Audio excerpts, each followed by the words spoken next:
And we're all set. Yo, everybody, good to see you. Hope you're all having a good day. Hi, my name is Lampy, small-time illustrator, football-sized moth. I do a lot of drawing streams, occasional gaming streams, and sometimes some live 2D rigging streams. And today is one of those drawing streams. Today, we're going to be working on a bit of an animation. Kind of an animation template, if you will. You see, how do I put this? Long story, there was a time, funny enough, there was a time during one of my, month-long breaks that I was commissioned to do a dance animation based off of this little mouse dance, rat dance, whatever it is. Someone wanted a rat dance similar to that mouse, so I had to draw that one. That took half that month away. But anyway, the point being is, someone saw the dance animation that we made. You know what? Let me show the let me show the two different dance animations.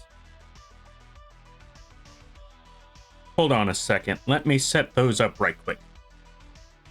Where can I find that little rat? Because we gotta do a little bit of story time before someone claims that I don't give credit to where credit is due. Let me see. Where is that little dance? But yeah, in the meantime, how's everybody doing? Hope the week is... Yeah, I hope you all had a good weekend, however it may have been. Whatever you may have done, I hope it went well. Where's that little mouse dance? What was that?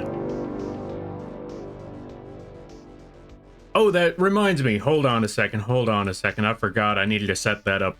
I knew I forgot something. Give me 1 minute. Also, welcome on in, Ryu. Do not worry, we're not going to cheat you. We're going to figure out how to get that one set up. Give me a second. There we go.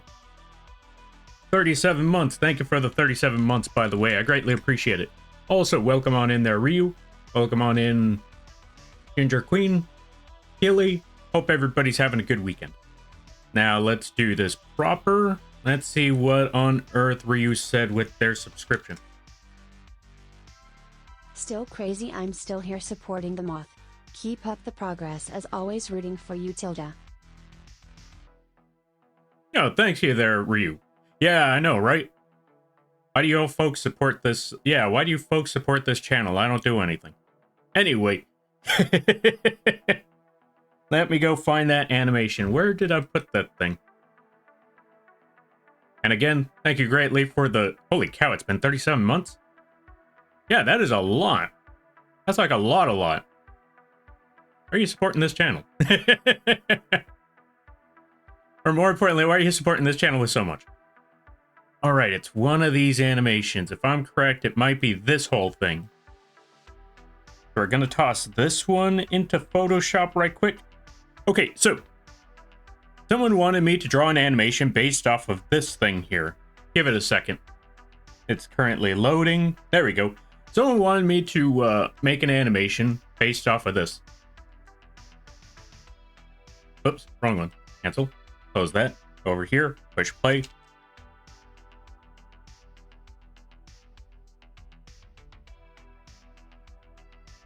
Now, if there was a name behind whoever made this, I would probably tell you, but all I have found was this, or all they showed me was this animation. I even looked to see, like, does anyone have an answer of who made this animation? I could not find an answer. So if anyone knows the answer, feel free to let me know.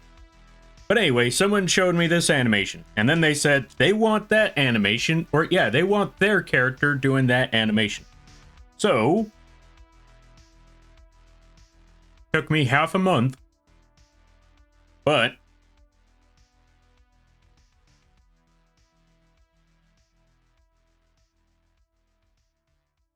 give that one a second now.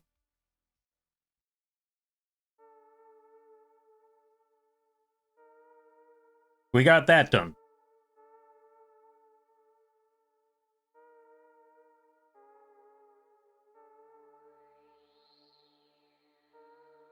And when I posted, when I posted this animation on the, on the socials and stuff, a friend of mine saw the animation and was like, can I get at least a portion of that animation? How much did it cost to make that animation? I told them how much I charged to make that animation. Then they were like, okay, how much would it be for like a small section of said animation? And I was like, okay, this much. They said, oh, okay, I could do that. All right, I would just like that one small portion of that animation. I was like, okay, that's doable. I can pull that one off. And so, now we're here.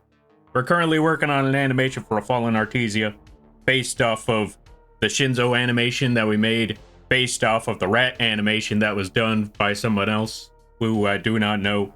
So, yeah, I just wanted to give that whole story before anyone starts saying, Lampy's claiming other people's work. As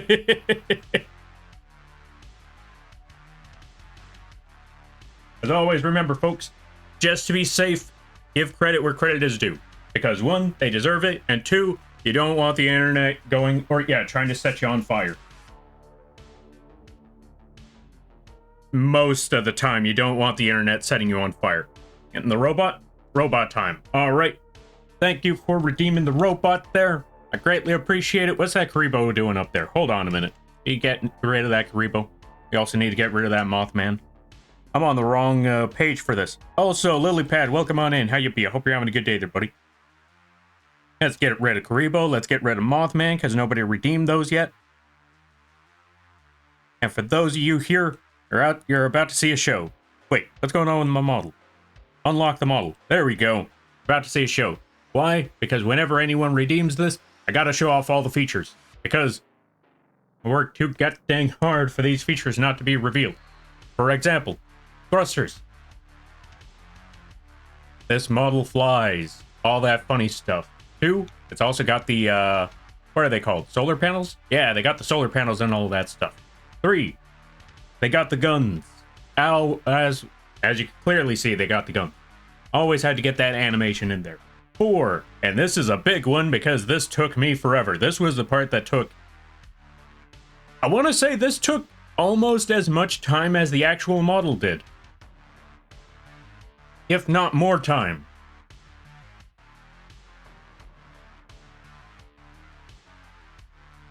Mostly because of the physics and trying to set up the animation and making sure that the flamethrower actually looks like a flamethrower. I don't know how else to do that. But yes, fire. All the fire. If you got fire emotes, spam the fire emotes if you like. Yeah. Love doing that part. Alright. And last but not least, folks, flash warning. In 3, 2, 1...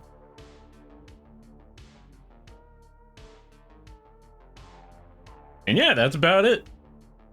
I hope you enjoy. Right, we got to get the bird back on screen somewhere. Hold on. Okay, I know what I could do about that.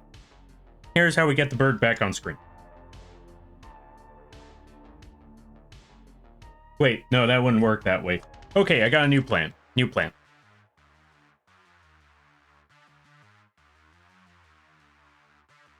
Bird.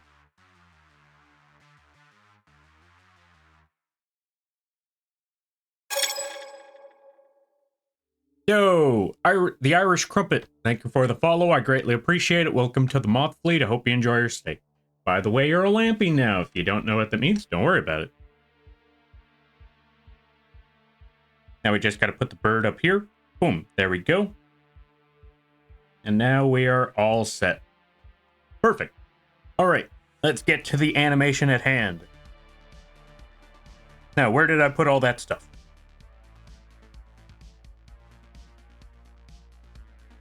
Okay, I found everything. Okay, we could get started on the we could get back to the animation and stuff. Also, before we do, let's give a shout out to Lilypad over here. And then we get started on everything. But yeah, folks, go check out Lilypad. They do the arting, they play the fork knives, they play all the stuff. It's a really chill time over there. I highly recommend it. Welcome on in, the Iron Lung. How you be? Moth has a mech out. Run and hide, folks. That's right. Everybody run. Everybody hide. We also got to give a shout out to the Iron Lung. You know, funny thing, I was looking at that already like, all right, we're just gonna... I said I was gonna get started on the animation, but first let's do this one thing, and then we'll be done real quick. And then Iron Lung rolls on in like, yeah, we're never getting to the animation.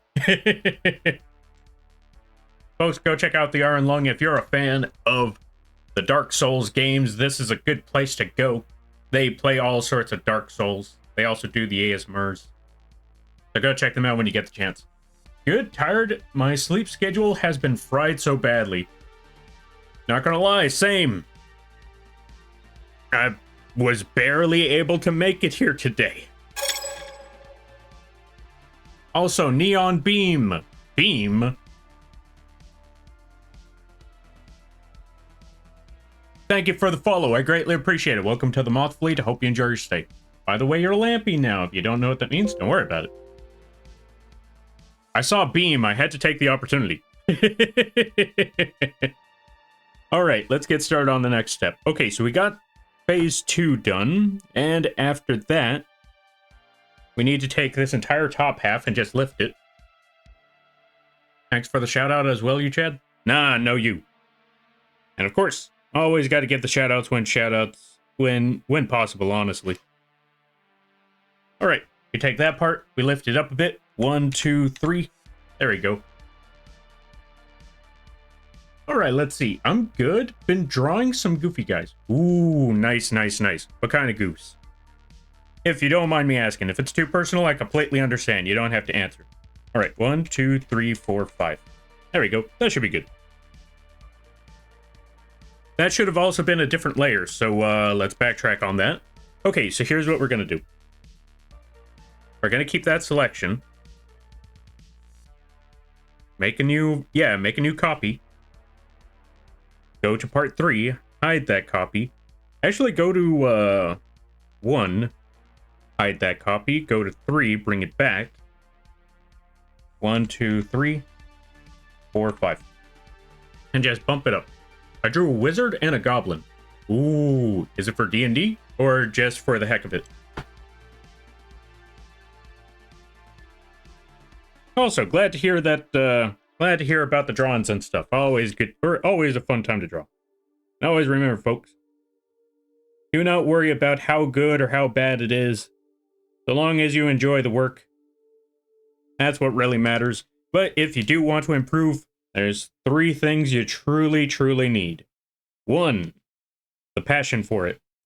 2, the patience to practice. And 3, the one that barely anybody ever talks about, the knowledge. You can practice all you want, but if you don't know what you're doing or what you're trying to do, the practice isn't going to help you all too much. So, remember, knowledge. Learn what it is that you want to do and find out how others have done it, or at least research how it looks for other people. And then you try it out yourself. That's when the practice runs in.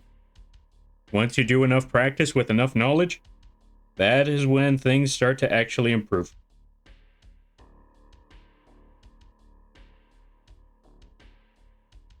I say that because I keep on seeing something about practice, practice, practice, practice, practice.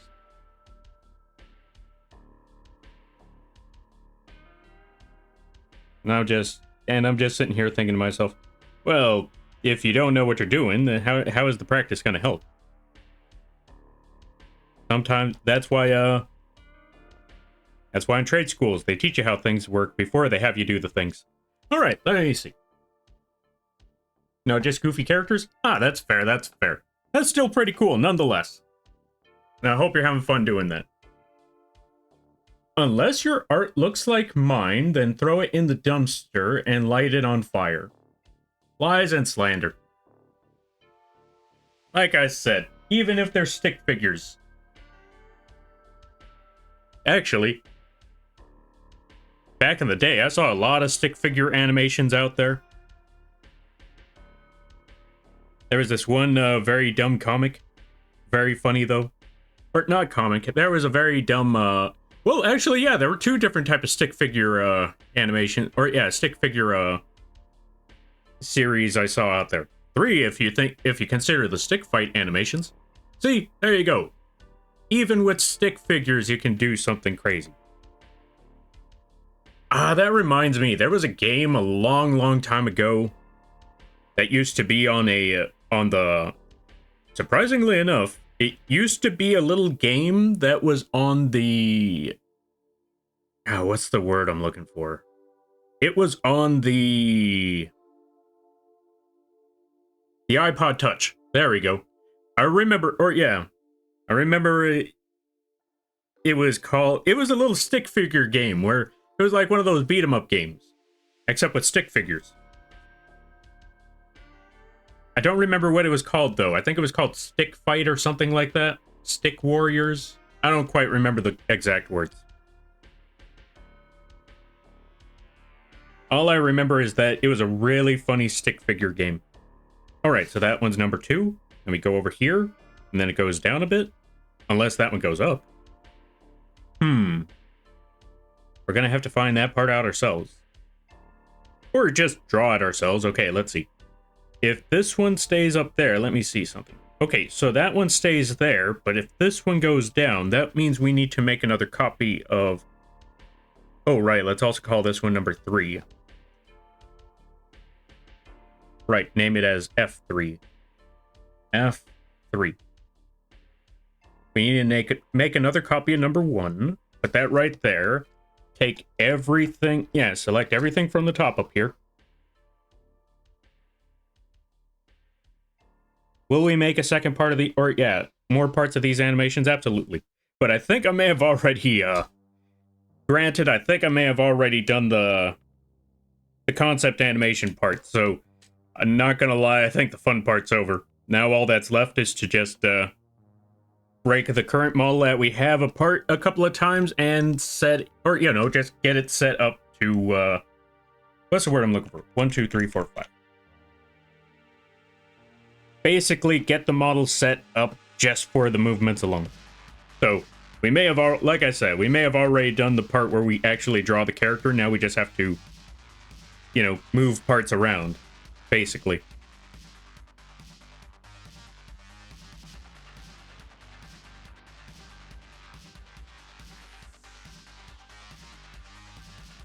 Alright, 1 and 2. Although we still have to render them later, so... Yeah, there's still more that we gotta go. Or, yeah, there's still more that we gotta do later down the road. Alright, let's see. My stick men would make kindergarten teachers upset. Is it because you put a third stick? I feel like you added an extra stick that should not have been there. That's my main guess. Yo, JP, thank you for the hydrate. I greatly appreciate it. Where's my water? Oh, I brought water with me somewhere. There it is.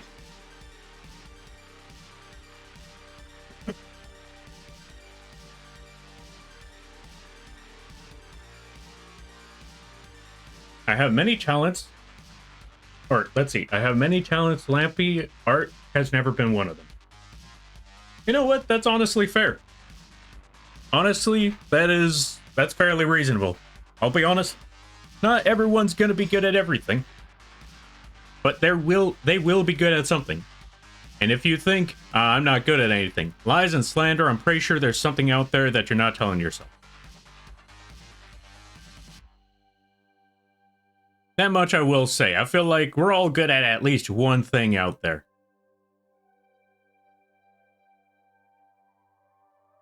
I mean, heck, sometimes we may not even know it. Hey, Lampy. Yo, JP. I hope the weekend's going well for you there, friend. Oh, right, speaking of the weekend. Okay, so, funny story. There was supposed to be a D&D game yesterday. I fell asleep for it. Luckily, I didn't quite miss it. They rescheduled for another day, but I missed out on some other fun, which I guess is how do I put it? I can't say too much details because I don't know the details. I was asleep for that, but I looked at the Discord. I saw that, oh, well, actually, funny enough, apparently I missed a lot of things yesterday. Because I passed out around like 4 p.m. Woke up again around 8 or 9. Or was it like around 10? I know it was pretty late. All I remember is waking up, looking at my Discord, seeing like there was like 15 different messages saying, Lampy, wake up. And I'm like, oh God, what did I miss? I know I missed one thing, and then I see like, one? I missed out on Elden Ring.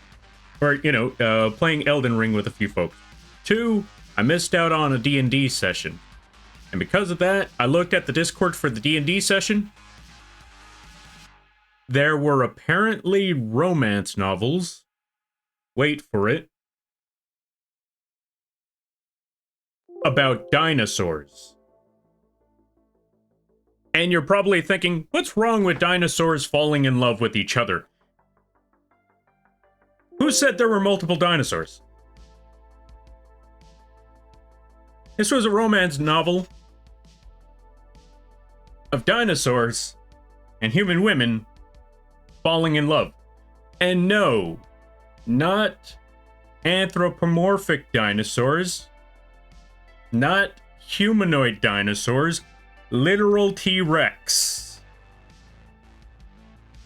And I'm just thinking, who? You know what? I don't think I want to know. But yeah. I saw the Discord. It turns out I don't know how they got to that conversation, but apparently there were romance novels of falling in love with literal dinosaurs, giant lizards.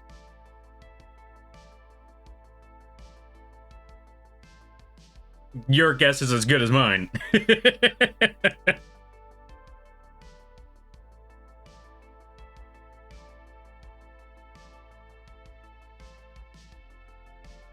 And I honestly thought, okay, so the first two I saw, I thought, okay, it's written by the same person.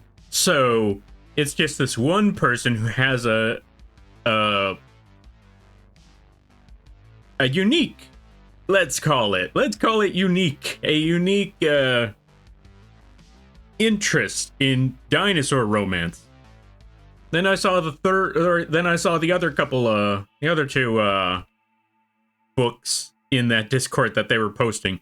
Yeah, no, that was under a different author. So yeah, it's not just one person, it's multiple people that are into this sort of thing. And I'm just thinking,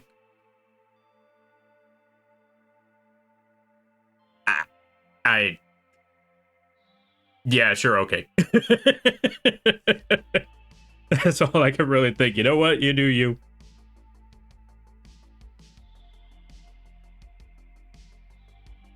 You have fun with that.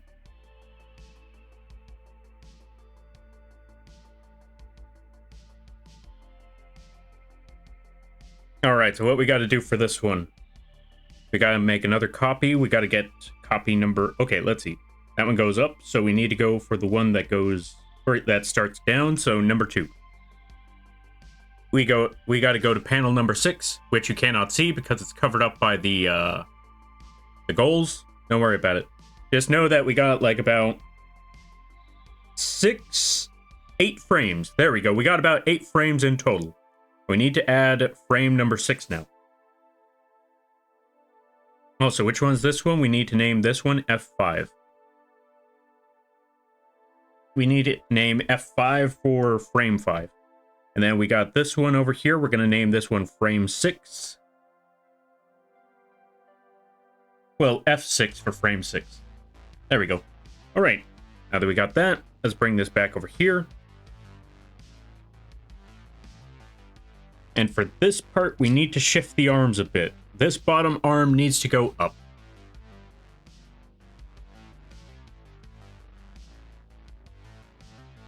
Yeah, JP, I'm just as confused as you are. Thank you for the bits there, JP. I greatly appreciate it. Also, since you added bits, I just want to let you know that for those that subscribe for themselves or add bits, there is a text-to-speech option, which means if you want to add a message to your bits or subscriptions, you can do so, and the bird up there will say whatever words it is that you want them to say. And since you gave bits right now, if you want the bird to say something, feel free to drop a message in the chat, and I will have the bird say whatever message it is that you wanted to say. Thank you. Neat? Yeah. Oh, yeah, of course the announcement would pop up as soon as I'm done explaining that part. Like, you know what? Announcements, you had one job. One job. You couldn't even do that.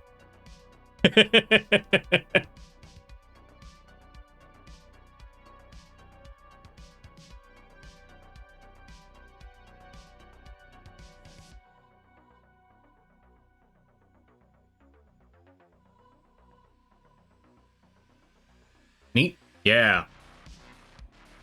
All right, let me see. What are we doing here? Okay, so we're just going to cut this. We're going to paste it. Rotate this sucker from the shoulder. Lift it all the way up. There we go. Maybe bring it down just a little bit. That should be good enough. Put that right there. Okay, now the reason why we cut that image and turned the arm into a new layer is because we want to make sure that we know where everything is when we start deleting stuff. Because I don't want to just go for all of this stuff and start going a little overboard on the deletions. That, and in case the rotation that I made was not high enough. Let's bring this back a little bit over here. There we go, that should be good. Now let's go back to that previous layer and start erasing. Well, actually, let's go back to the previous layer. Reduce the opacity, hide this for a minute so I know what I'm trying to erase. There we go. Get rid of all of that there. Like so.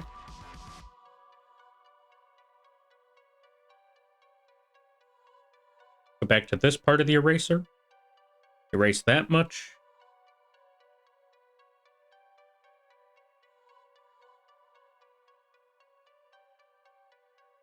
Add that part for the arm. Add that part for the bottom half. And now we're all set. Now we can bring the... Wait, hold up. I missed a part. We need to erase this small section of the sleeve. There we go. And now that we got that set up, let's go to this part here.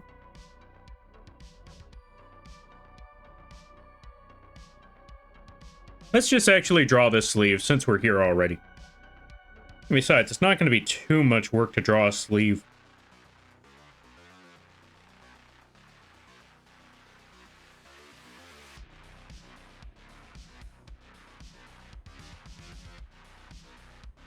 Oh, right. Last but not least, always remember, since we're making an emote, we got to make the edges a bit sharper. Or we got to make the edges a bit thicker. Yo, Lord Skittle. How you be? I hope you're having a good day there, buddy. Welcome on in. I hope you enjoyed your weekend. We are currently working on an animation because I got a lot of, basically I got a lot of commissions to do. And though we still haven't finished the, I still have not finished the, whatchamacallit? The, what's the word I'm looking for? Though we still haven't finished the plushie model, I still need to focus on a lot of things, so I wanted to give a little bit of time to the animation. Plus, I also wanted to give an opportunity to, you know, I saw this as a way to do two things. One, work on an animation, and two, let people know about Fallen Artesia. They are the ones that we're currently making this model for. Etsy? Yeah, Etsy. Thank you there, I greatly appreciate that. But yeah, we are currently making a model for a Fallen Artesia. Fallen has been a great supporter to these, yeah, Fallen has been a great supporter to this channel. And likewise, they came to me at they came to me about a live 2D model that they really needed at the last second. And holy cow, was that was a tricky challenge, but I wanted to take up that opportunity. How do I spell Artesia? Hold on a minute. There we go. For those of you that don't know, well, one, go check out Fallen. Go follow them. They do the art and they play a good variety of games. They yell and scream a lot, and their yells and screams get cut off by their microphone, so it's really funny. So you can know, when they're getting loud as soon as they kind of like, their voice just disappears. But yeah, for those of you that don't know. So, how do I put it? So, there was a time when funds were kind of low on my end. And I was wondering, I was desperately trying to figure out how am I going to pay rent that current month? Because I'll be honest, I was in a very desperate situation right there. And then Fallen shows up out of nowhere and tells me about their story, which was how they had a debut stream, or that they're planning a debut stream, and that they were supposed to have their model ready for said debut stream. The only problem was their live 2D rigger that they commissioned for that canceled on them a week before their debut. So they didn't have anyone to rig their model for them for the debut, and they needed it done by Saturday. It was Monday. And so, though a very, very difficult task, I saw this as a golden opportunity because, one, they desperately need a live 2D model, and I desperately need rent. So I took up the job. Obviously, I got paid extra for the rush order, a serious rush order, and yeah. Ever since then, though they say I did a lot for them, I will always say they did a lot for me, because I feel like this was a mutual meeting of the fates, because they desperately needed a model done at the last minute or last second, and I desperately needed rent. So the stars aligned, helped us both out, and I'm always going to be forever grateful to them for that. And since then, they said that I was going to be there, since then, they've come to me with a lot of different projects, a lot of different jobs, a lot of different rigs, and I've been ever grateful for that since then. So I wanted to work on the animation right here to showcase them on that. Yeah. All right, let me catch up with some things. Also, Goose Gang, welcome on in. Hope you're having a good day there, buddy. And thank you for doing the Etsy thing. There we go.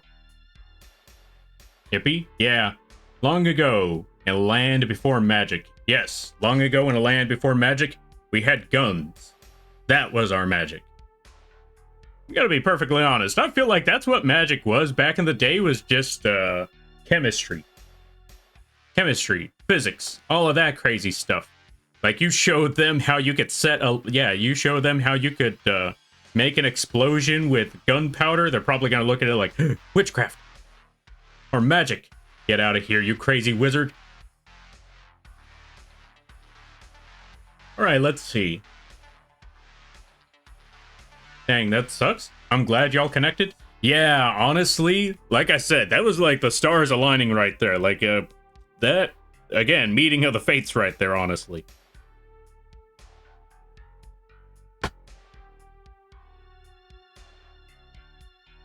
Symbiotic relationship? Yeah, essentially. Magic is just science you don't understand yet, is a quote I love. Yeah, that's... Honestly, yeah, that's exactly what it is. That's exactly what magic is. It's science you don't understand yet. Like, I'm pretty sure you show someone back in the 1800s... Okay, maybe not 1800s. Let's try something a little different. You probably show someone in the 1700s.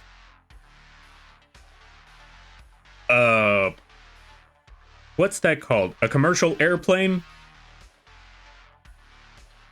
Honestly, I don't know what they'll respond with. I don't know what people would say back in the 1700s. But you know what? You show them you show them your iPhone, they'll realize, wow, this thing doesn't really do anything, does it? Yeah, I forgot. Y'all don't have internet out here, so this isn't as impressive as I was expecting it to be.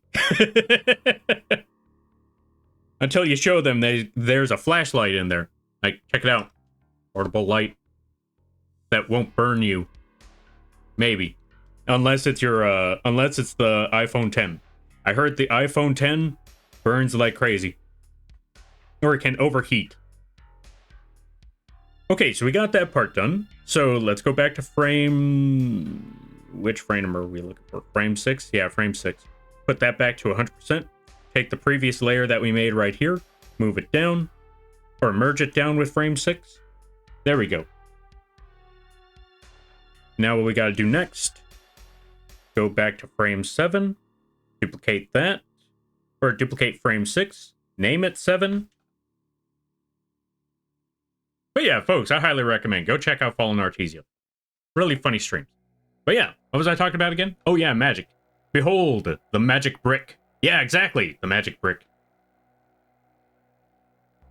Let's see. Holds iPhone to Witch Hunter from the Salem trials as he dunks me multiple times for witchcraft. Oh yeah. You could just show them just show them the magic brick. Like, behold, magic brick, witch dunks you again.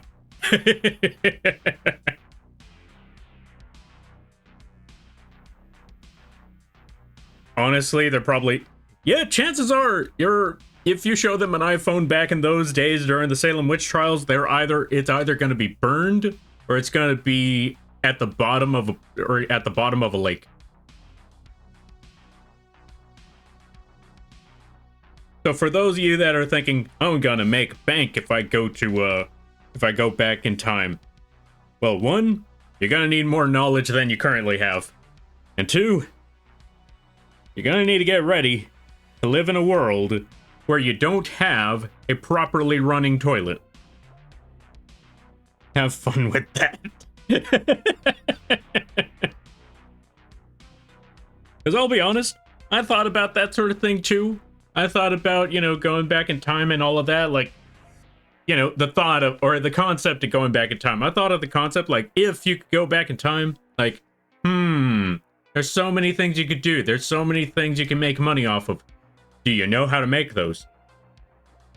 Because once you go back in time, you're not going to have that answer anymore. So you better have that answer on hand before it's too late. Yo, Flying Eagle. Welcome on in. I hope you had a good stream. Let's give you a shout out. Folks, go check out the Flying Eagle. How do I spell the flying? Right, the X is in the way. I was trying to figure out, like, why can I not spell Flying Eagle? Folks, go check out Flying Eagle. If you like Yu-Gi-Oh! If you like Yu-Gi-Oh! Master Duel, this is a good place to go. Also, if you like Black Wings, the Yu-Gi-Oh! Archetype of a bunch of bird folks, go check them out. They play a lot of that. They play a good variety of decks, but they play a lot of the Blackwing archetype. So if you want to check that out, go check them out when you get the chance. And everybody stopping by from Flying Eagle Stream. Hi, my name is Lampy, small-time illustrator, football-sized moth. I should probably switch back to my original model. But before we do so, got an idea.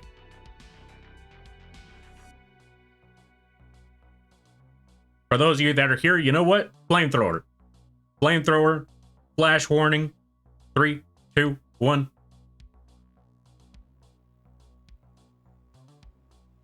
And yeah, as I was saying, hi, my name is Lampy, small-time illustrator, football-sized moth, and today we're currently doing an animation for a Fallen Artesia. Go check them out. I highly recommend that you do. Also, if y'all gotta take care of things, go take care of those things. Never feel bad about raiding and running, because that's what raids are all about. But if you decide to stick around, I greatly appreciate that. I hope you enjoy your stay. Also, Femboy Satan, thank you for the follow. I greatly appreciate it. Welcome to the Moth Fleet. I hope you enjoy your stay. By the way, you're a Lampy now. If you don't know what that means, don't worry about it. We were having fun gambling and messing up Exodia combos. Nice, nice. Always mess up them Exodia combos. Unless it's mine. Stay away from my Exodia combo. Let me finish. Let me play my god dang Exodia. I paid... Actually, I didn't pay Jack. I was gonna say, I paid good money on those Exodia cards, and then I realized... I don't put money into this game. I'm not wasting my money like that. I'm wasting my money on real cards. Alright, let's see.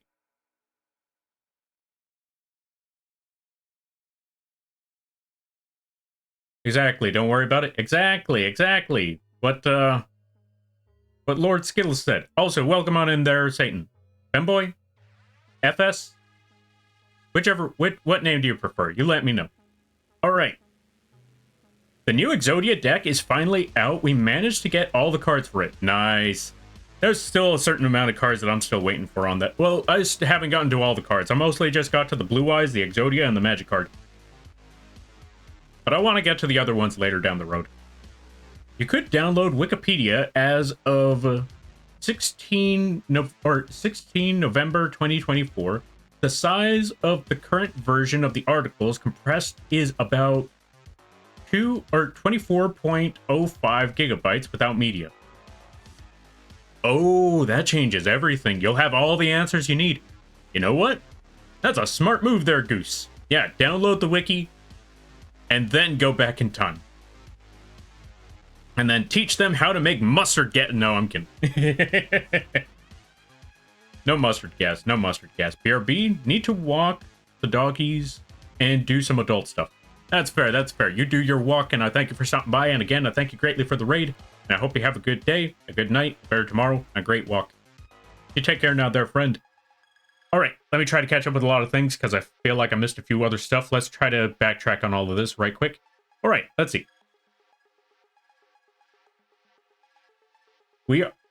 Let's see. Where are the other witches? Me. I don't know. Check Facebook. They're just gonna dunk you again after hearing that. Like, what is this book of faces that you speak of? Is this where you keep your, is this your grimoire or some sort of, I don't know what other words they're gonna say. You know what? They're just probably gonna say, hell you on about? That's basically what they're probably gonna say. I don't know. Let's see. I only want to go back in time enough to fix my own mistakes. A la Strange. Oh, Life is Strange. Oh, you know what? That's actually a pretty smart move. That, honestly, yeah, that's a good idea to go about it. Because honestly, I'm pretty sure there's a lot of folks thinking, if I went back in time, I could do this, I could do that. If you went back in time, you'll see some things that you probably don't want. You'll probably experience some things you don't want to experience. Because, let's be honest.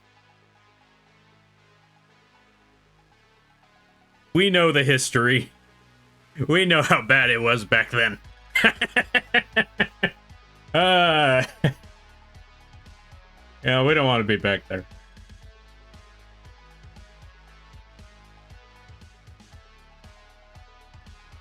But then you need to worry about power source. Oh yeah, you're not going to be able to power up that phone. You're going to need to use that sparingly. You know what? First thing you need to figure out, electricity. Step 1, figure out electricity. Step 2, figure out how to make a charger for your phone. And step 3, figure out how to make an outlet.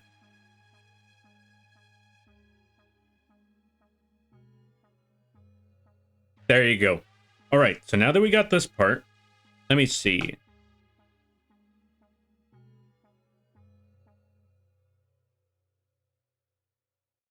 Okay, so this goes up.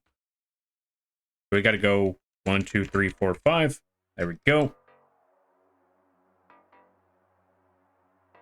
So yeah, there's a lot of possibilities, but there's also a lot of things that need to be taken into consideration if time travel ever becomes a thing.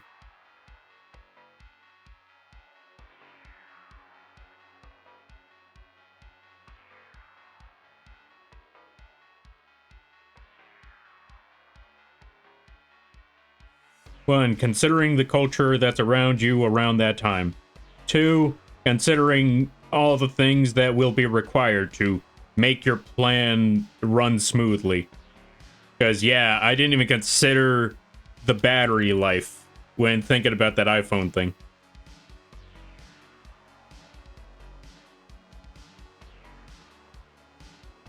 You know what? You want to know what's the one thing you... Okay, this is gonna sound cruel and unusual, but you want to know what's the one thing that you'll need to know that'll really get the ball rolling for your life? And I hate to say it, you're gonna need to figure out firearms. If you went back in time, what you would definitely need is to know how to create said firearms, how to use said firearms, and then you could exploit the world like that. There you go, problem solved. You now rule the world because ain't nobody have the materials that, or the weaponry that you got.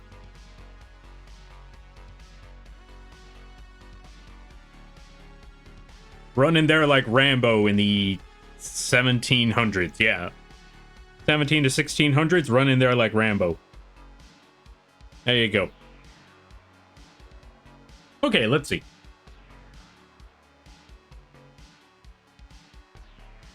You could use blackmail for several kings of England because we know of affairs today. Maybe early Industrial Revolution would be the best. possibly, but now you would need to show literal evidence that you have that knowledge. Also, you're going to need to be very, very safe about that, because chances are there's going to be a good number of kings that aren't just going to say, name your price. They're probably going to say, how many people know about this? Just me. And if you want to keep it that way, you're going to hear my demands. So it's only you, right? Yep.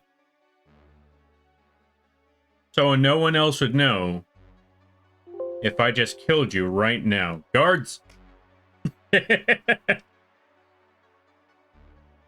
So, again, if you go down that road, you're definitely gonna need firepower, because blackmail might not be enough. You're gonna need to back up that bark or that bite with that. You're gonna need to back up that bite or that bark with some bite. There we go. That's the words. Gonna need to back up that bite with you know what? Ignore me. I don't know how to say it. I'm literally trying to say the words, but I keep saying bite first. You need to back up your bark with some bite. There we go.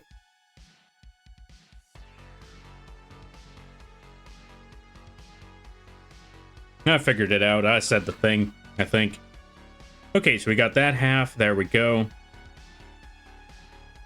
I'm also gonna go to this part, fix up that shoulder, because I kind of don't like how this part looks.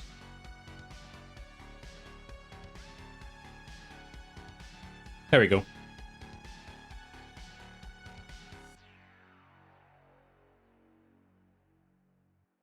There we go. Close enough. All right, now that we got that section, we go back over here, and this should just be one.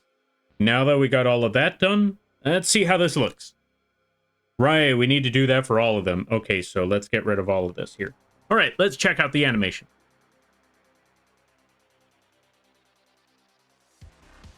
Oh, we got the dance going. Now, in case anyone's wondering, they just asked for one portion of the dance. So we got that part done. Oh, yo, Goose. ho, ho. You sly dog. You got me monologuing. You know what? That's what you should do. You should get the villain to... Yeah, if they're planning on killing you, get them to monologue. That's exactly what you should do. Alright, let's see. Good point. Maybe use the information to cause discontent to push yourself into power via the people. There you go. There you go.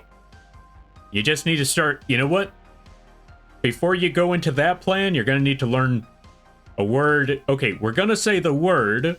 But we're not going to get into any major discussions because, as I said, there's a rule in this channel that we avoid any of that sort of stuff. We avoid talking about political discussion.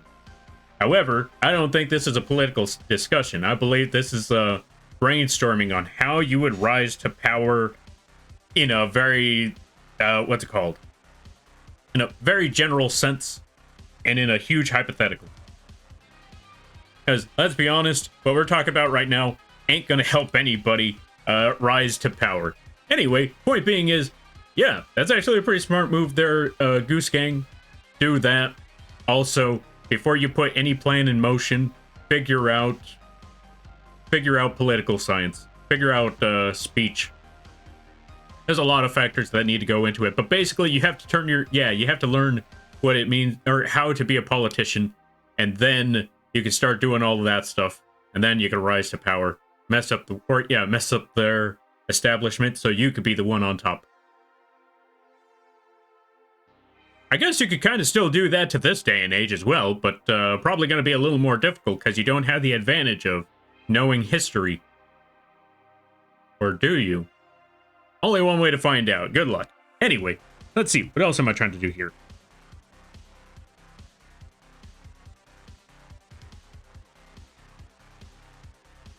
This part. You need to go to this frame because I've noticed a couple of things that are a little off.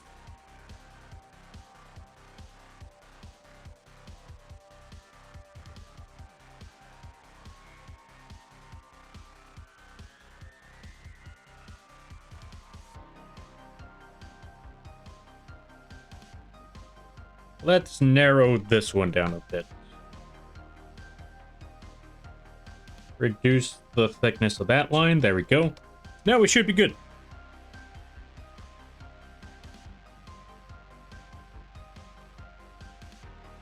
Now that we got that set up, now we got to do the rendering part. How do we do that? So, first step. We need to make a new layer. We need to put that layer behind everything else. Then we go back to the, what's the word I'm looking for? We go back to the line art, use our selection tool, select everything on the outside, select, modify, expand by 2. Maybe a little more than that. Maybe. Nah, this should be fine. We go back to the layer that's underneath, and now we select a certain color shade. You know what? Let's go back to the fallen one. Let's go over here. Let's select their... Let's get their PNG set up, because I need to get the color schemes properly. Also, this is the... Yeah, this is the model design that we're working with. It was drawn and... Yeah, it was drawn by Fallen. Rigged by yours truly. And we're just going to use this for the proper color schemes. So first, let's get that blue. I forgot to get rid of that part. Oh well. Actually, not even. We'll leave that... Or, yeah. When I was looking at the PNG, I was like, okay, let me just clean up the expressions right quick so I could see just the base of the image. So I know what the color scheme looks like. And I forgot to get rid of certain parts. So, but that's okay. I forgot to get rid of the blood so I could see like what the model looks like. But the blood isn't getting too much in the way. All right, let's get that gray. Let's go over here. Let's put that... Oh, wrong one. Invert the selection. Boom, there we go. Now let's go back and get the blue.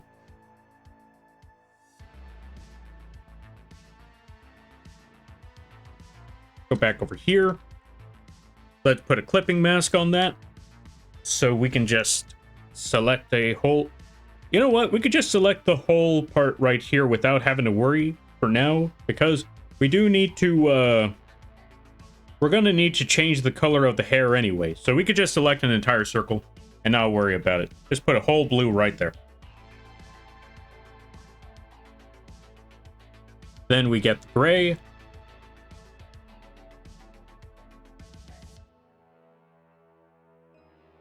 And then we start adding the gray wherever we can. That's not gray.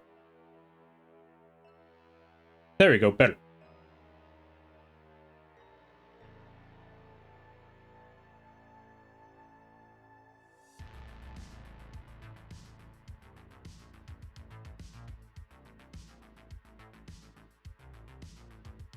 Okay, so there's gray here and there and there. And yeah, that's basically all the gray. Okay, next step is that we need to get... Well, yeah, that's already white, so we could just basically just put that for right there. Get our selection tool, and then we need to add the color for the horns a little bit after. Yeah, select everything here.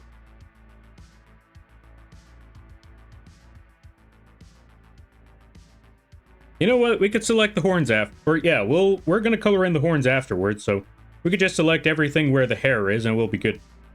1 and 2 and 3, and then we're all set. There we go. Okay, let's see. What about instead of going back like 20 years or 100 years, you go back 10 to 20 years with information about the stock market and business? Think Bitcoin and computers. Or computers. Very, very true. You could have a modern luxury while... Oh, let's see. You could have modern luxury while being rich. True. Very, very true. Honestly, yeah, I think that's the best thing to do is go back in time like, what, 10, 15? Yeah, 10 to 15 years. Invest in Bitcoin. Or invest in GameStop. Like, go back, like, 5 years from now. No, wait. Go back, like, about 7 years from now. Invest in GameStop. Or GameStop stock. Because, for those of you that don't know, there was a... yeah, for those of you that don't know, there was a huge GameStop investment boom. You see, there was a time where GameStop, or the stock for GameStop, was about $4 per stock. It was not worth a lot because GameStop was kind of going under with all the online, downloadable games, and the fact that you didn't really get a lot back for the games that you sold to them. Not a lot of people went to GameStop. Ad starts in 10 seconds. So because a lot of people didn't go to GameStop, they started hemorrhaging money. They started losing a lot of money. Eventually, there's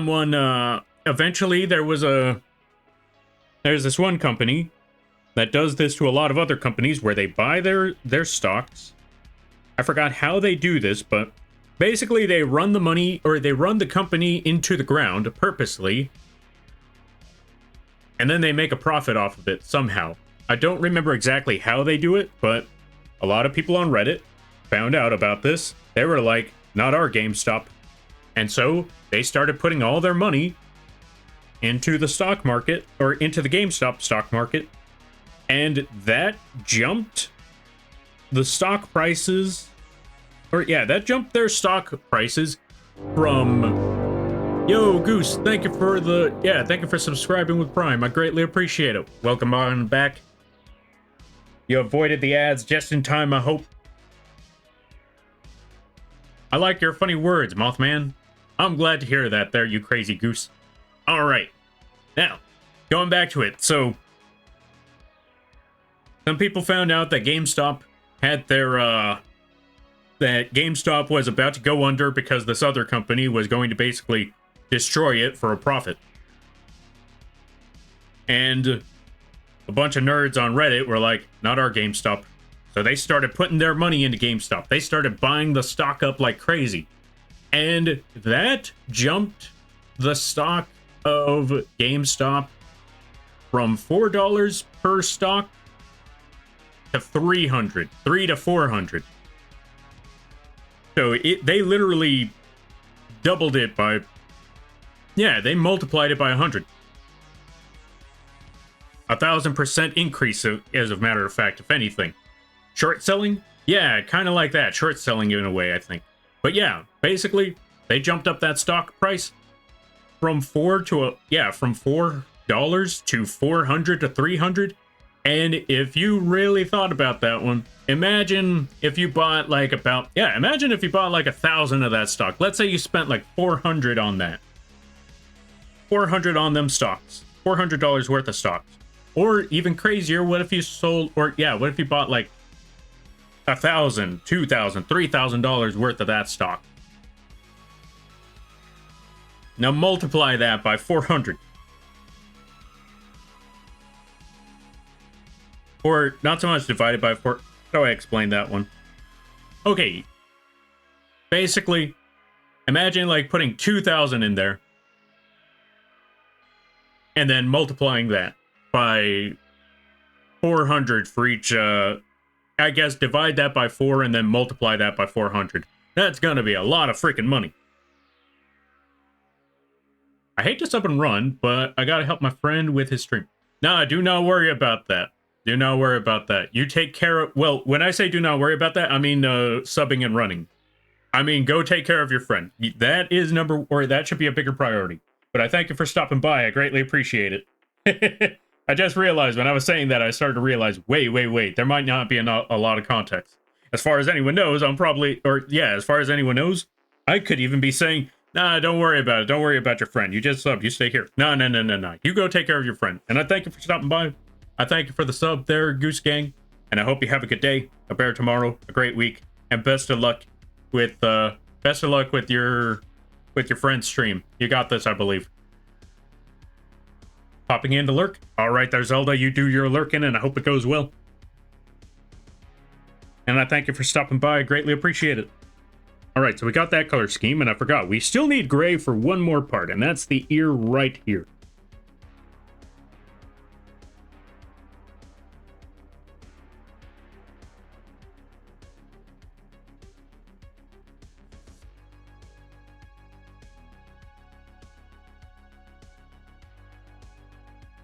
But yeah, to clarify, in case anyone else didn't hear that part, Do not worry about these streams. This stream is never anyone's obligation.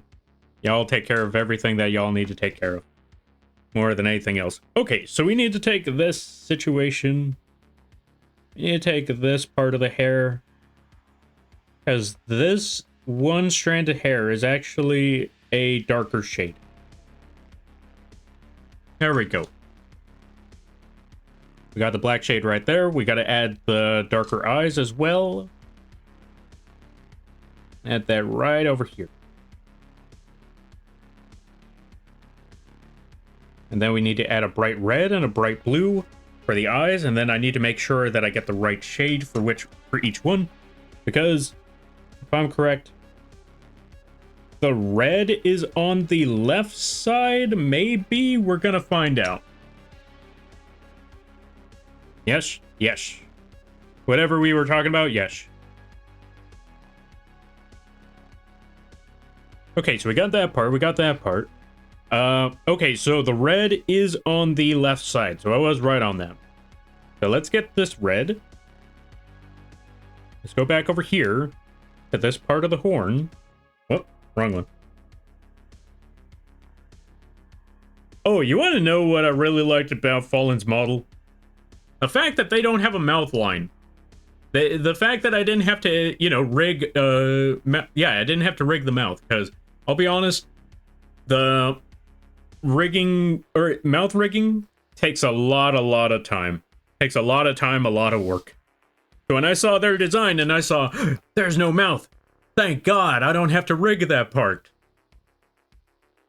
Gonna go lurk and lay down. Good night, Lampy. Good night, chat. All right there, Lilypad. Thank you for stopping by. I greatly appreciate it. You go get that rest. And I hope you have a good night, a better tomorrow, and a great week. You take care there, buddy. Also, welcome on in there, Blobby Deer. Let's give a shout out to Blobby. Penspin. Give me 1 second. We got to give a shout out to Blobby. Folks, go check out Blobby. Also, check out this pen. Give me a second. Go check out Blobby. Go check out this pen. If you go check out Blobby, you'll see that they've gotten themselves a brand new model. They're going to be having a debut soon. Wait, are you going to be having a debut for the model, or are you just going to be dropping the model into the channel? Either option is completely fine. Do not, or yeah, never feel pressured to do a debut if you don't want to. That's what I always say. Granted, the debuts definitely help, you know, showcasing the, or yeah, I will always say, if you ever get a model, whether it be a big model, a small model, I think one good thing to always do is to make an event for that model. You don't have to, but it would be a good idea for, you know, for your audience. Because if you just drop the model in there, it's like, what's this? That's pretty cool and all, but if you let them know, like, psst, hey, guess what? Something new is going to be popping up real soon. Look forward to it. It's going to be happening around this time. I'll let you know more details as we get closer to the event. Then people are hyped. Now people are looking forward, like, what are they going to be up to? What on earth are they doing? And then you just drop their model, or you drop the model, and then they're going to be like, that's it? No, I'm kidding. Nah, that would be terrifying. That would absolutely be. Oh, God, no. But yeah, luckily, you folks, you'll be in luck that, no, but most folks will not just look at something and say, that's it. Under normal circumstances, that won't be the case. So you'll be in the clear on that one. But yeah, could you imagine? That would be terrifying. Not gonna lie. But however, speaking of terrifying, that's also the other reason why I say, folks, for those of you that are there, if you are planning an event, or yeah, if you're worried about planning an event, or if you're worried about debuting, like, let's say you're starting out with a stream, and you're thinking about a debut and all of that, and you're worried that, you know, a lot of different factors. What if people don't show? What if people show up for the debut? It's all super hyped, and then they disappear, and then you're stressed out, and now it gets, now it starts to get to you, and then the overwhelming sense of dread that maybe you weren't good enough to hold those viewers. That's a terrifying thought. I apologize to anyone who is preparing for a debut. That was not my intent. The main thing I was trying to say is, if you are worried about that, if you're afraid of that, and if that is keeping you from doing anything, or, you know, moving forward with your plans, if you are choosing to stream, then here's one solution for you. Now, this is going to sound cruel, and I'm going to try to explain myself afterwards, because it's not as cruel as you think, but without context, this sounds cruel. You don't have to debut. Now, that doesn't mean you don't have to stream, because if you want to stream, you can definitely stream. What I'm trying to say is, you don't have to debut.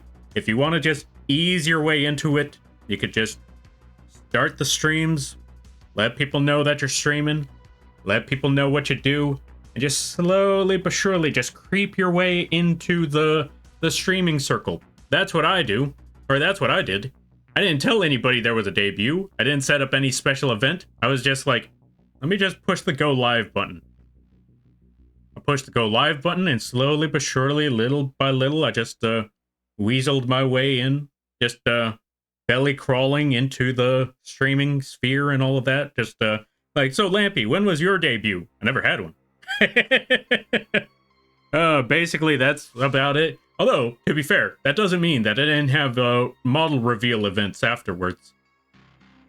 But just saying, if you're trying to start out and you're worried about a debut, just know it doesn't have to be a thing for you. You could just start.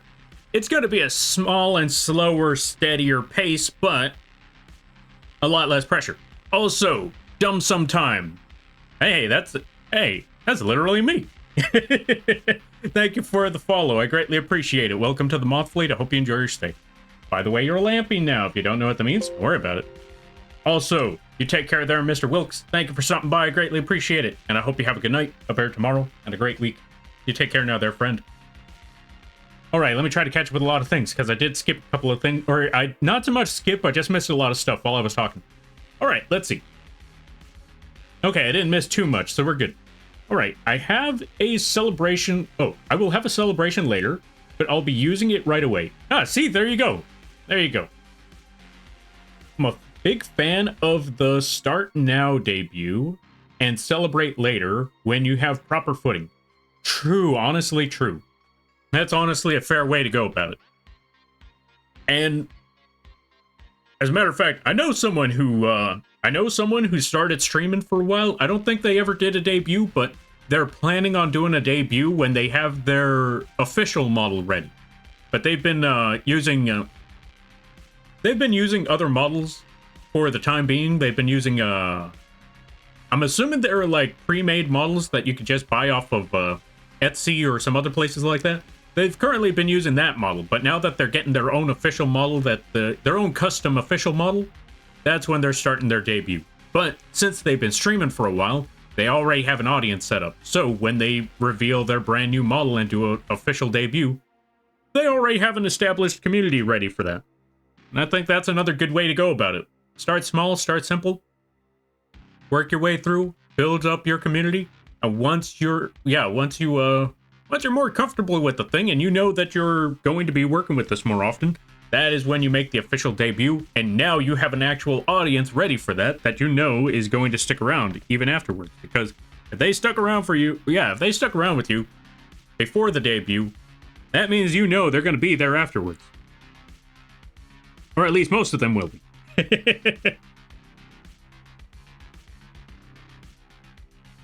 Alright, let's select that gold right quick.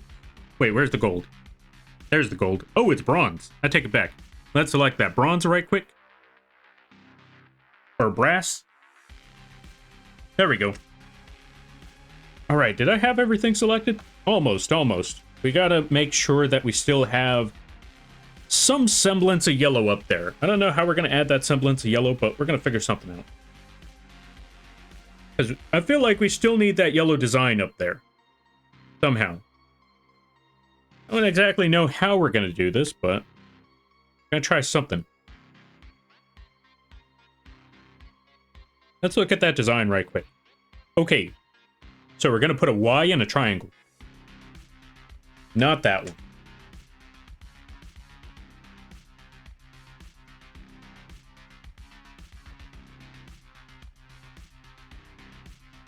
There we go. a Y, and a triangle. And now we got that design going, and the model broke again. Yeah, I definitely need a new camera. This one's just been messing up on me all the time.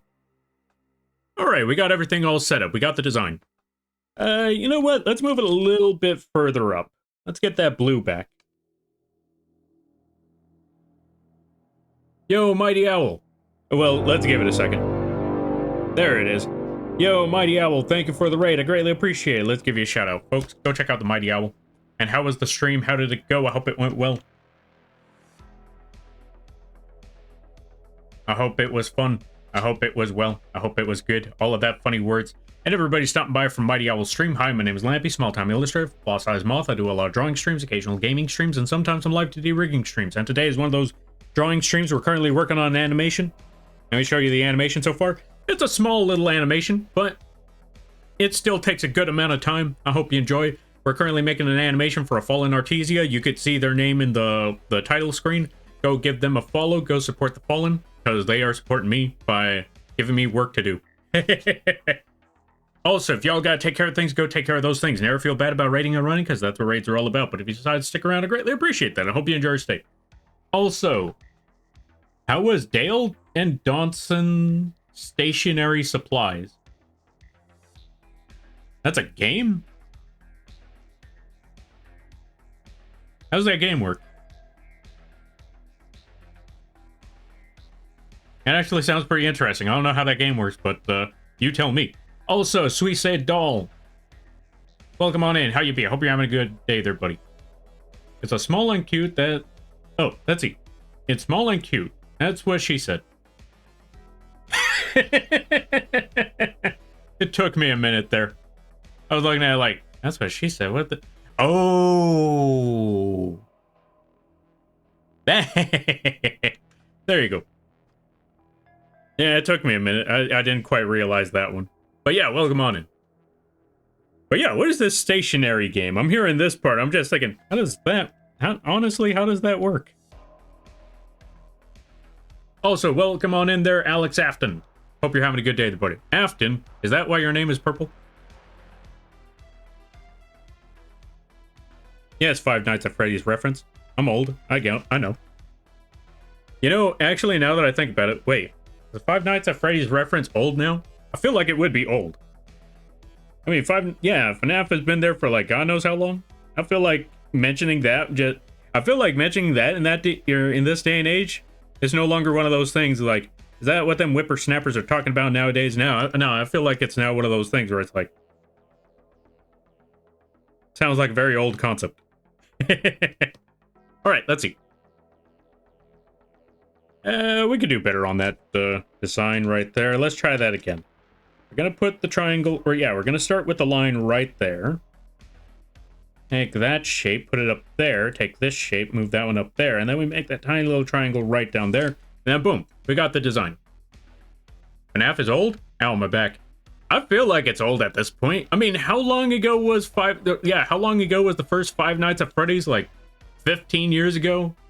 I mean, okay, actually, okay, you know what? Tell you what. This is how you know Five Nights at Freddy's is old, because didn't Markiplier get popular because of his Five Nights at Freddy's playthroughs?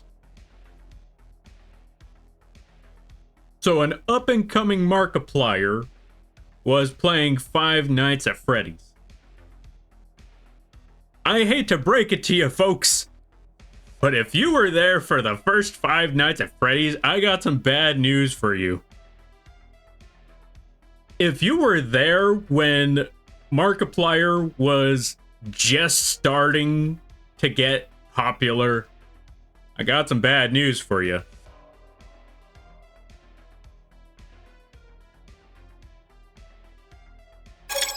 Yo, Alex Afton, thank you for the follow. I greatly appreciate it. Welcome to the Moth Fleet. I hope you enjoy your stay. By the way, you're lamping now. If you don't know what that means, don't worry about it. Oh, and last but not least, if you were there for the Five Nights at Freddy's theory videos, where everybody was making a theory video about what does it mean by the purple guy, I hate to break it to you, friend. I hate to tell you the news.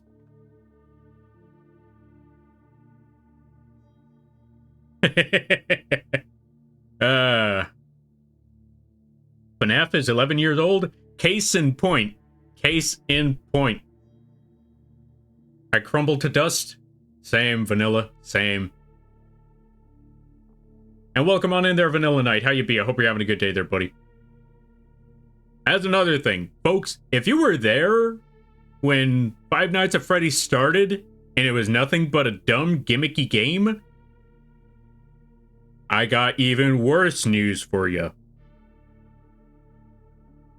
Because if you thought you were old because you saw FNAF, I'm gonna tell you something. If you were old and you were annoyed by FNAF, that says more. I apologize, but that says more. I had to break it to you, friend, but chances are you probably struggled with a flip phone. How do I know this? Because I struggled with a flip phone. So before anyone's looking at this like, Lampy, why are you being so rude towards people? I'm not being rude towards people. I'm telling you my experience. Okay, maybe not the part about being annoyed by it, because I'll be honest, I was one of those people where at first I thought, Five Nights at Freddy's, I have no idea what that is. And then when I found out what Five Nights at Freddy's was, yeah, I fell down the rabbit hole. I can't deny it. I can't deny it, nor will I deny it. I fell down the rabbit hole. I was watching the Markiplier, the Markiplier playthroughs. They were funny. And then I saw the theory, or the video theories, like, okay, you want to know what's funny about all of that, though? I saw the videos. I saw the video theories. Not once have I ever played the game. I want to, but I just never did it for some reason. Too many things on my plate. Alright, let's try to catch up some things. I love how I love how I bring chaos into every chat just by my name. You know what? That's a skill right there, not gonna lie. Also, what on earth is a Suicide doll? Wait. Suicide doll? Suicide doll. What's a Suicide doll?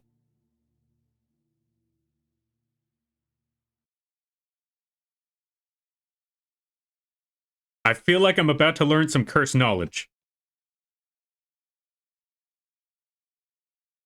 Alright, let's go back over to these other frames. We're going to hide those, because we basically need to do what we just did right here, except with the other ones. So, let's get those color schemes. Let's start with white and black. Then we go over here, select this one. Oh, right, that's the hair. Okay, I was wondering for a second, like, what on earth is this part? And then I forgot, there's hair there. Wait, if there's hair there, and I forgot to add the hair, hold on a minute. I need to go back to certain points here, so let's go back. Let's go back to this one. Because I completely forgot that we need to add hair to this angle. So boom, add that little loop right there. Go back over here. Add that little loop right there. There we go. Now we select the hair and the dress colors. And then we go back over to this one. Select the outside. And then we go to our selection tool. Select, modify, expand by... Let's go with 3 this time. Yeah, 3 works. Then we go below that. Make a new... Actually, you know what we could do? Select this one. Open this. Delete the outside. Select the inverse. Right, we need to get rid of the clipping mask. There we go, and we're all set. Now we just got to put the hair shading. So let's select everything out here. Just select this whole part. And then we're going to catch up with the reading real quick. Okay, when I say real quick, I lied. Well, it's going to take me a minute to catch up with the reading, but we will catch up to it as soon as I add that last section there. Okay, let's catch up with the reading. All right, let's see. Oh, yeah, actually, we can catch up with it real quick. All right, so let's see.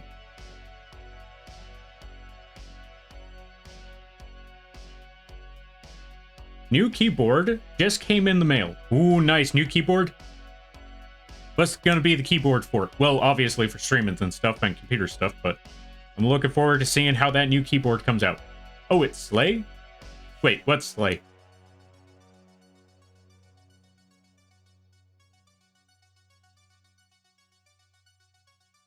I don't know what's being said right now. I'm seeing a bunch of words and I'm seeing a bunch of words and I don't know what any of it means anymore. All right, let's get the gray and the blue next, because that's what we're going to need for this next section. Wrong part.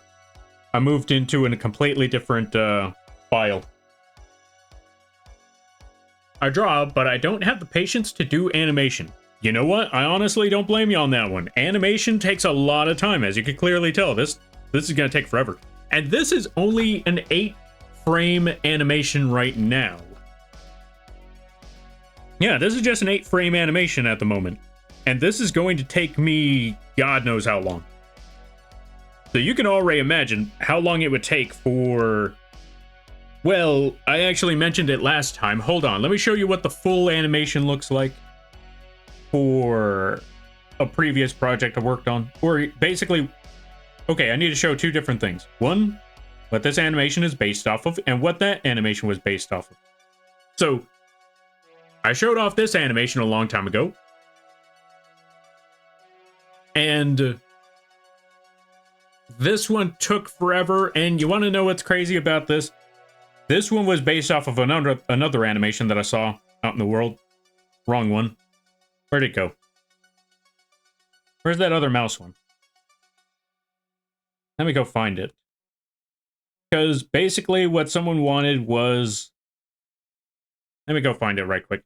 Someone wanted an animation based off of a mouse animation that I do not know who made it because they don't have any references or there's no signature on the animation and no one's mentioned where the animation came from.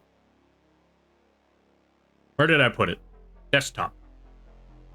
There it is. So, just to repeat. Someone commissioned me to make the current animation that you see on the screen right now based off of this animation right here. I requested this animation, but using their character. Whoever made this animation, or if anyone knows who made this animation, please let me know so I can give credit where that animation is based off of. But yeah, I wanted to let everyone know. Someone requested an animation of their character based off of this animation right here. We made that animation based off of their character, we made that animation of their character based off of that one. And then Fallen saw the animation and asked for a small section of said animation. So now that's exactly what we're doing right here. And let me tell you, that other animation took forever. Also, thank you for the hydrate there, Afton. I greatly appreciate it. And Got, thank you for the follow. I greatly appreciate it. Welcome to the Moth Fleet. I hope you enjoy your stay. By the way, you're lamping now. If you don't know what that means, don't worry about it.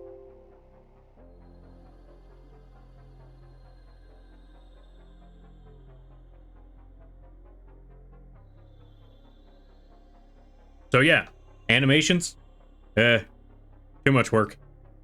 But it's well worth it at the end. Especially if you could get paid for it. If you could get paid for animations, definitely well worth it.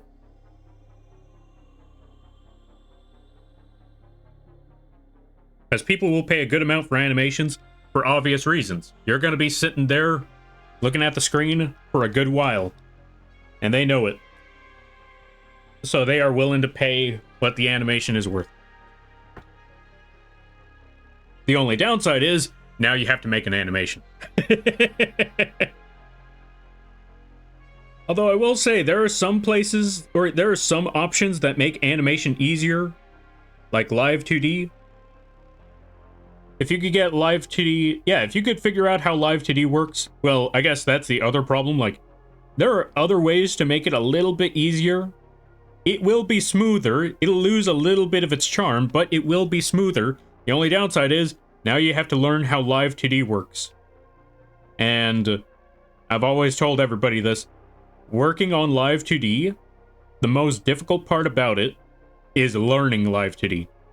After that, it's a whole lot easier, but it takes a lot of work. It's a bit of a struggle. Alright, let's get the brass next. Go back over here. You know what?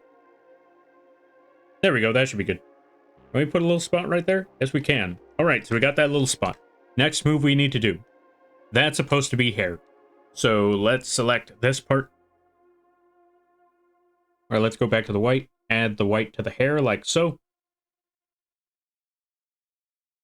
Let's get some of the black, because we need to add that to this part of the hair as well. And the eyes, now that I think about it, we need to add it to the eyes as well. So let's take that whole section. Boom, there we go. Go to the eyes next. And unfortunately, we're going to have to do this for most of the frames, with the exception of like 2 of them. So we're going to need to do this about 5 more times. We're going to be there for a while. All right, let's see. But Lampy knows Live 2D.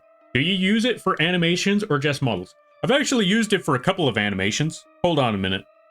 Actually, I got a couple of those animations right here. This one and this one. These 2 emotes right here are actually used via Live 2D. Or were actually animated via Live 2D.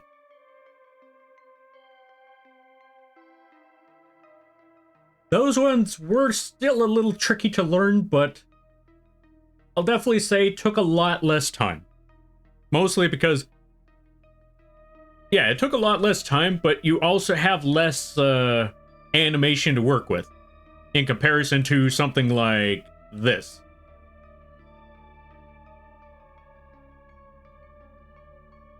Because with this, or yeah, as you can see with the sleep emote, those ones, or yeah, with the sleep emote, you have a lot more freedom to work with because you could just redraw all of those parts to make them, how do I put it?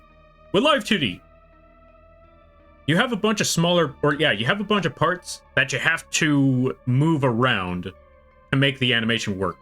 With just frame by frame animation, you just gotta draw the action as you see fit.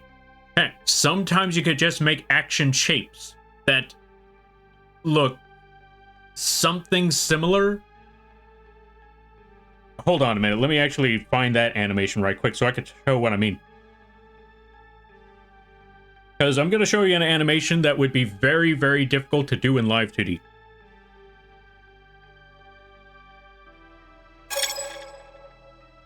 Where is it? Where is it? Where is it?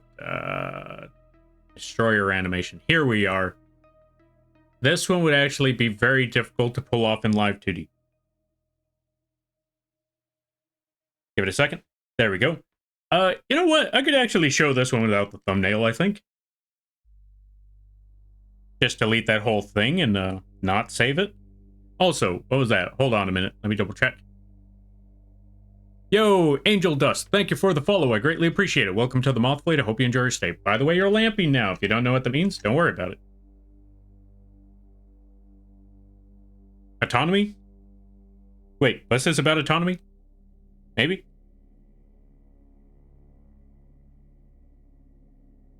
There it is. That animation works. Yeah, this one.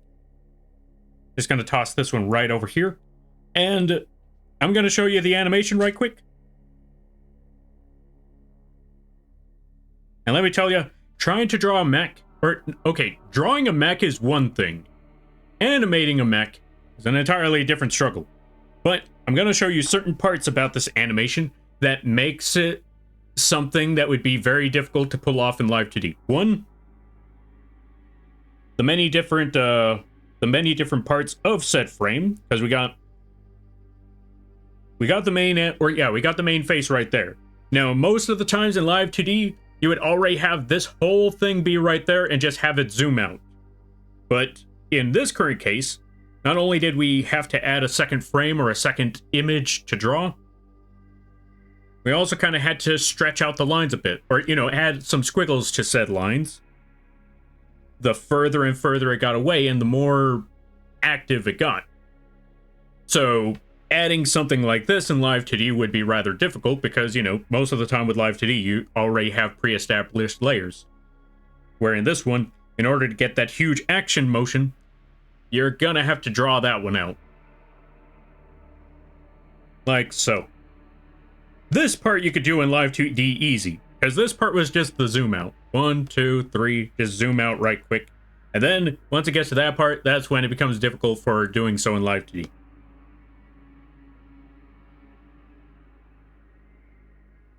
And then boom, there we go.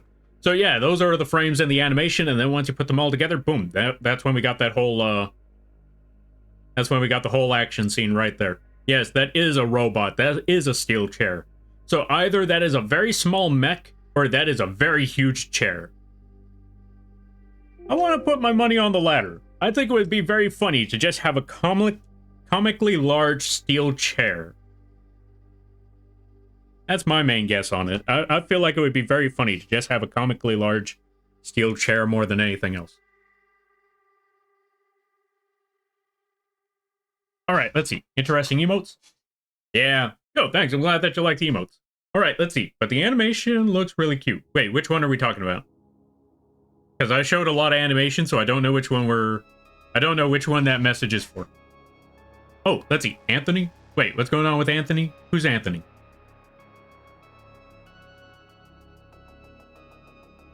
I just started hearing names, and I'm like, wait. Somebody explain these words. Yeah, somebody explain these names to me. I don't understand them. I'm too old to understand what's being said. Or not old enough? Chances are it's the former. Alright, next let's get that shade of blue. Move back over here. That right over there. Go back over here and let's get the shade of red. And teal. Or aquamarine, I don't know which one. Wrong side for the aquamarine. We got to put that on the right, actually.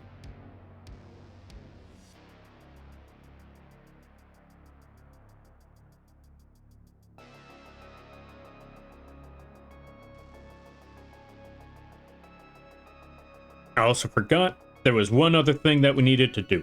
We needed to make a darker shade for the sleeves. Because let me see something right quick. Where is that image? Okay, yeah, there's a darker shade for the sleeves right over here.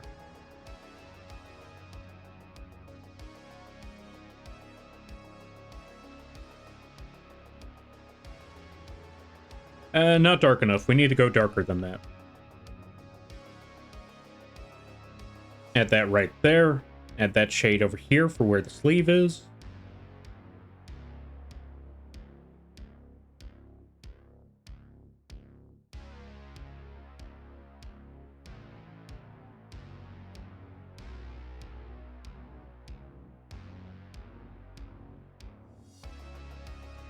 There we go. And we're all set with that. Almost.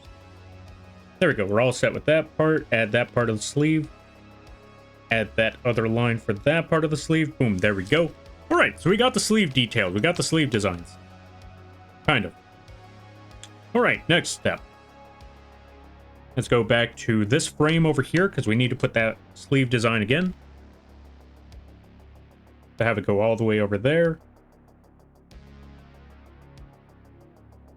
Like so. Add that shape. Then add that shape and that shape. Or you know what? Let's keep that line. No. We need to keep, or we need to add both lines right there. All right, let's add that whole section like so. Actually, let's make a little, or let's make the eraser a little bit smaller. There we go. Also, Stormy Void, welcome on in. I hope you're having a good day there, buddy. The damage-prone raccoon is here. Wishing you the best of luck. Also, thank you for the save there, Stormy.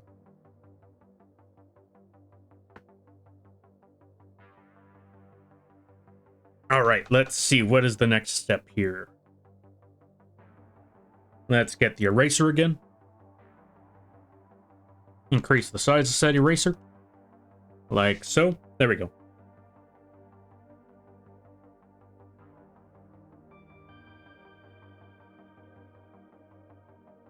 Add that line.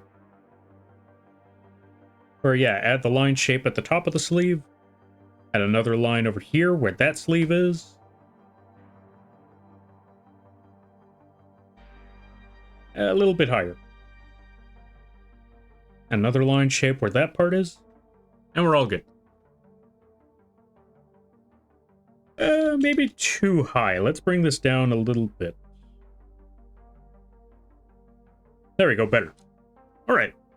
Yeah, that should be good. The next step that we got to do. Okay, so we got the design on that. So we can move on to the next step.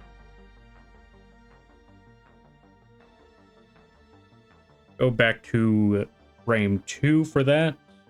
There we go. Did I get everything? Almost. We're just missing that shape there for the eyes. Or not the eyes, but for the sleeves. Not the sleeve, the forehead. We just need to add one more shape for the forehead, and then we're all good.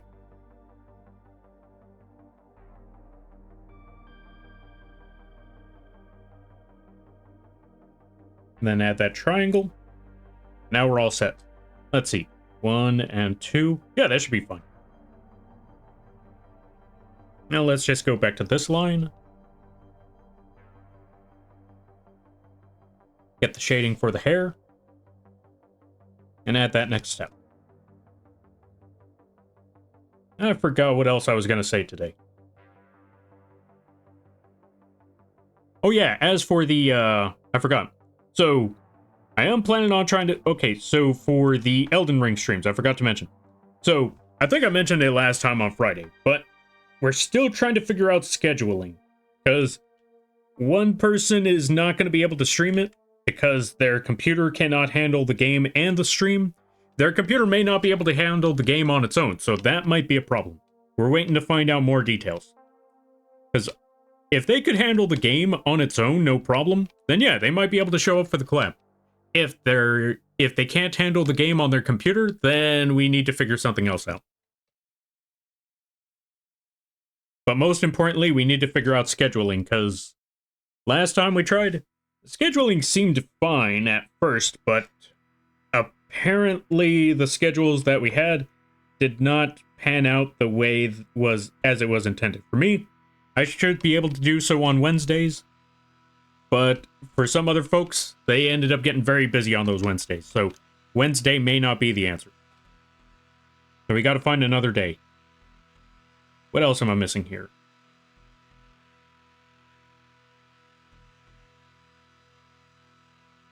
You know what? Let's go back to these other ones right quick and just fill in the dots. Let's put some transparency locks on everything.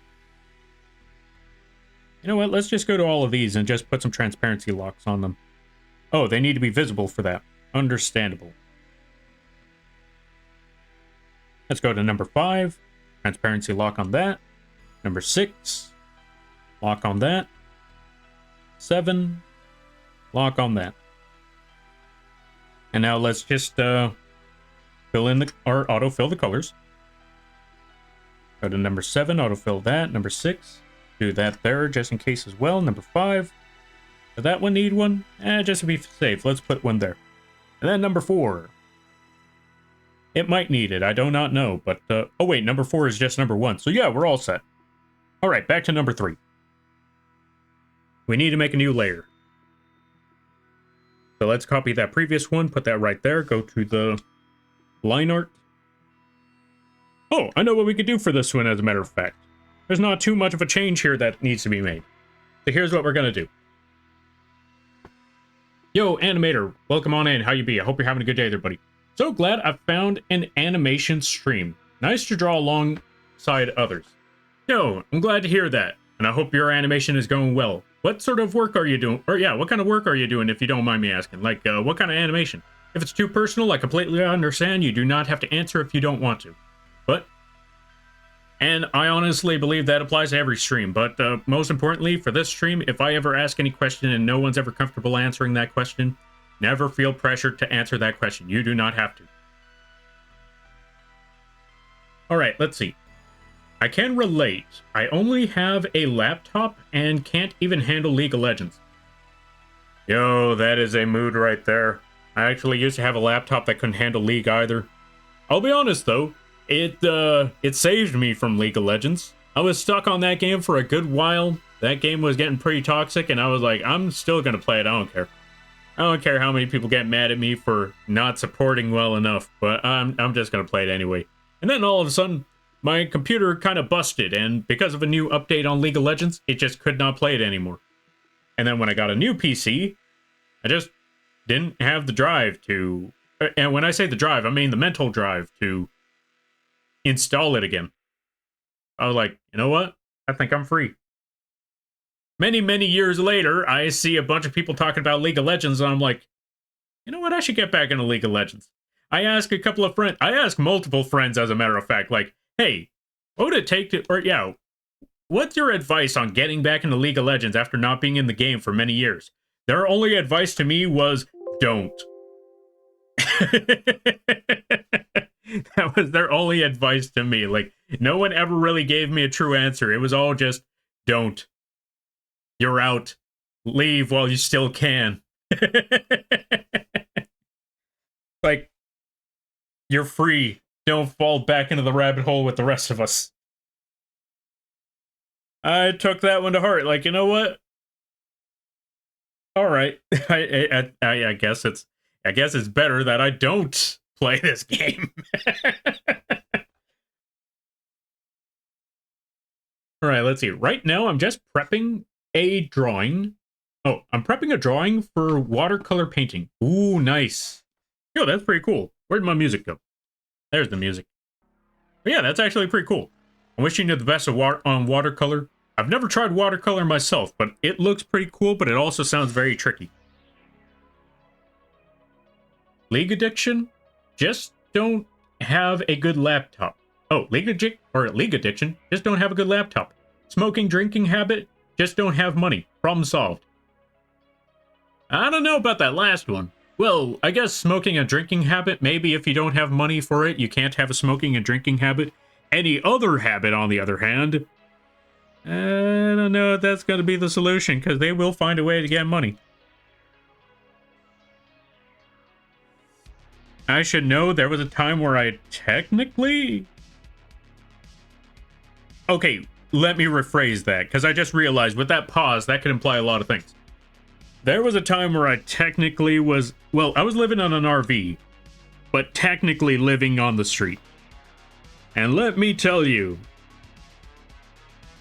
there's a lot of people out there, and they found ways to satiate their addiction. They found ways to get the money for it. I'm not going to go into major details for obvious reasons, but yeah, just know that they found their ways. Gonna select this whole part. Get this shade. Also, how do I pronounce that name? Yeah, I don't know how to pronounce that name, but welcome on in. How you be? I hope you're having a good day there, buddy.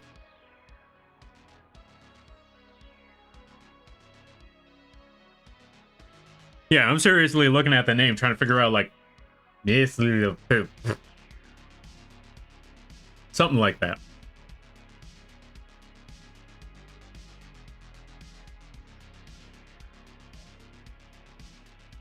But either way, regardless, I hope that the day has been going well on your end. Alright, so now that we got to this part, we just got to put that layer back. Make a new layer over here. Or, yeah, let's copy this one. Put that right over there with number 5. And luckily for this part, it's going to be relatively easy. We just got to take the top half of this and just move it down by 5. 1, 2, 3, 4, 5. Maybe one more. There we go. Perfect. Nope, one more was too much. 1, 2, 3, 4, 5. Yeah, you know what? Still one more. But okay. And then we just clean that section up. And now we're all good. So that's number 5. Now we got to make number 4 or number 6.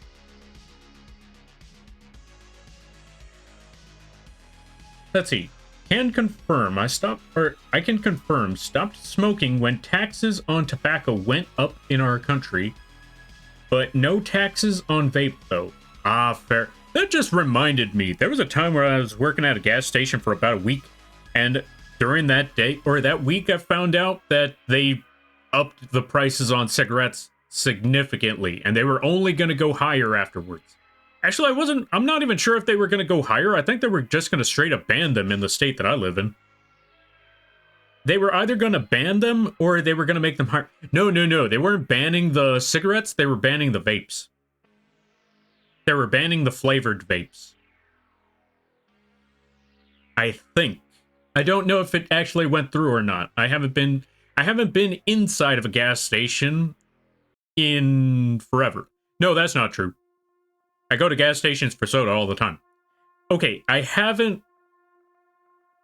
be honest, I don't look at the vapes all that much, so I don't know if their prices if they actually got banned or not. In the state that I'm in, if anything. Alright, let's see. If you decide to try out watercolor, I recommend purchasing high-quality paper and spend good money on high-quality paint. Let's see. Primers. Oh, let's see. Wood quality paint, primers, black or Payne's gray, and white. Ah, I see.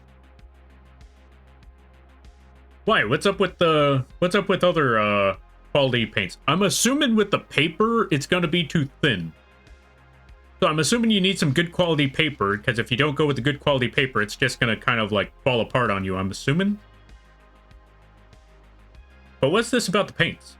Am I go pass out because I have school in the morning? Alright there, Afton. I'm wishing you the best of luck. You go get that sleep. And I hope you have a good night, better tomorrow, and a great week. And good luck with school. We all know school sucks.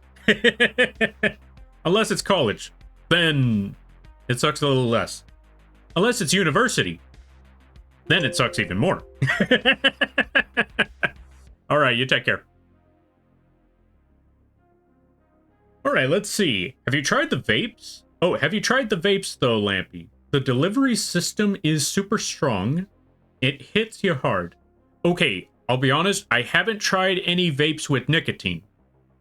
I've basically just been going with the okay, I did try the vapes a while back. I did buy, or actually do have a vape that I did buy, but it wasn't all that great. It kept leaking. So I was like, you know what? Maybe this is a sign that I should just stop. You know what? No more vapes for me, just hookah. Although, to be fair, hookah is also very difficult to go for it. Like, one of the what do I call it? What do you call it? The hookah pipes. Those are difficult to get a hold of because either A, I'm going to have to spend a good money just to get the pipe, clean it, maintain it, all of that stuff, or I'm going to have to go outside and spend good money for, you know, hang out there for an hour or two. Not gonna lie, I would definitely spend the money to hang out there for an hour or two. I just don't feel like going outside as much anymore. Although, maybe I should take a day out. Just take a day, go outside, just hang out at a hookah lounge. Although, to be fair, or the other thing I forgot to mention. Granted, I haven't been to a hookah lounge in several years because, well, let's be honest, 2020 happened, and 2020 made it very difficult for hookah lounges to exist. Considering the fact that, you know, airborne. Well, not airborne, but, you know, smoke. Distance. Yeah, it didn't work out all that well. Thank you for the bit there, Goose. I greatly appreciate that. Also, Faz Bones, thank you for the follow. I greatly appreciate it. There it is. Thank you. I greatly appreciate it. Welcome to the Moth Fleet. I hope you enjoy your stay. Same thing with you there, Animator Rene. Is that how you pronounce it, or is it Animator Reen? You let me know. Thank you for the follow, the both of you. Welcome to the Moth Fleet. I hope you enjoy your stay. By the way, you're lampies now. If you don't know what that means, don't worry about it. Hello, hope everyone's doing great. So far, so good. Thank you for the hydrate. That one's supposed to rhyme, but I'll take it. All right, let's see. They banned both hookah and vapes in my country. Sorry to hear that they're blobby. And you get accustomed real fast. Oh, I see, I see. Okay, wait, let me try to catch up with a lot of things.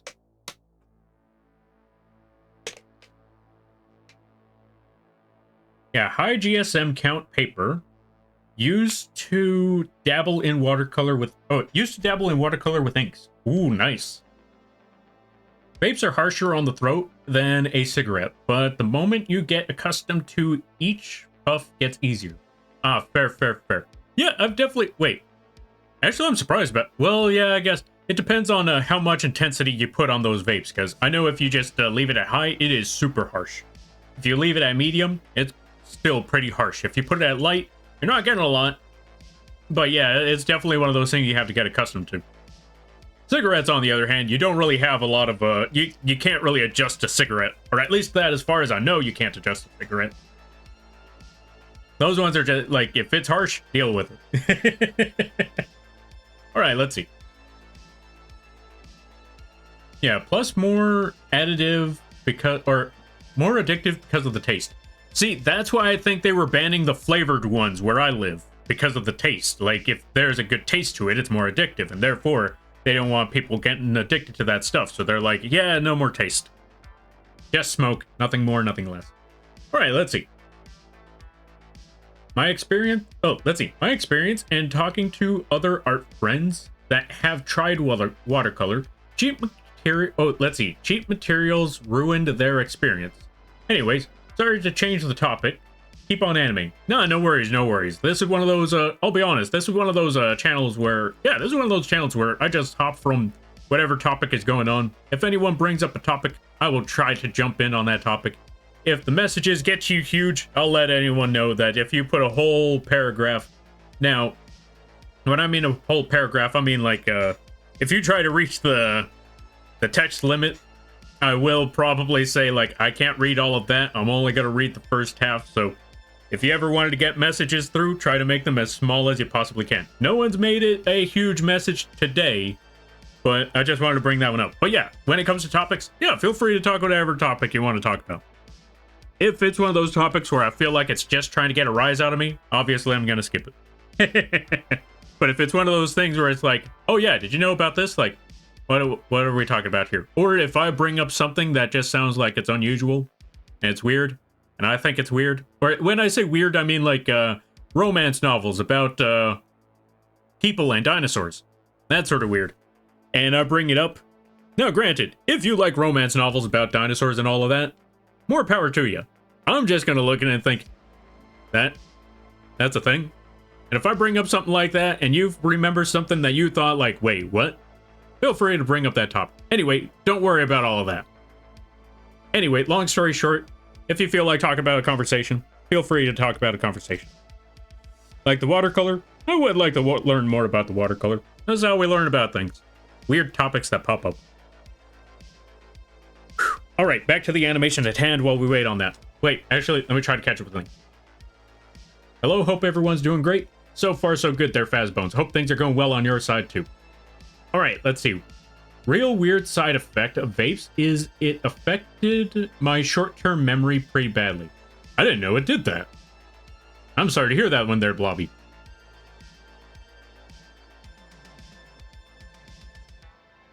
Yeah, I didn't know that vapes could affect memory like that. Let's see. Oh, Lampy. Let's see. A lot of vapes are disposable now. Very few actually have mods nowadays.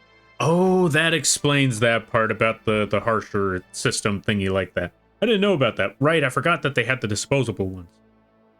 I'm sitting here saying, I didn't know about that. Like, wait, no, I remember. I remember seeing them at 7-Elevens all the time. I never bought any of those because I was like, you know what? If I'm going to get a vape, I'm going to get one of those ones where I know, like, I'm going to be able to keep the machine, keep the whole thingamabobber, and just add stuff to it later.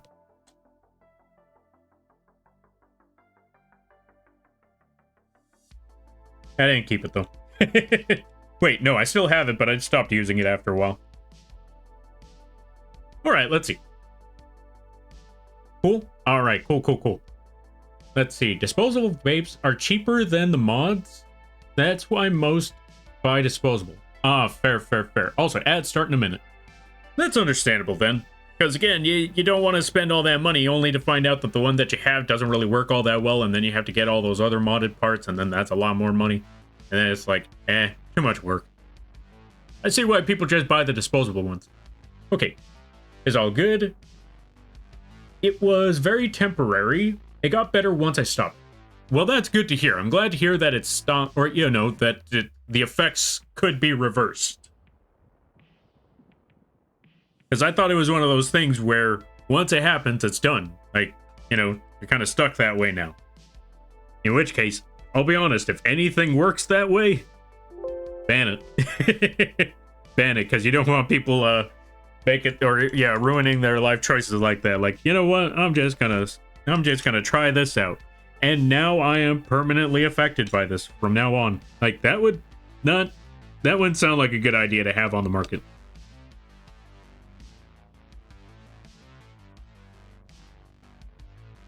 All right, now let's select this top half here. Boom.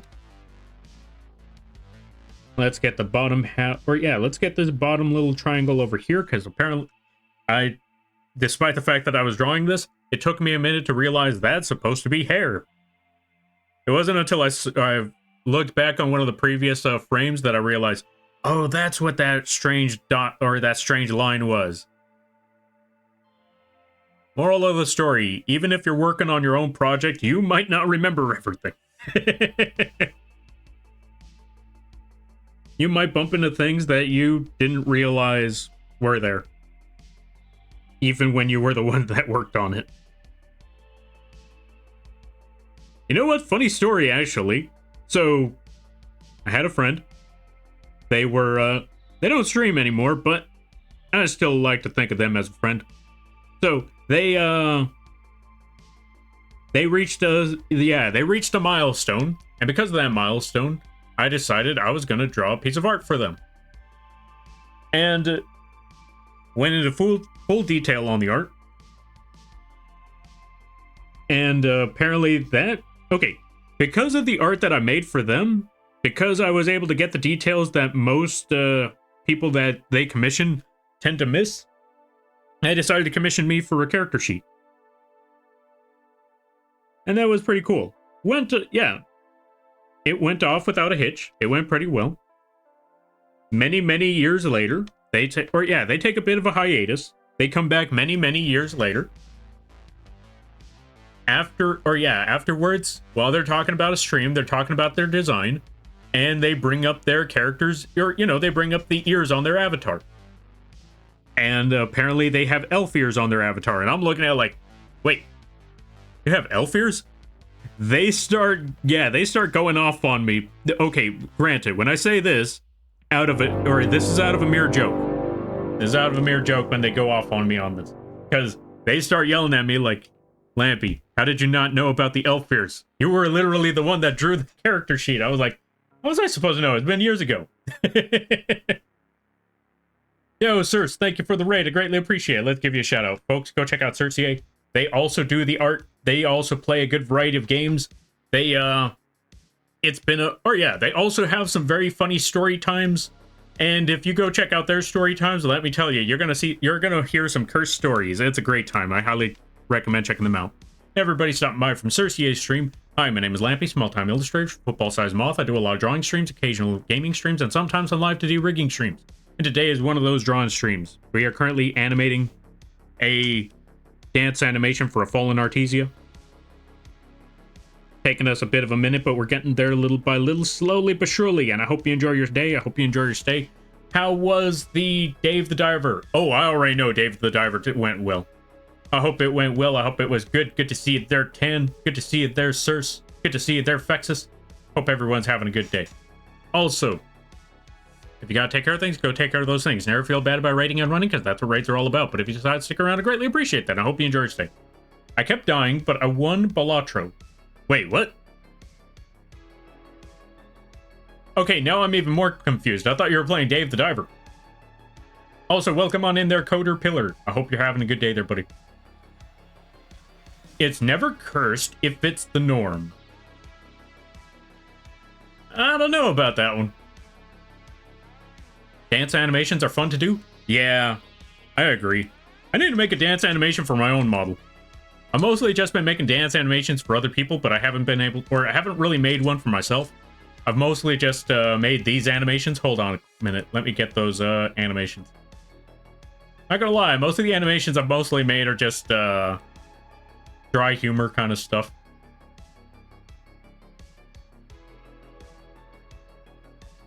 Wait, are those the only animations I made for the channel? No, wait, I forgot. There's also that one. There we go.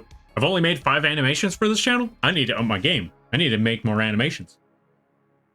Or I need to make more animated emotes, if anything. Okay, let's try to catch up with some things. But yes, I agree. Norm is a curse? True, norm is a curse.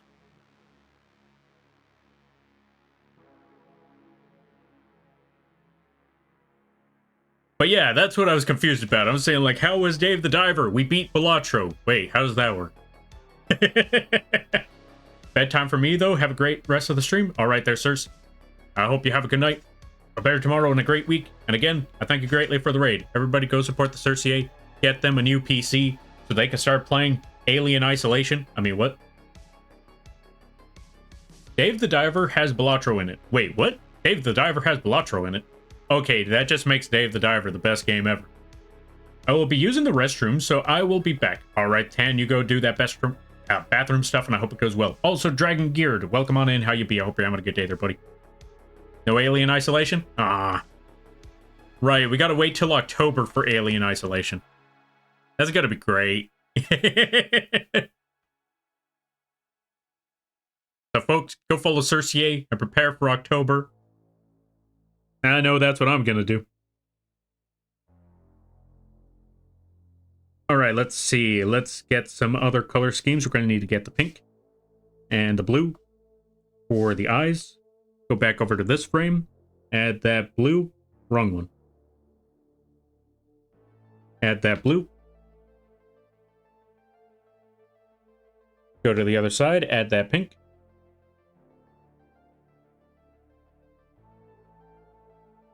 Now go back to this frame. Get the red. And the green. Go back over here. Add said green.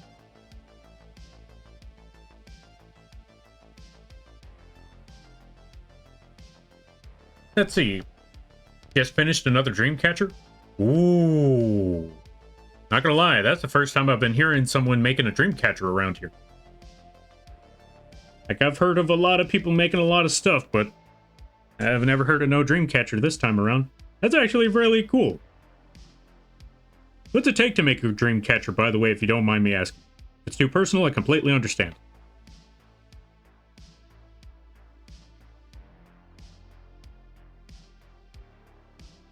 That's pretty awesome right there. Alright, so we got that. Wait, let me go back and check these other ones. Okay, so that part's fine, that part's fine. It's just this part that needs to get fixed up, so let's go back to this layer. This shade. There it is. Let's go back to this one over here, because we need to add the white eyebrows. So let's do that right now.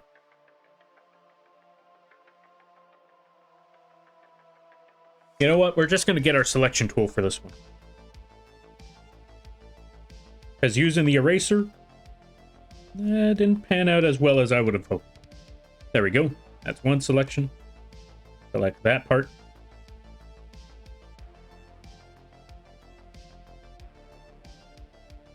Go to this frame. Do the exact same thing over here, because I keep forgetting about the eyebrows. We need to fix up them eyebrows. Boom, there we go. Let's go to this side next. We're all set over there. We're also going to need to fix up some of the light over here as well. Did the raid go off? I didn't hear a raid. It's probably going to take a minute, but either way, there it is. Gory Glass, welcome on in. Thank you for the raid. I greatly appreciate it. Let's give you a shout out there, friend. Hope it went well. What were you up to? Let's find out. What were you doing? Were you also doing art? Were you also making animations? How was the art? And I hope it went well. There's been a lot of new people that popped up today. Not gonna lie. I wonder why. But yeah. How was the art? I hope it went well. And everybody stopping by from Gory Glass's stream. Hi, my name is Lampy, small-time illustrator, football-sized moth. I do a lot of drawing streams, occasional gaming streams, sometimes some live 2D rigging streams. And today is one of those drawing streams. Currently, we're working on an animation for a Fallen Artesia. Their name is in the title screen if you want to go support them. But yeah, we're currently just working on that little animation for them. It's going to be a little animated emote on their channel. I just need to fix up certain things like adding lighter shades to the bottom so it'll be visible on dark mode when it comes to chat emotes and all of that stuff. We're getting there little by little. I hope you enjoy your day. I hope you enjoy your stay. Also, if you gotta take care of things, go take care of those things. Never feel bad about raiding and running, because that's what raids are all about. But if you decide to stick around, I greatly appreciate that, and I hope you enjoy your stay. It was good. I don't do it was good. I don't do animations. That's fair. That's fair. Well, I hope whatever art you did, I hope it went well. I hope you had some good art there. Sick. Yo, thanks. I'm glad you like it. Also, Gory Glass. Thank you for the follow. I greatly appreciate it. Welcome to the Moth Fleet. I hope you enjoy your stay. By the way, you're Lampy now. If you don't know what that means, don't worry about it. Feathers? Feathers. Wait, feathers? Gotcha. I got you on feathers. Hold on a minute. Feathers. There we go. Close enough. Scroll up. Oh, let's see. Oh, right. Okay. Thank you for letting me know. I forgot about this part. Yeah, I'll be honest. I forgot about this part. I was trying to catch up with everything. I saw the giant message and I was like, oh, all right. I will read that one right quick. And then as soon as I'm done with all of this, and then I completely forgot. All right, let's see. All right, let's see. Oh no, I'm happy to answer that question about my craft. I'm a leather worker. Yo, that's actually pretty awesome. I think I know one other person that does leather. I haven't seen them stream in a while, but I remember someone else doing leather work. And hearing about leather work, that's always pretty cool. Because you know what? That's a craft, or yeah, that's a pretty rare craft to see all on its own. All right, let's see. And all you need are let's see. Whatever beads you want, a metal ring, a long enough material to wrap said ring, and a long piece of string for the webbing and feathers for the hanging bit. Oh, hey, that's pretty cool.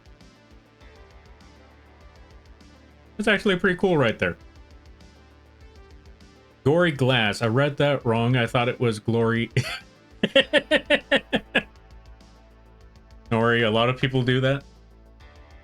Yeah, I think it's because Gory Glass is... Yeah, I feel like it's because Gory and Glass are too close to each other, so when someone reads it, they might accidentally say Glory.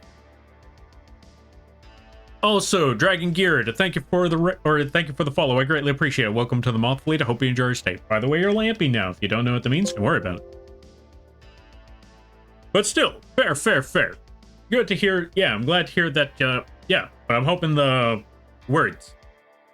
I'm hoping words come back to me because I don't know how words work anymore. Give me a minute. I'm gonna try to figure out how words work while I work on this project here for a second. So, words. Words work in a certain way, but words don't word when you want them to word, so therefore words don't really work.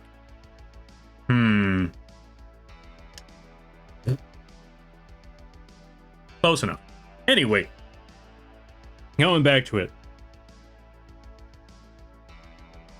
I hope you had a good art stream. I hope you enjoyed this stream. Or if you gotta take care of things, I hope those go well. Along with that, hearing about the dream catchers and the metal work, honestly, or not the metal work, the leather work. Hearing about them dream catchers, that sounds like it sounds pretty fun. It sounds pretty cool, especially with all the new unique ways someone can make a dream catcher. Because you could either add a bunch of feathers, just a couple feathers here and there, and all sorts of strings in the center. I didn't know about the leather work that goes around the giant ring. I didn't know that was a part. But yeah, hearing about all of that, that sounds pretty cool.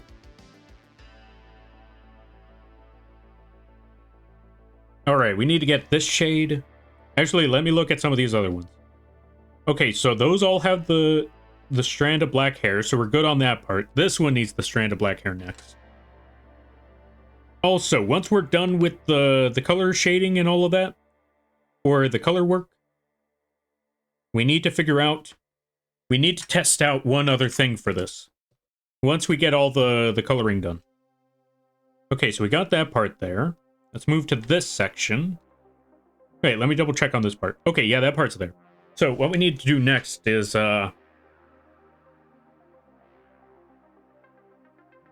add this shade. Or yeah, we just basically need to add the pattern to the sleeve. Like so.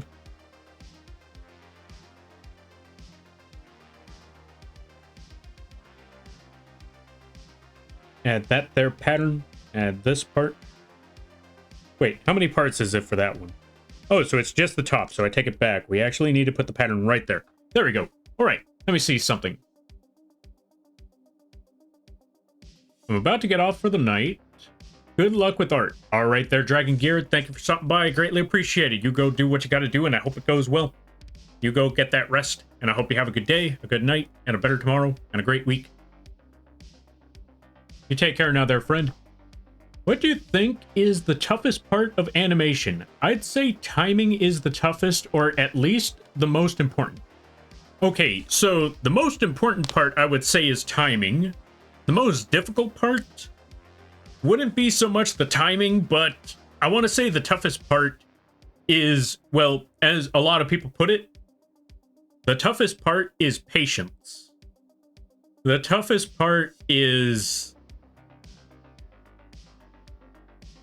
all the frames that you have to add, like being willing to put all those frames together, because in all honesty, it's one of those things where the idea in mind is easy to do, or it's easy to create the idea that you want for the animation. The difficult part about the animation is actually doing it. Because, again, this tiny little dance that you see right here, 8 whole frames. That means, one, you have to do, you have to draw this multiple times, or you have to, like, break the parts a bit multiple times. You got to go 1, 2, 3, 4, 5, 6, 7, 8.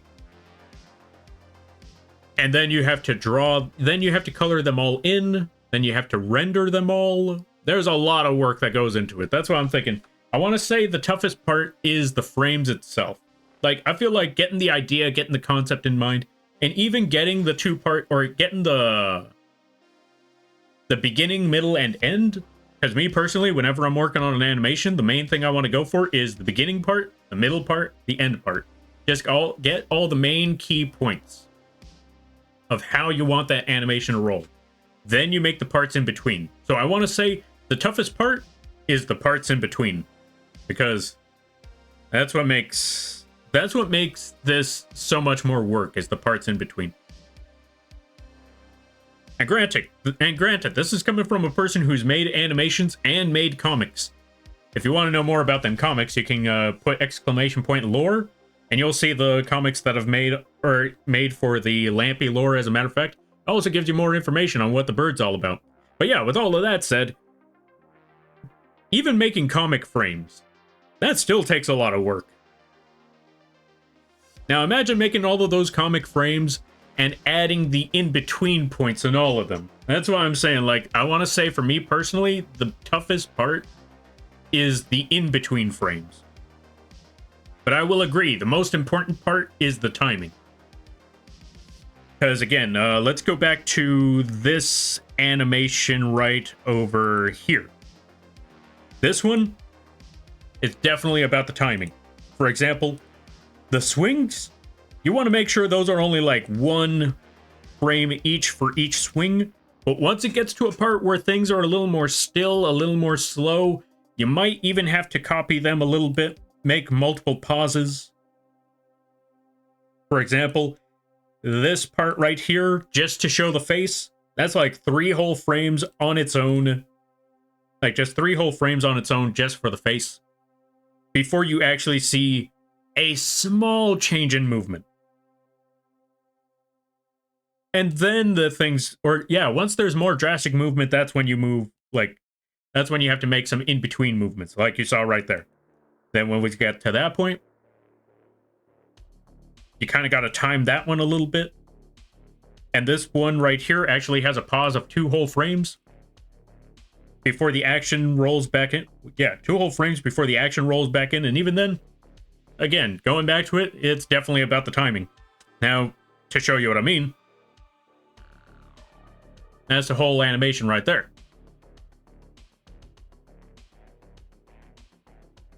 I just wanted to talk about all the technical points before I actually show what the full animation looks like.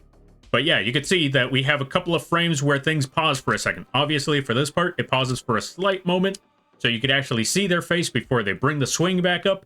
And once they get to this point, there's a slight, or a very, very slight pause before they bring the chair right back down. So yeah, I will agree, timing is definitely important when it comes to animation. But the toughest part, the in-between stuff. Alright, let me see. Let me try to catch up with things. Also, good to see you there, Spectre and Mortician. How y'all be? I hope you're having a good day. Sorry, I didn't respond faster. I was in the middle of yammering on about the animation and stuff. Someone got me monologuing. Alright, let's see. I'm a Lampy. You are a Lampy there, Spectre. Original cartoons are hand-drawn frame by frame. Yeah, they were, and so was Cuphead. If I'm correct, that's why Cuphead took forever. But as you can see, if you look at the animations in the game Cuphead, their work speaks for itself. Also, best of luck if anyone's trying to see the game of Cuphead, because from what I've heard, it's a very difficult game. So appreciating those if you want to appreciate the animations in Cuphead, YouTube. That's the best I could say. If you want to play the game, obviously, best of luck. You got this, I believe. If you want to appreciate the animations, playing the game may not be the best of options, because you're going to miss a lot of details because you're trying to, not die. Either way, long story short, it's still a great game. Should definitely be played. If you can't beat it, I don't blame you. But if you just want to appreciate the animations, YouTube. I wonder if there's a Discord. There do be a Discord. You just put !! Discord like Landon over here said. And there you go. You're all set. Trek audience. Oh, let's see. Trek audience lady. Give him the chair. Yeah, basically. Give him the chair. Also, welcome on in there, Cam. Let's give you a shout out. And welcome on in there, Dolio. Hope you're having a good day as well. There we go, folks. Go check out Cam. We've actually, speaking of animations, we've actually made a couple of animations for Cam the Corgi. We made an animated gun emote.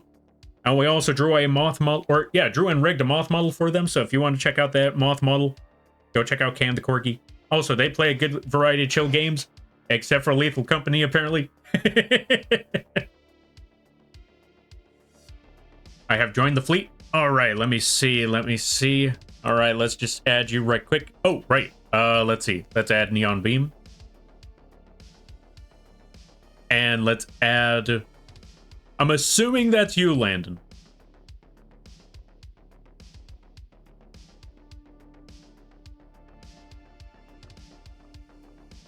Also, a fair warning for everyone who joins the Discord.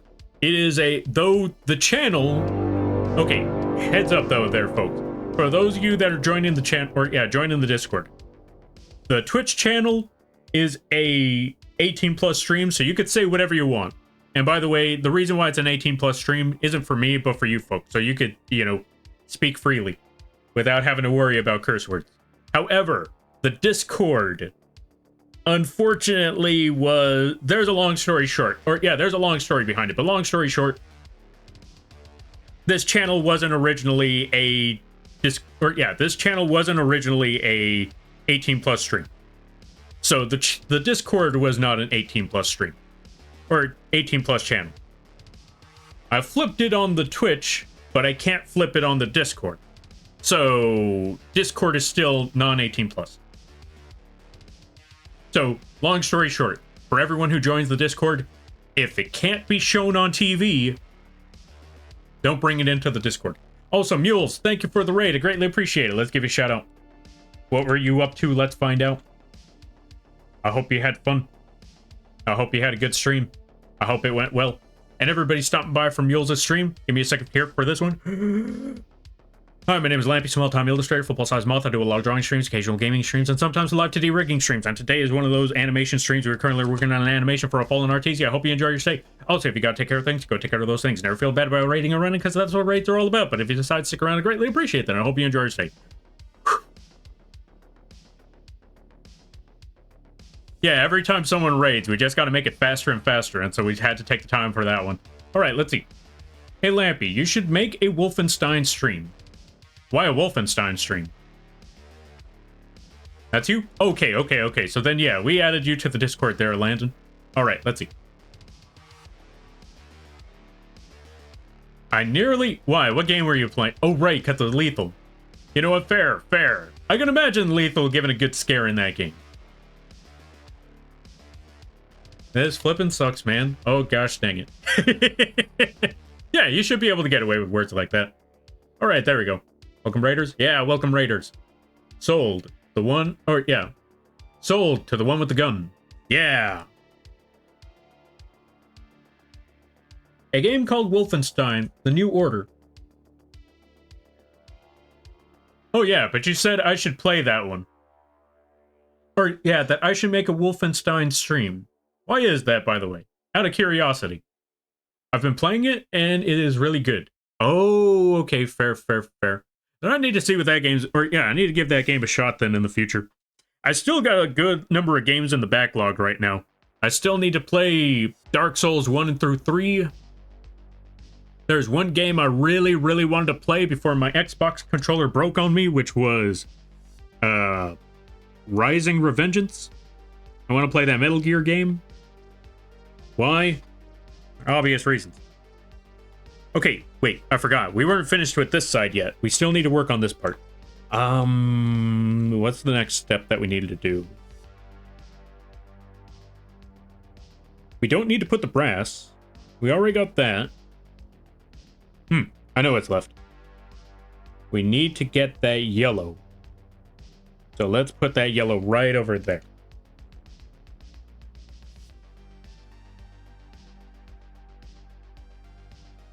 Actually, let's go back over here. Add that small yellow triangle like so. Too far. Small yellow triangle like so. Then we add the bigger triangle. We're all set. There we go.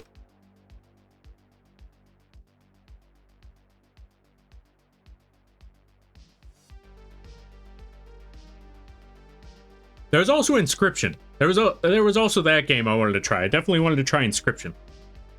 I'm about to send you a funny GIF in general. I'm gonna delete it real quick though. Okay, if it's gonna be one of those GIFs that you need to delete, just send it to me directly, because it'll probably be easier that way. Because if you send it during a stream, I might not be able to see it.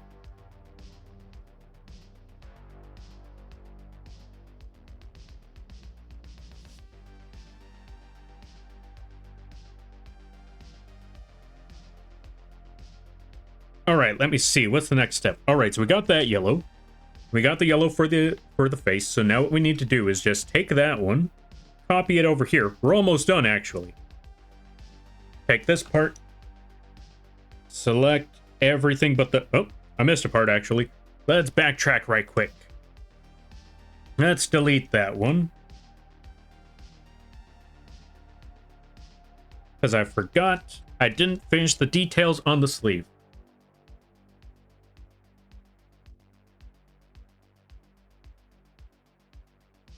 Wait, am I on the right screen? Yeah, this should be the right screen. Right, I need to deselect something, I think. No? Why is the button... Oh!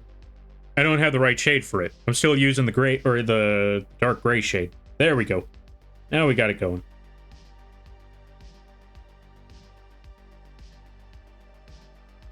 There we go, and we got it set. All right, let me see.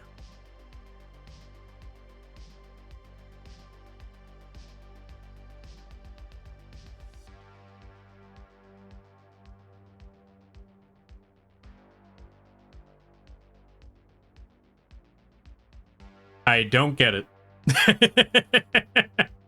I don't get it.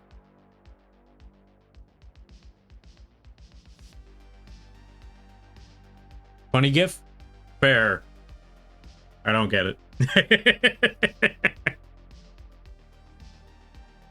I mean, I understand the gif. I just don't understand why. There we go. All right, let me see. Now that we got that set up. Yeah, now that we got that, now we can go back to frame 7, put that over here, copy that, select this whole part.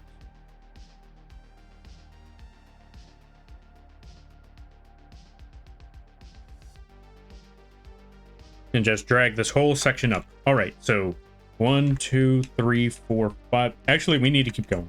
There we go. That should be, well, actually not far enough. Right here, maybe? Is this the right frame? This might not even be the right frame for this. You know what? Move this down a little bit more. There we go. That should be good. Although this part doesn't make any sense. Why would that be too low? Oh, right. Different. Or, yeah, that one wasn't made properly. That's why. Okay, I get it now. I get what happened. 2 different lines. Just erase that. Put that there. Also, Violette, is that how you pronounce it? You let me know. Thank you for the follow. I greatly appreciate it. Welcome to the Moth Fleet. I hope you enjoy your stay. By the way, you're lamping now. If you don't know what that means, don't worry about it. All right, let's see. Gonna flood you with memes? I'll let everyone know. Anyone who's trying to hit me with memes left and right, chances are I may not respond because I'll be honest, I don't know what to say to memes. I just look at it like, oh, meme. And then I move on. All right, let's see. Lampy, do you know any free softwares for animation? I mean, Adobe can be free if you're a pirate. Okay, so for animation softwares, free animation softwares, I want to say, let's see. I want to say any animation that, or I want to say any program that, oh yeah, you know what? There you go. What Animator Rene said. Open Cartoons is a good animation software. Maybe, I want to say maybe most of the, what's it called? I want to say whatever the, okay, this is going to be a bit of a struggling one, because there are some, I know art programs that are free, but I don't know if you could use those art programs for animation. If they have something that lets you make frame-by-frame animations, or if they give you like a frame-by-frame timeline, then it should be doable. But if anything, Open Cartoons is a good spot for animation. I want to say anything with, whatchamacallit? What's the word I'm looking for? Anything with, you know what? Let me look this up, because I know a couple of free art programs, I know a couple of free art programs, but I don't know if they can work with animation. I'm going to look this up right now. Now that you asked that, let's see. What's a good free program? You know what? Let's look up free art programs right quick. Free art programs for animation. Oh, free art programs with animation. Okay, apparently Krita is one of them. Open Cartoons. Blender. Well, that's for 3D animation. I don't know if that's 2D animation. Right, we should probably put for 2D animation. 2D. So yeah, Open Cartoons. They're saying Open Cartoons, Pencil Z, Krita. And in all honesty, out of those ones, I would say, out of the ones that I know of that would work really well, because I'll be honest, I've tried Open Cartoons before. It works really, really well. I just didn't know how animation worked at the time, so that was a little tricky. So I would say, out of my experiences, Krita and Open Cartoons. Those ones are the free. Those are the free art programs you could use. If you have Clip Studio Paint, I think you can also use Clip Studio Paint for that. Oh, also, another one that you could use for a free animation, I think would be Live 2D. if you're willing to go for the trial run. And let's be honest, all of these programs are free if the pirate's life for you. If you like to sail the seven seas, then every program is free. But to avoid getting banned from this channel, don't pirate programs. You wouldn't download a car, would you? Absolutely not. For safety reasons, don't illegally download your programs. With that being said, if we're going with like legitimately, Krita and open cartoons. Yeah, Krita and open cartoons. Those would be your best options.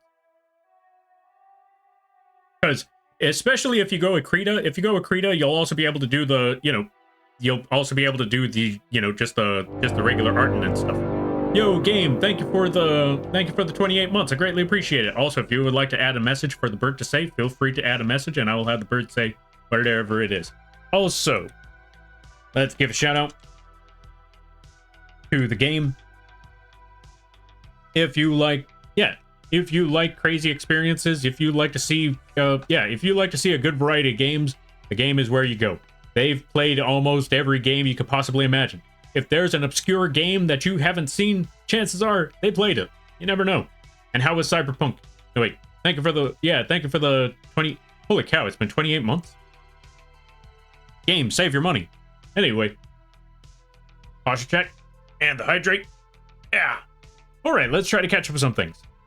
Open Cartoons is free. I think it's been used for Ghibli films. Yeah, that's what I've heard about Open Cartoons. I think that's the main thing that they promote when it comes to Open Cartoons is that you like them Studio Ghibli stuff. This is how they did it. They used this program, and you can use this program too. I think that's how they promote their stuff. Or at least that's what they promoted when I first saw them pop up. I was like, what?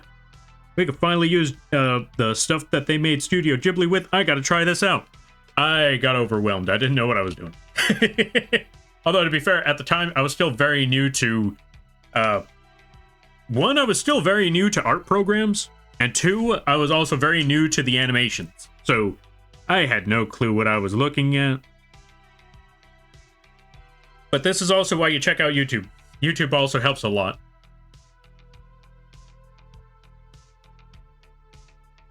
If you own Clip Studio, I remember... Oh, let's see. If you own Clip Studio, I remember my partner says there is animating tools in it.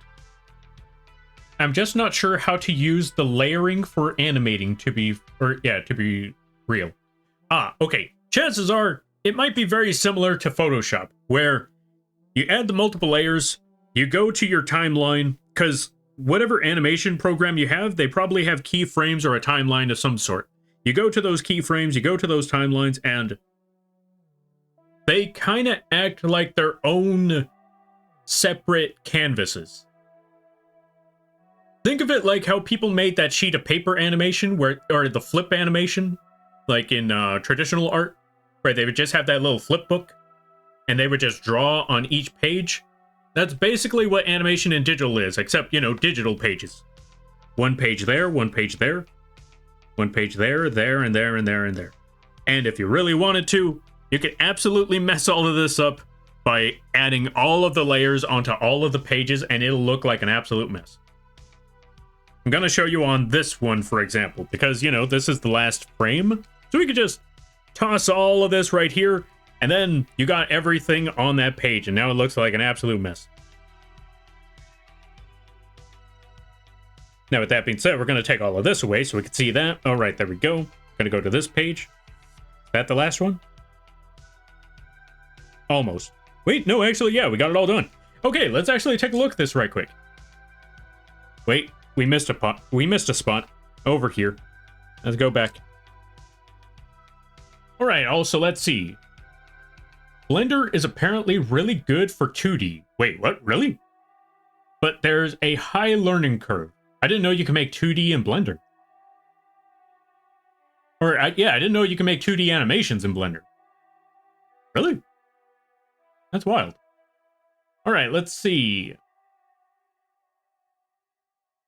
Time flies? It does fly. Yo, game. Speaking of which, if you're ever down for another game, if you're ever down for another game collab, you let me know. We'll figure out a game that we've both played, and we'll try to jump into that if you want to. Because I was looking at it like, I haven't collabed with a game in forever. The one and only collab we've ever had was Left 4 Dead. I was thinking like, you know what? I haven't seen Game in a while. Let's see what they're up to. I've been lurking for a bit, but I haven't really been able to, I'll be honest, I haven't been able to keep up with a lot of folks, mostly because, you know, work left and right. But yeah, I'm looking at it like, you know what? I should try to catch up with people. It's been forever. Animation hype? Indeed, animation hype. But we're not quite done just yet, because though we got this part done, we do need to work on one last part, which is the test. What is the test? Well, basically, emote test. And the emote test is you make it very, very small, so we could see that part. However, we have it on a gray background. Now we need to test out light mode and dark mode. Very, very bright. You can see the hair. That's good. You can see the separation between the light background and the hair. But now we need to reverse that. And we could kind of see the... See, this is the part where we need to fix a couple of things, because we can kind of see the gray. We can kind of see where the dress would be, but at the same time, we also don't see the differentiation between the arms and the dress. And let's be honest, whenever you're looking at... If you look at the Twitch background, if you're in dark mode, chances are it might not be pitch black. It might be a little bit lighter than that. So it might be somewhere around here. And if it's somewhere around here, that means we completely lost half of the image whenever the dance is going on. So we need to fix that part. How do we fix that part? I'm going to show you right now. We're going to zoom in right quick. We're going to put this back to the regular gray. And we're going to need to go to all of these line arts and fix up certain parts, certain features. For example, this part, we need to make it a lot brighter. A whole lot brighter. But we don't want to make it look horrible when we do. We don't want to make it just a solid shape. What we need to do is take our layers, turn it into a gradient. So we're going to put it at 100% opacity. We're going to put it at a 0% sharpness. So it's going to be a very soft edge. This is going to give us a very nice gradient on the line art, not the layer itself. Like so. This way, when we zoom out, we'll be able to see that end as well. That's our game plan right there. Now, obviously, we still got a lot more work to do, but for right now, that should be good. And actually, let's make a separate layer for that one. Let's make this a separate layer so we could add this to all the other ones. So, let's go over here, make a new layer, put the clipping mask on top of that, then we add that shape. And now we copy that on top of all of these other ones. Let's go back to frame 2 over here, copy that, put that over here, boom. Frame 3, copy, clipping mask, frame 4 is fine. Frame 5, clipping mask. I said clipping mask, dang you. There we go. Number 7. And the last one, clipping mask. There we go. So now we can zoom out and test that out later. But for right now, that should be okay. All right, let's double check on some things. Puppet style animation is a good intro to 2D animation for everyone that may feel overwhelmed with traditional 2D. Yeah, puppet animation is a pretty good way to go about it. If I'm correct, I think that's how some live 2D animations work, is kind of like a puppet animation, if anything. I think that's how it works. I could be wrong. If I'm thinking of puppet animation correctly, I know 2D is very similar to that, if not the exact same thing. Alright, let's see. I tried Blender a very long time ago. I probably only looked at it for a moment before I closed it out. You know what? I don't blame you there, game. I don't blame you. I tried what's it called? Blender once. I got overwhelmed. I decided, you know what? Let me hop on YouTube. Let me figure out how this works. I looked at the shapes and the shades, and I looked at how the beginning tutorial worked. Like, oh, okay, so that's how you add shapes. I made about half a lampy before I gave up. And I didn't give up out of frustration. It was more so I gave up because, you know, life happens and now I had to take care of other things. So I was like, let me go take care of, I still need projects to take care of. I'll come back to this again someday. I'll come back to this again someday. I didn't come back to it. I found a different opportunity and I thought, you know what? Collaboration time. I'm gonna get someone else to make the 3D for me. I'm not gonna lie, I have someone working on the Blender or the 3D project right now. It's coming out really well. I'm hoping to showcase that one this year. I've tried Blender, but my Potato PC can't even render the framing. Oh, let's see. Can't even render the flaming monkey, so I gave up on that. You know what? That's fair. That's fair. I'll be honest, like, I feel like you need a pretty good PC, or at least a fairly decent PC to even do 3D work. One thing is to do 2D work, but 3D, that's gonna take a lot of processing power. In all honesty, I feel like 3D is gonna take a lot of processing power. I've tried Blender, but given how much I have to learn to keep up with work, I decided to move on. In my spare time, I just want to draw or paint. Love animation, but it's exhausting. I agree. I feel like that, yeah, actually, yeah, that's basically what happened to me. Like, I tried getting into 3D too, and then life happened. Too much work, too much stuff to take care of. Can't really, you know, take the time to really get the opportunity. But for those of you that do work in 3D, that is some amazing stuff. I've seen a lot of folks working on the 3D stuff, and holy cow, does it look amazing. Like I said, I know someone who's working on a 3D project for me right now. And we're kind of trying to do a bit of or that's another person I'm doing an art trade with. Because I know someone who needs 2D art. And they do I know someone who's doing 2D art, or that needs 2D art for their 3D game concept. And me, as someone who needs 3D art, we decided to trade off.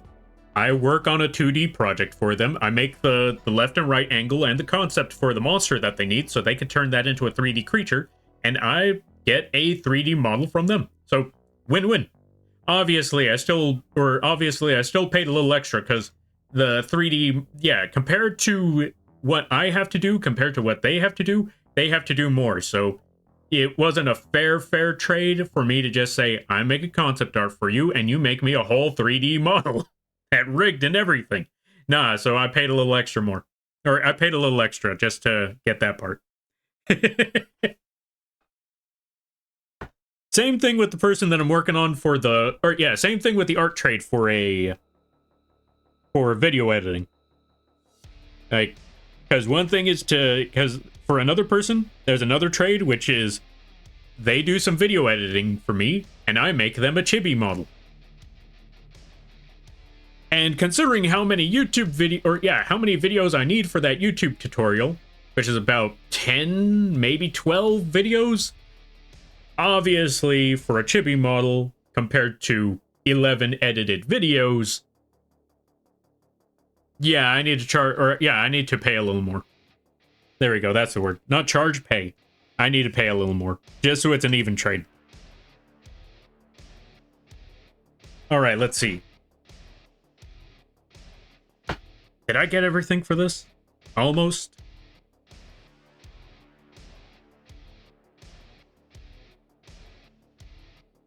Also, I need to catch up with some stuff right quick. Let me just add... Where is it? Oh, that's number 1. Okay, we got to go back to this one. Just add that. Boom, there we go. Go back over here. And then we catch up to the reading again. I just need to take care of a couple of stuff. There we go. Go back to this frame, add that right there.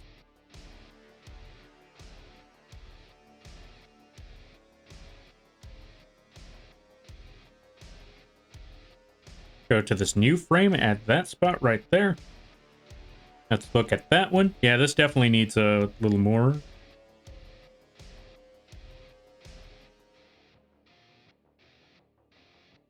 There we go.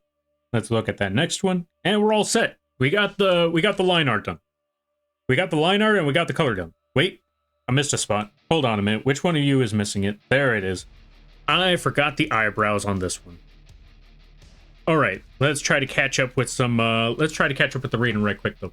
All right, let's see. No doubt about that. I appreciate people that are able to do that or do sort of thing. Oh, do that sort of thing. Yeah.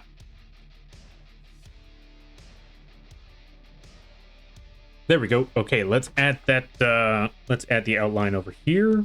Now we're almost set. And now that we almost have all of this done, we got to do one more thing after all of this. Let me see. But yeah, long story short, 3D animation, or yeah, 3D work is tough. Animation is tough. But it's definitely well worth it if you can get into whatever project you're going into. Especially, and okay, I know this sounds a little cynical, but I will definitely say, if you can get into a craft and you can have it as a hobby, that is awesome. That is great. If you can also make money off of that hobby, that's even better. Now, it's not mandatory, and anyone who decides not to do so, that is completely okay. I'm not saying that you have to do that, but I will say, if you get the opportunity, I think that's a pretty cool opportunity. For me personally, yeah, for example, for me, I have, as you could clearly tell, I have a passion for art. Everything you've seen here, all drawn and rigged by yours truly.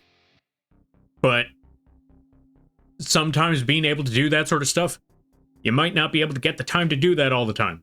Especially if you have like a different job, if you have a side job. But if you could turn your passion into your job, you either end up with one of two results. Either A, you hate your job, and now you no longer have a passion that you enjoy, or B, you do what you love. You do what you love to do, which is, now your job is your passion, and now, you don't feel too bad about doing your job. Granted, easier said than done, but it is still possible. A good motivation, a good motivation is money, and a better motivation is more money. Exactly, see? Sweet said doll says it gets it.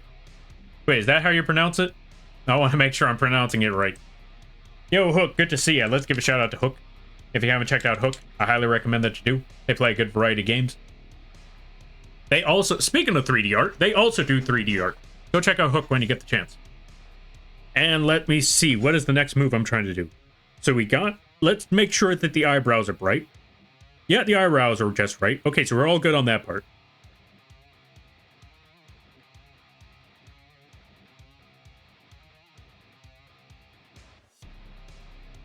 How did that get over there, though? That's on the wrong spot entirely. Hold up a minute. Let's check this out. It's this one. So we need to erase this entire section. Because that wasn't even right at all. Not even close.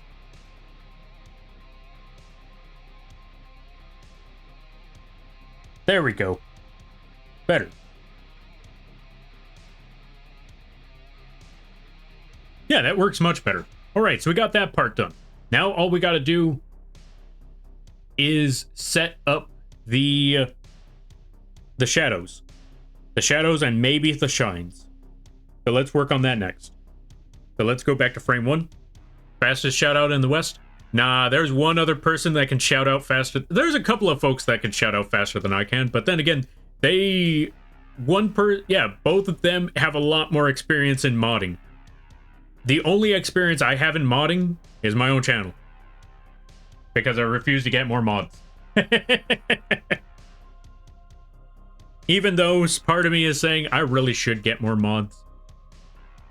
On the other hand, I'm like, nah, I don't need more mods. Not unless I'm playing a game that I know is going to be full of people that backseat, which I didn't know this, but apparently Hollow Knight is a game where I wasn't the only one who had to deal with this. Apparently, there's another person that I know of that absolutely loves Hollow Knight. Apparently, when they were streaming, their mods were going through hell. Because while that person was trying to play the game, The mods were just shutting down backseating left and right. They had to be active that day. That was their Christmas season. And by Christmas season, I mean for everyone else, Christmas season is like, yay, presents. For those that were in the that are in delivery or retail, that's crunch time. That's the main event. Those are the busy hours.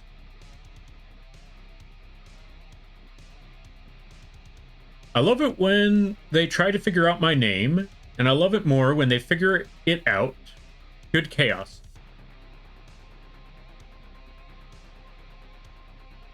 I can't figure it out. Who said all? Who said all? Who said all? We'll call you Suicidal until I figure it out. Because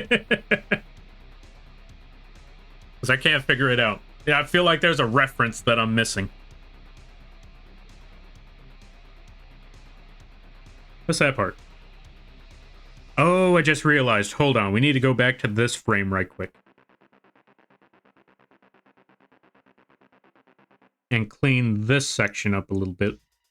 That does not have a clipping mask. Or a transparency lock. We gotta lock that transparency. Boom, there we go. Now we're set. Let's also save. Jesus Christ. Yeah, that's what I was thinking. Because I thought when I went through that Hollow Knight experience, I thought it was just like me. And then it turns out, no, it's that other people have a better experience because they had mods. If they had mods, the mods have to go through the struggle of getting people to shut up during those streams. Because I didn't know that. And I didn't have mods at the time. I didn't have mods ready or on the ready for this situation. So I didn't know that a lot of people want to help you. And I say help, or when I say help, they legitimately do want to help you. But they don't understand that backseating is not helping the case. And for those of you there, if you want to help the streamer, laugh at them. That's the best you can really do, is just laugh at them. When they're failing, when they're struggling, just laugh at them. Trust me, they'll appreciate that more than you actually trying to tell them how to play the game. Just either support them via, you got this, I believe, or just put F in the chat whenever they die. Or if they get lost, crack a joke. Crack a light joke at their expense. Don't call them stupid or anything, but just crack a light joke at their expense. But I can definitely tell you, most streamers, or a lot of streamers, not most. I can't say most, because that's a generalization. I can definitely say a lot of streamers. Chances are, if you're trying to help them and you tell them how to play the game and how you give them the answer, chances are, that's exacerbating the situation. I say this one from personal experience. Because I never looked back on Hollow Knight. Well, when I say I never looked back on Hollow Knight, I say I never looked back on considering playing it. Hollow Knight, on the other hand, is my Vietnam flashback. Whenever anyone asks, like, hey, there's a good number of times where people pop into these streams and say, hey, Lampy, have you ever played Hollow Knight? And the first thing that comes to mind is the horrible experience that I had when playing. And it all just flashes back all over again, like.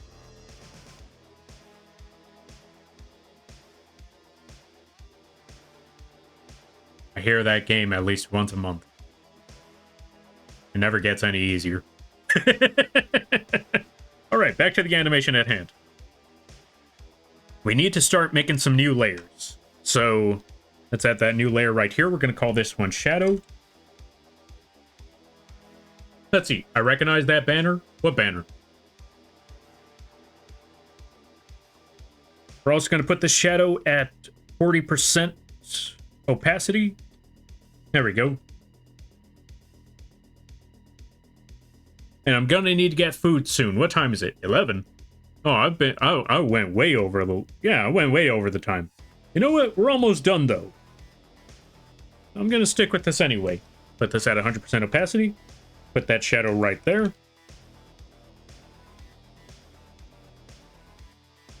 Go to this bottom half, add a little bit of a shadow at the bottom left of that sleeve. We're also going to put one at the right side of the inner sleeve, like so. on both ends, as crazy as that sounds. Put an outer shadow on the left side here, basically underneath. There we go. Put a little bit over there, put a little bit over there. Yeah, basically put the shadow on the insides of the arms. That's what I'm trying to say here. We put the shadow on the insides of the arms, except for when they're folded out, or yeah, except for the fold here, we put it at the bottom. As for the hair, we put that at the bottom of that shadow. We put it at the bottom of this loop. We're actually going to put the shadow on the inside of this hair.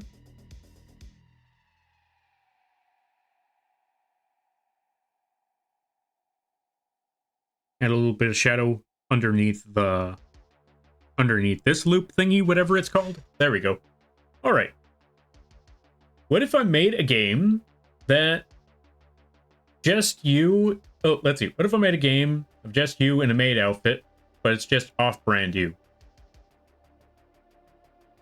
Oh, good luck with that. I'm not playing it.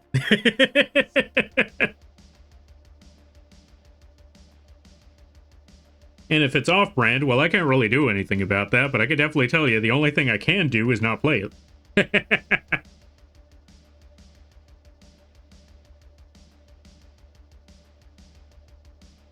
And trust me, if I could do anything about it, you think other companies wouldn't do worse? Or yeah, you think companies wouldn't do worse? I'm pretty sure companies would. If anyone else could, or yeah, if someone like me could do something about it, big companies would probably be shutting down a lot of different games out there.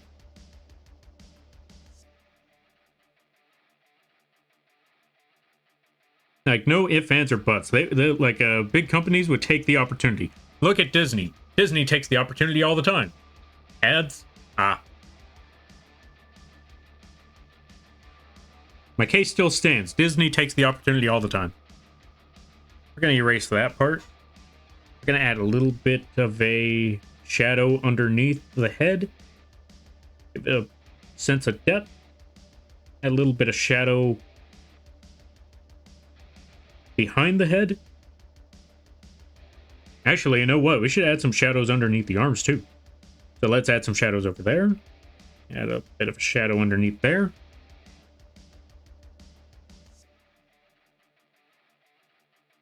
There we go.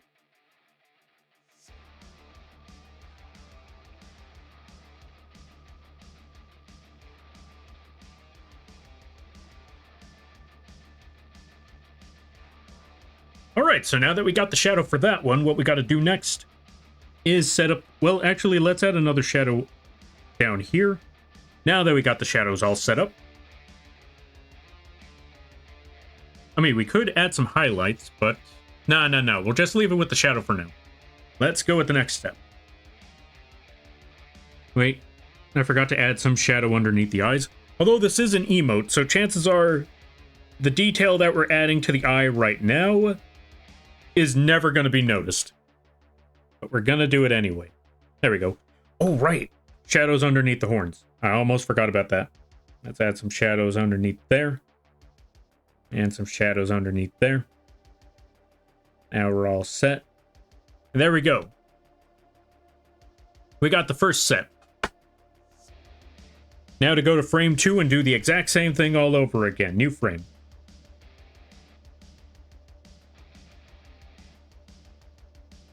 Oh, it's still at that? Okay, then we don't really need all of this, though. Let's just get rid of all of this. Put this at 40%.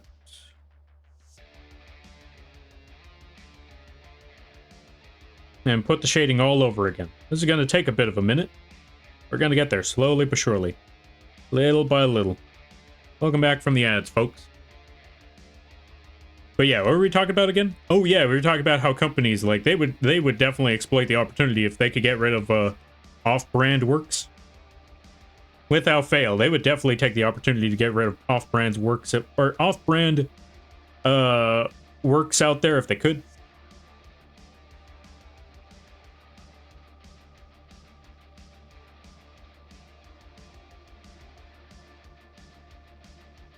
And more importantly, one good way to, well, actually, I couldn't really say that this would, similar to Pal World. Yeah, exactly. If they could get rid of off-brand works, Pal World would not exist right now. Nintendo would have jumped on that shark real quick. I mean, technically, Nintendo's trying to jump on that shark, but we're not going to get into all the details on that one. But yeah, long story short, Nintendo would have gotten rid of Pal World a long time ago, instead of it being what it currently is right now. Which, like I said before, I'm glad that Pal World is still here, because that means Nintendo has to get off their butt and actually put some innovation in their games now. I hope.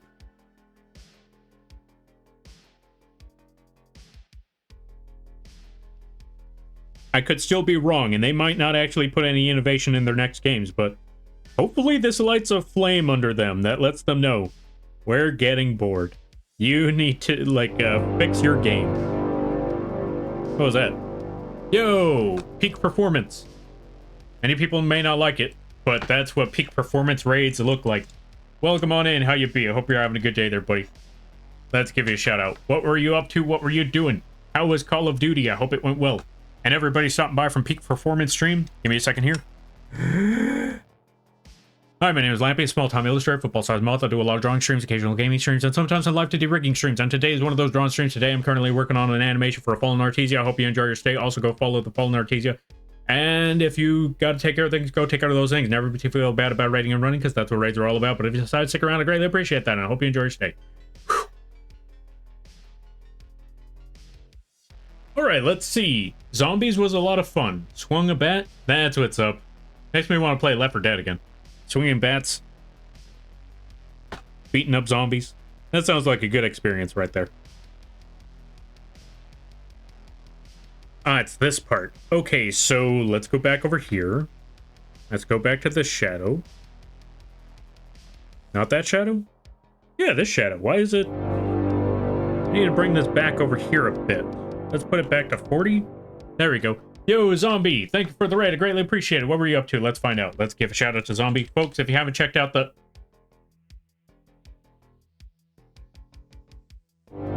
Hey, Zombie. And Umbra Valor, thank you for the raid as well. Wait, were you all playing together?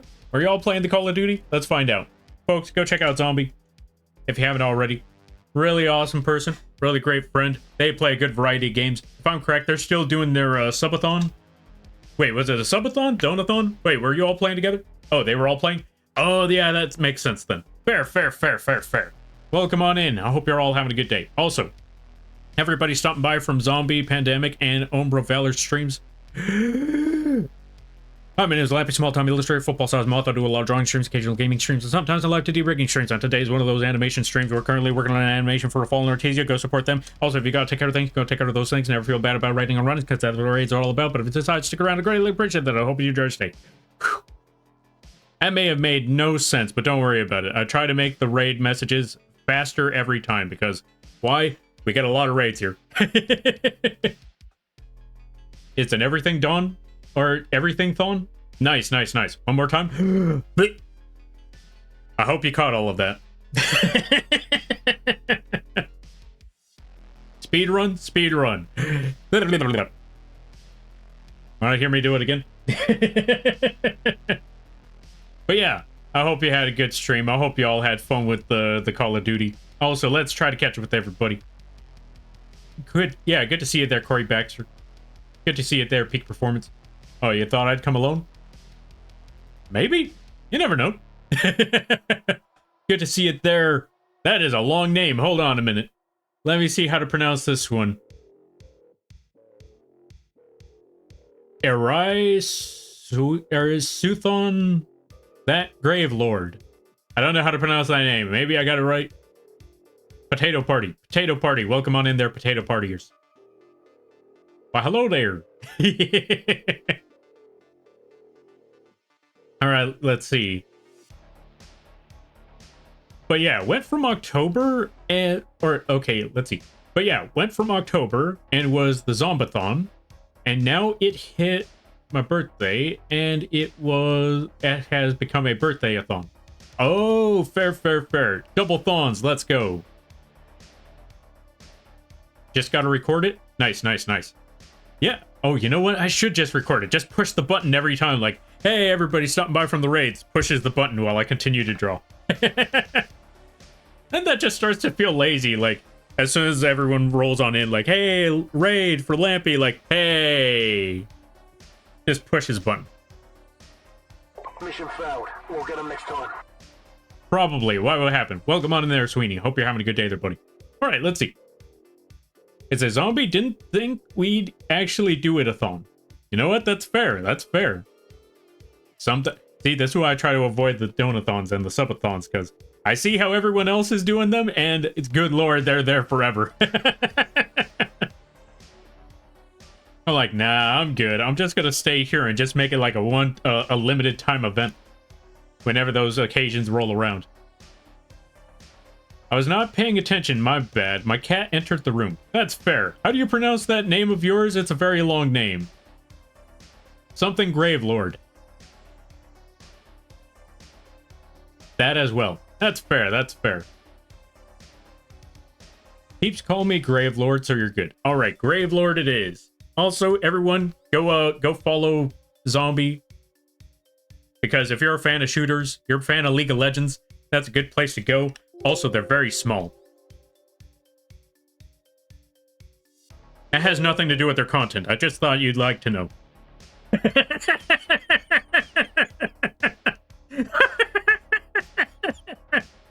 I couldn't help it. Erase-a-thon. Oh, gotcha, gotcha, gotcha. Okay, gotcha. Okay, I understand now. Getting called out by Moth is short.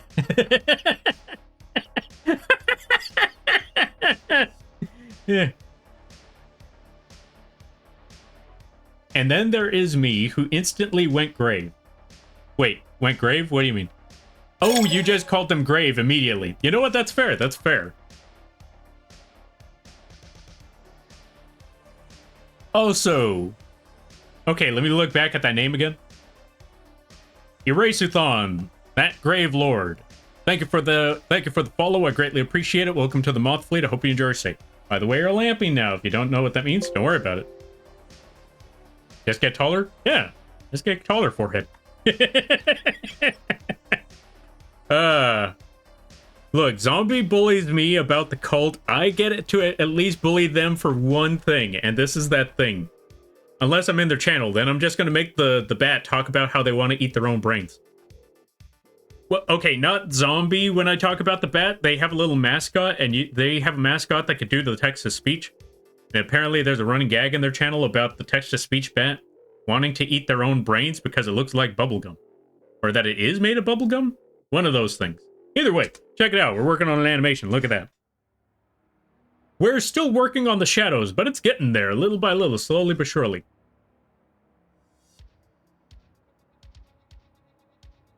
Let's see, let's see. It's okay, you know now. Fair, fair, fair. Thank you for the clarification there. Erase-a-thon. You know what? I'm just going to call you Grave Lord. Let's just go with Grave Lord. That's easier. Thank you for the clarification there, Grave Lord. I greatly appreciate it. I'm not going to remember Erase-a-thon.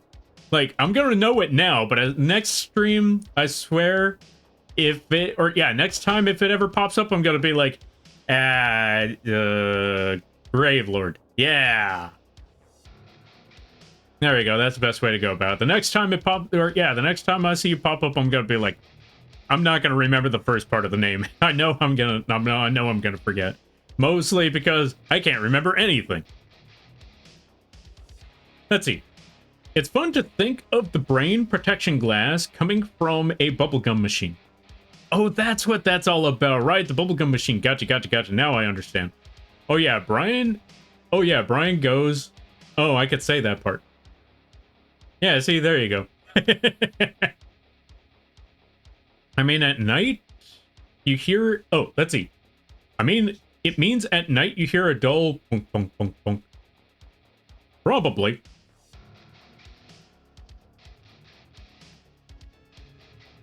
It isn't made of bubblegum, I swear. Tell that to Brian.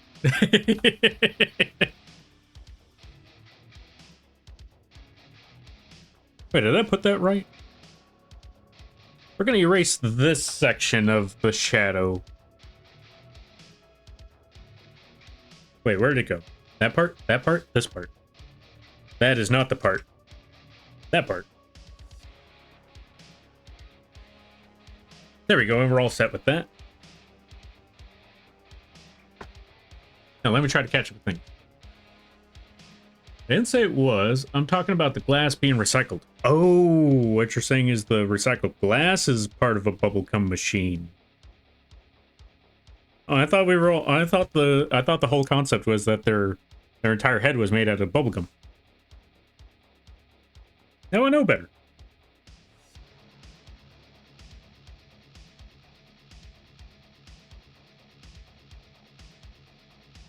Okay, let's see if that's 40. That means if we go to these other parts, well, more so if we go to this part here.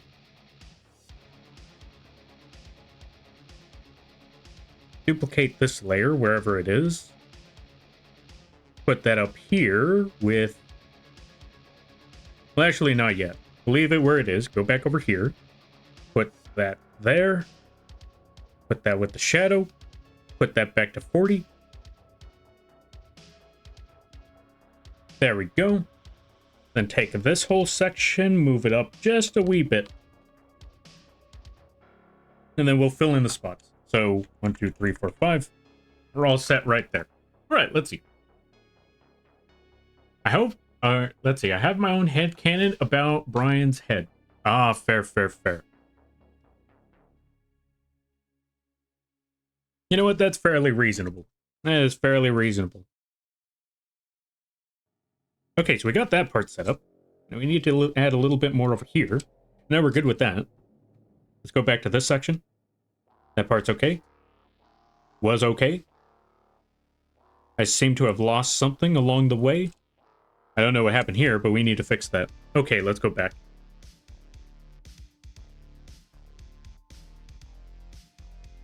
There we go. All right, let's go back to frame 5. Duplicate that one for this frame over here somewhere, wherever it may be. There we are.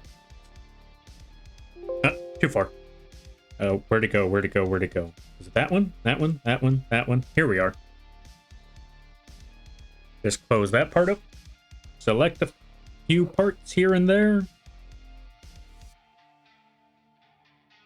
You know what? Just take the whole thing. We're just going to move it down. 1, 2, 3, 4, 5. There we go. That should be good. Wait, what just happened? Did I just lose the entire thing? Yeah, I accidentally did that wrong. Okay, let's backtrack on this. Lurk. All right, you do your lurking there, Grave Lord. I hope it goes well. Oh, let's see. Okay, yeah, I missed a few things. Okay, speaking of me, I just got jelly buns to create. Ooh, jelly buns. That sounds pretty cool. That sounds like good food. I need food. I need to call it soon. Pretend that worked. All right. Right. I need to make sure. Okay, that actually reminds me. I need to set up one of those commands. Because I know that I learned recently what the lurk command was for. Because I was wondering, like, what do we need those for? And then I get told later on down the road, yeah, you need that for the, what am I trying to say? I learned that you need that for... What's the words?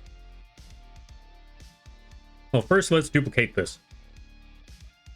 I hear that it's good for, you know, just the... For those that, A, want you to know that they're there, and B, it's good for the channel, so, you know, they still count as viewers instead of just being in the background, without having to actually interact in a way. And I did not know about all of that stuff, so I need to add that command later. Alright, let's see. Gotta get some rest. I'm pretty tired, so have a good stream, Lampy. Alright there, Umbra. Valor, thank you for stopping by. I greatly appreciate it. You go get that rest. And I hope you have a good night, a better tomorrow, and a great week. You take care now there, buddy. I lurk often. Just don't always announce it. It's for viewers who are just listening. That's fair. That's fair. Yeah, I didn't know about that part. I just always thought, like, what do I need a lurk command for? And I find out, or yeah, over the years, I started to learn, oh, right, it's not for me. It's for those that are watching. So I need to add that lurk command later. I'll probably do so this coming Monday. Hopefully, maybe. I'm gonna try. I can't promise anything, but I will try to add that lurk command. Okay, let's see. Commands are good for lurk interaction. Yeah, that's what I've learned. I did not know that part though, but now I need to, I learned that one recently. I think it was Friday that I understood, or that I finally understood that, so now I need to add that.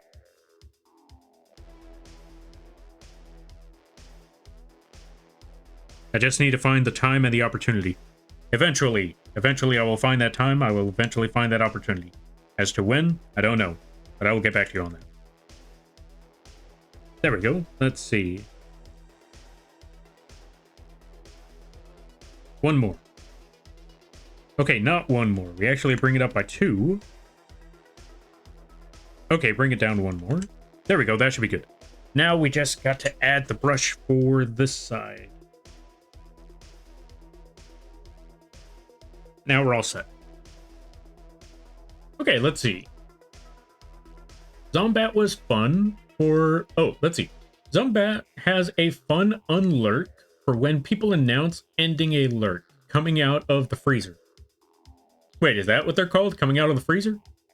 That's actually pretty cool. I like that idea. Okay, I need to set up something for all of that. I just need to figure out how that lurking stuff works. I just need to figure out how to set up the lurk and the unlurk. I know it has something to do with Moobot.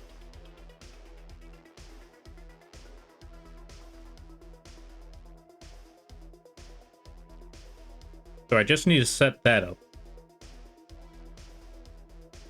Alright, gonna take all of this, delete all of that, go back over here, put that brush. Add the shading like so, put the shading underneath that arm, like so, right there. And put a little more there, one more over there, and add a whole thing over here. And, right, the shadow to be casted underneath the arm, like so. Add a shadow being casted on the back, or on the hair. There we go.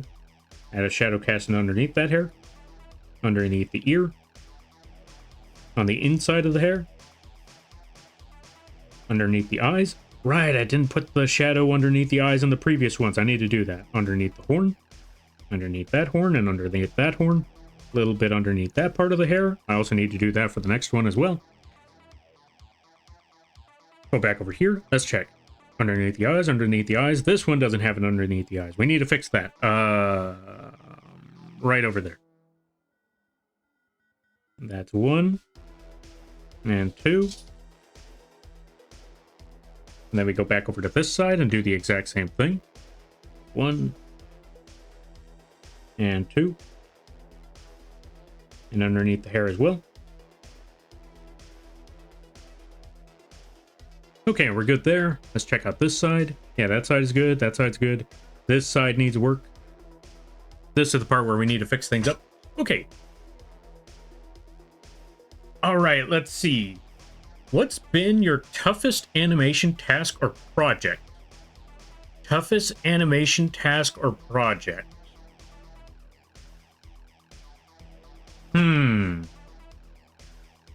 That is a good question. Let me see, actually.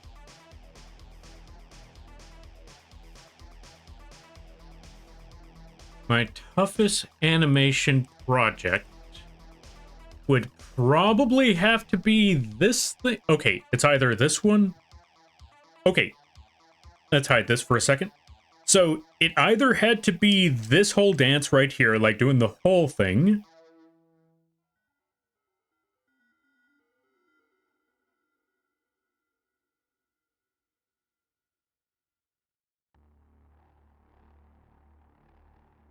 Not gonna lie, the mech, though tricky, I wouldn't even consider one of the tougher ones. The line art, on the other hand, was tough, but I wouldn't say that the animation part was tough. This dance took me a good while, so I want to say this may have been it. But overall, I want to say the toughest one that I've ever done would have to be this one here. Now, there's a big reason for that. Actually, as you can see, since it's not loading yet. Alright, so I'm gonna let you know. This animation right here, it was a tricky one for two reasons. Let's actually enter the animation. Let's actually let the animation run now to explain this part. So, one, having to draw a face for all of that, having to put all the blinking, having to use the reference animation that I was using for it, and most importantly, I want to know how many frames needed to be put into this one, and having to line it up with said frames. Now, here's the thing about this animation that on paper looks fairly simple. Is that if this was an animation that I was personally working on that had no reference, this would have been fairly easy. But the problem being is that since it was based off of a reference animation, it kind of, how do I put it? It meant that I had to follow a specific structure for it. Also, I may or may not have undersold how much I should have charged for it, because I underestimated the situation. I looked at the animation and I thought, all right, doesn't seem too bad. Seems fairly simple. It shouldn't take a lot of work. This thing was about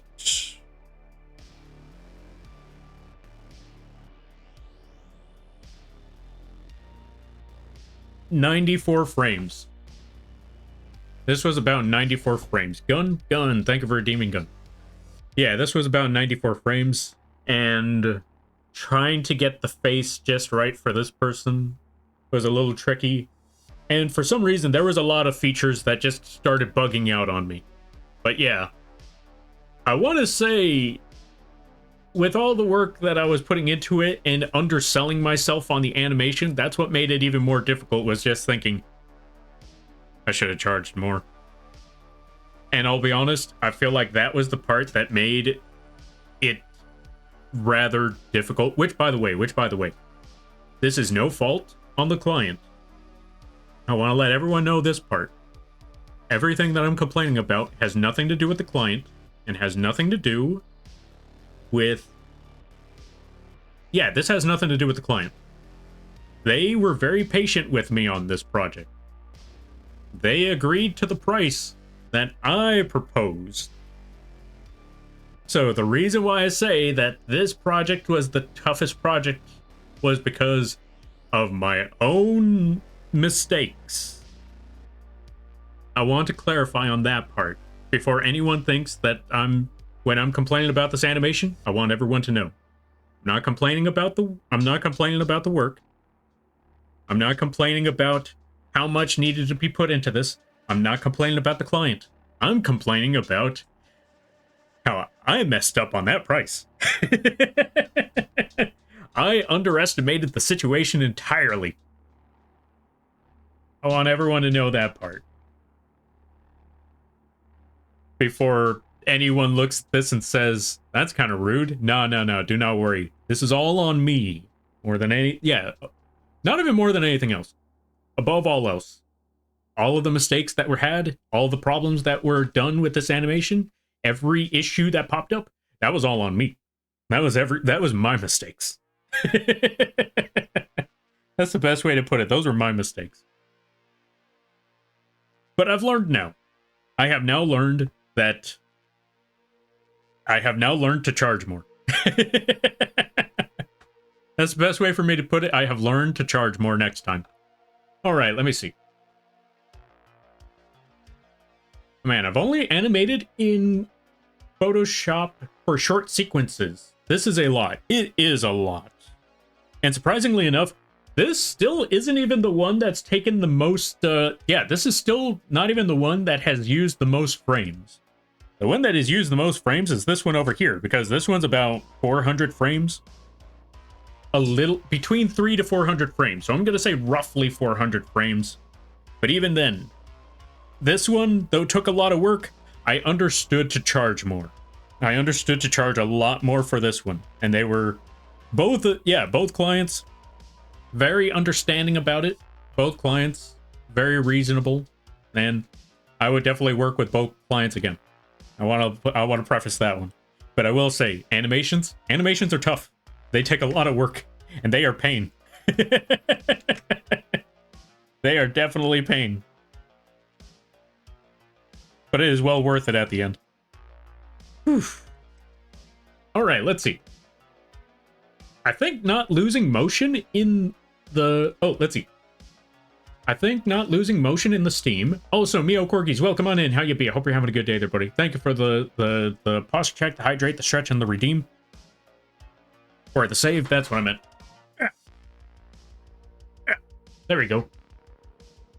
But yeah, there's a lot of work that comes into animations, but it's definitely well worth it. I can definitely say that much. All right, let's see. I think not losing motion in the Steam as he drinks might have also been tricky. Oh, yeah, losing motion in the... Yeah. Not losing the motion? Yeah, that was also very tricky. Like I said, there was a lot of features, and there was a lot of layers, and there was a lot of shadowing that went into it.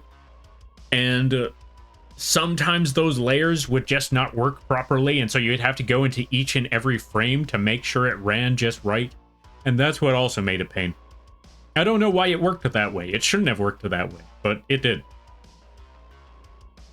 But yeah, also thank you for redeeming gun there, Mio. I greatly appreciate it. Reminds me of that Reddit post where a 2-second logo animation took a week. It's just a logo.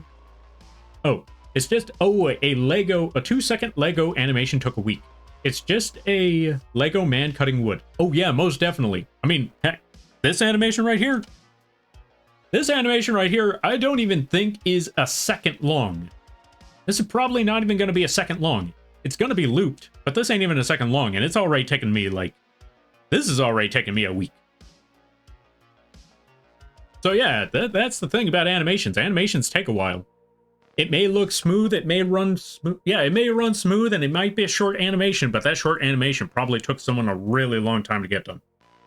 Especially since I'm constantly talking, and I haven't worked on it again in a bit, so yeah. Getting distracted is also another thing that causes animations to take a bit of time. Let's see. Only times clients have been difficult is when they don't know what they want and... what they want and want to pay little or nothing. Oh yeah, most definitely. I'll definitely say when there's a client that wants to pay little or nothing for something, you just let them know. As in my final offer, I can't do anything past that point.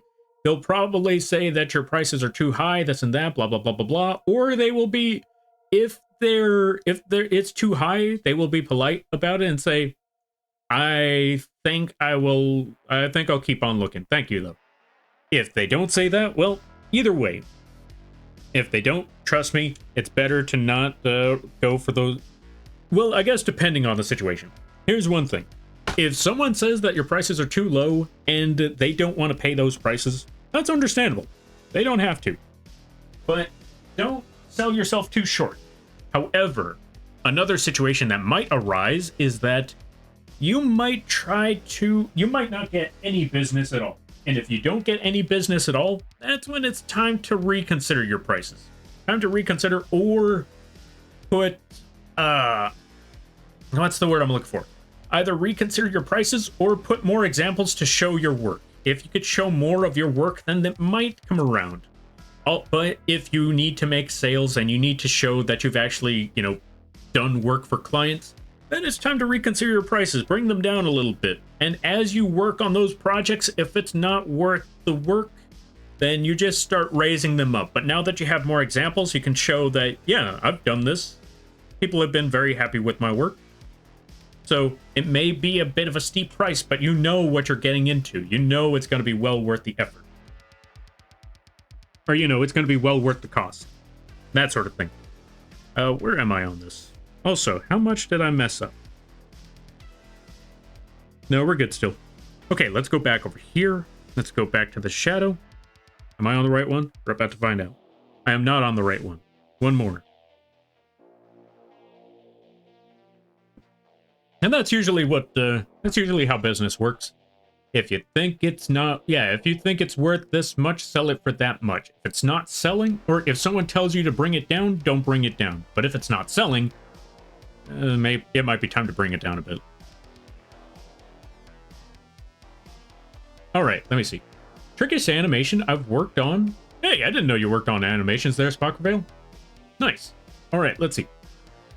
Trickiest animation I ever worked on, or I've worked on, was using MS Paint to animate reel to reel tape spinning with a requested add. Oh, let's see.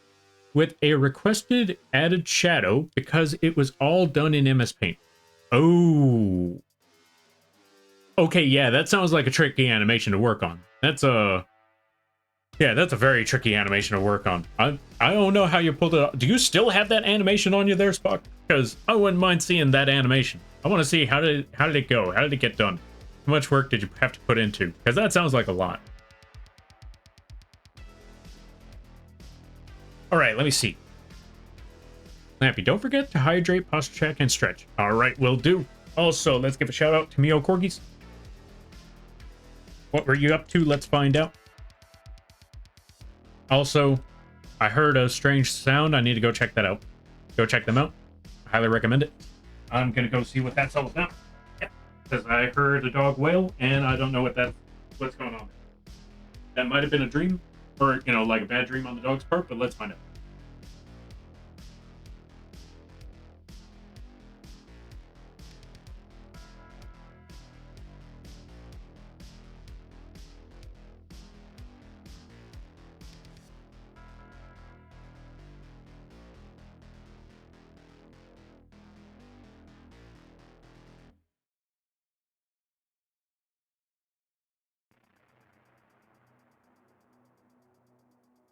Yeah, they're good. Or at least it seems like it. All right, let's see.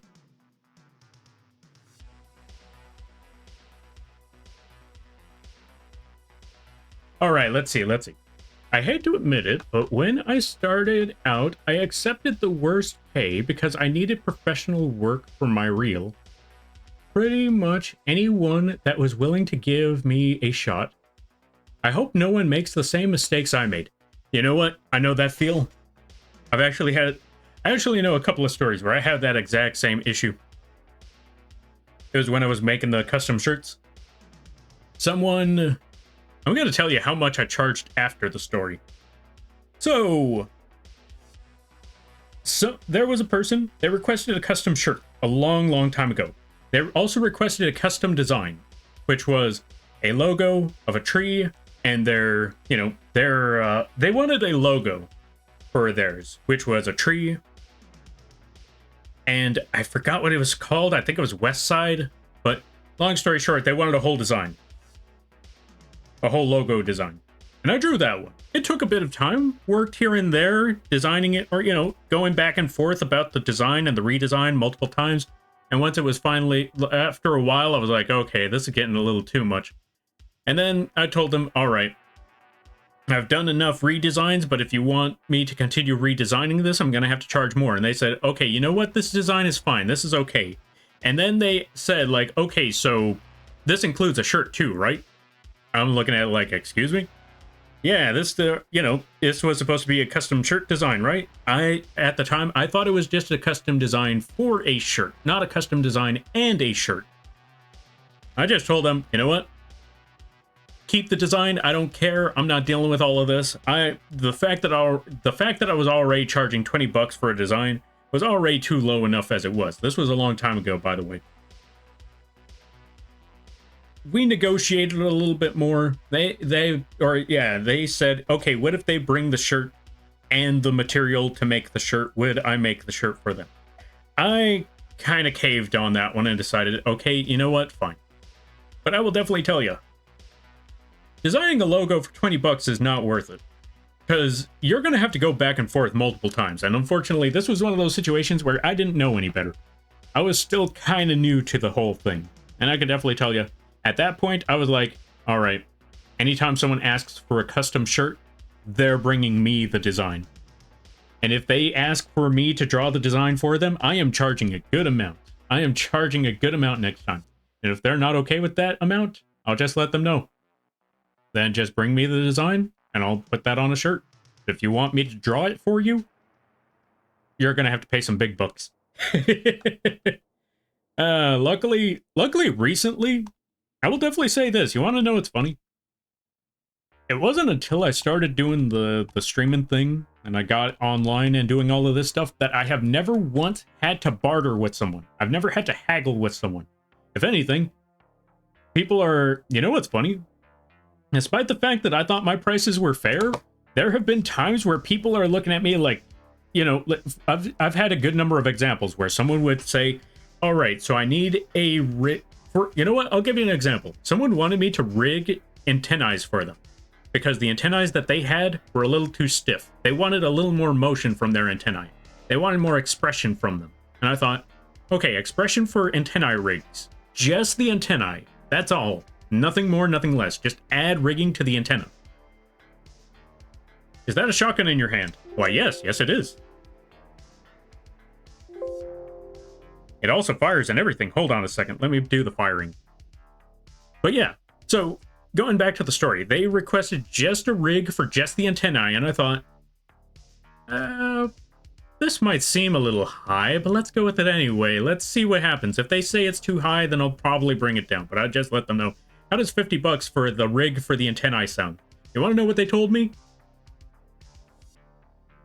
That I'm undercharging. And instead they give me 75. I'm like, oh, okay. Oh, yeah, all right.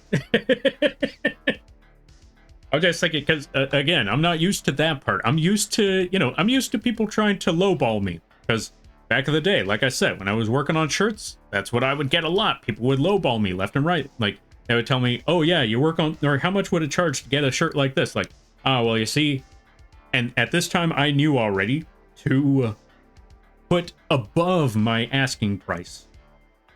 Because normally when you put above your asking price, people will look at it like,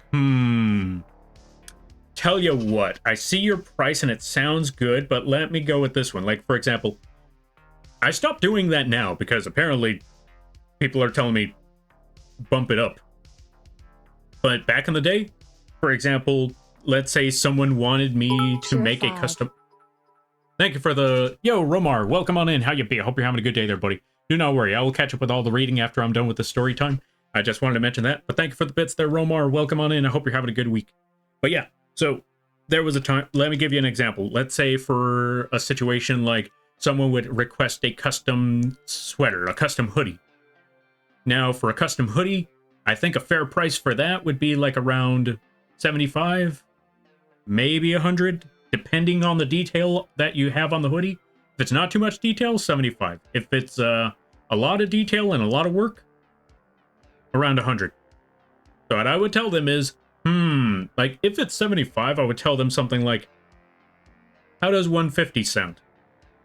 Obviously, 150 for the design might be a bit much. And then they would, you know, obviously I would hear, 150 sounds like a lot. How does, you know, this price go? And I'm like, that price might be a little too low. How about we bump it up to so-and-so? And then, you know, like, let's say they bring up, like, how's 50 sound for a t-shirt or for a hoodie? Like, that sounds like a little much. Or, yeah, that sounds too low.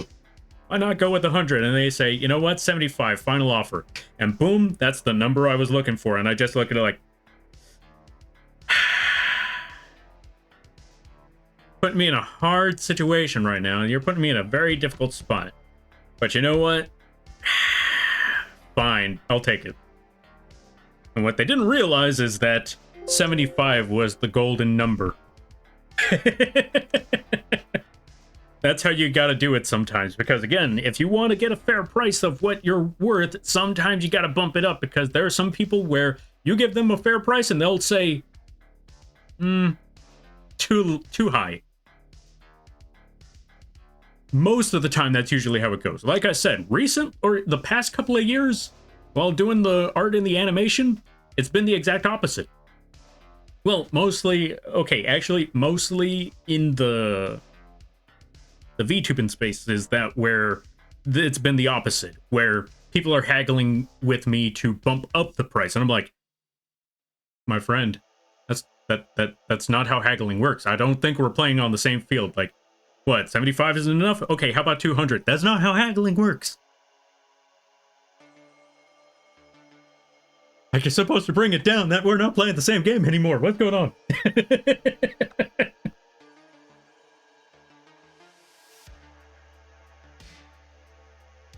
All right, let's see. Let me catch up with some things, because I know I saw a lot. But yeah, I understand how you feel about that. I'll be honest, whenever you're starting out when it comes to commissions or any sort of... When you're doing your own business stuff, sometimes you, unfortunately, you probably start too low. And sometimes you cave into projects that you normally... Now, when you have more experience, you'll see projects that you normally would have caved to, but now you know full well that ain't worth it. That is not the right direction. Have you ever done a vibe or vibing animated emote? What do you mean by vibe or vibing? Let me see. A vibe animated emote. Closest to a vibe animated emote I could think of would be this. And even then, I don't think we're talking about the same playing field. Chilling in the dentist office waiting room. Ah, fair, fair. Oh, that's what you meant by a chilling vibe emote. I should probably make one of those. I haven't considered it, but I should make one of those. But yeah, what was I gonna say? I hope I hope your appointment at the dentist goes well, because I know dentists, that can hurt, but it's definitely most definitely needed. But yeah, welcome on in, Romar. Let's see. I almost took an animation request from a friend. He offered me $5. I laughed. He got mad. Good. Good, because you know what? $5 for an animation? Absolutely not. I don't think any animation is worth $5. No, wait. Well, yeah, no, I take it back. I don't think any animation might be worth $5. Even the 2-frame animations, I want to say 10 at the most. Maybe even, okay, I want to say the only time an animation would be worth $5 is if, one, you don't have to do rendering. You don't have to do, you don't have to do the rendering, and it's 2 frames. Just 2 frames, that's it. All right, let's see. And it also depends on how small the animation is. Like, if it's a very, very simple animation, then yeah, maybe $5. And even then, that's a stretch. There has to be a lot of stipulations in order for it to reach $5. Okay. GIF was on another drive, and I don't have it on hand. Ended it at 32 frames. That's a lot of frames. But manually drawing a shadow angle for each real angle in it, and then realizing I had to completely redo the shadow on the full slow moving reel became... Oh. How the slow moving became real, or yeah, real became... It looked wrong at the width of the empty reel. Oh, I see. Yeah, that's a lot of work right there. Not gonna lie. I'm sorry to hear that one there, Spock. Wait, is that a shotgun? It is a shotgun. I just saw the post. Oh, I just saw a post where someone was haggling on a giveaway. Wait, wait. Did you say they were haggling on a giveaway? How on earth do you even pull that one up? Where do you get the gall to haggle on a giveaway?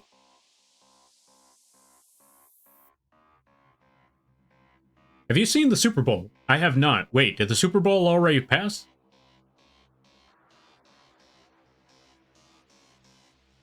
I don't know. I didn't know that the Super Bowl... Wait, did the Super Bowl pass already? I could be wrong. Or is that supposed to be this coming month?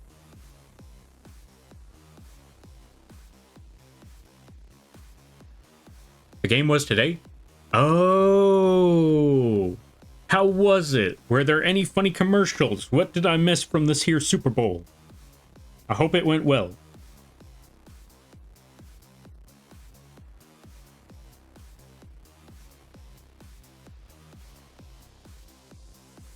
All right, let's bump up the shadow a bit. There we go, that should be good. Let's erase this section. Wait, I forgot. Was it Wasn't someone supposed to be... Oh, okay, yeah, I definitely remember. Wasn't there someone who was supposed to be playing at the Super Bowl?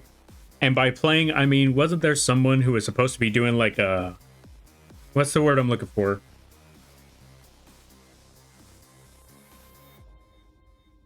Not gonna lie, I think my brother's actually listening to the halftime. Yeah, that's the one. All right, let me try to catch up with some things. Game was today.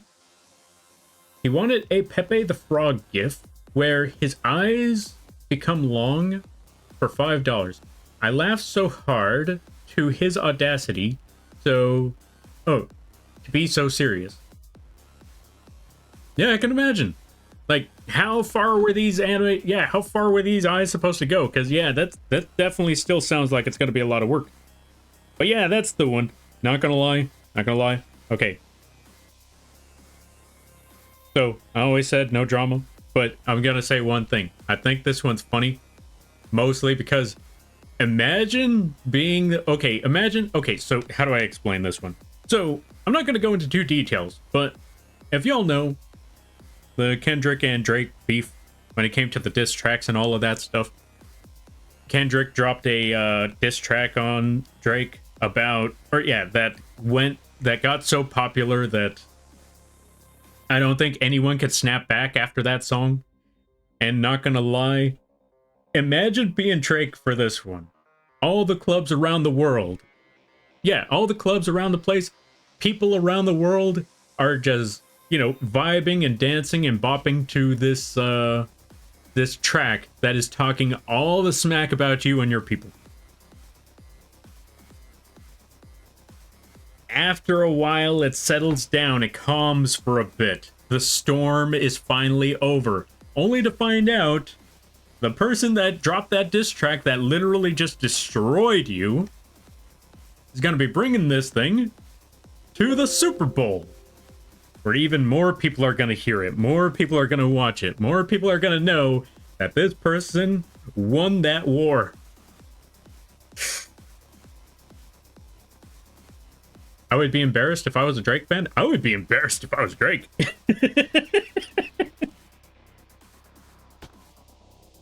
That's the thing I'm looking at, like, oh god, that is, well, good luck. All right. My mom watched it while I watched old movies. Ah, fair. And see, and now your mom knows about the song that absolutely destroyed Drake. You know what? Actually, you know what? I take it back. That song wasn't even the one that destroyed him. That was the, how do I put it? That was the dunk. That was the cherry on top. Have a blast? Yeah. All right, let's see. Lampy, drop the shotgun and no one gets hurt. Or, you know what? You're right. If I drop the shotgun, no one gets hurt. But if I keep the shotgun, someone might get hurt. And now we're talking. Gun. Whoops. Sorry, folks. All right, let's see.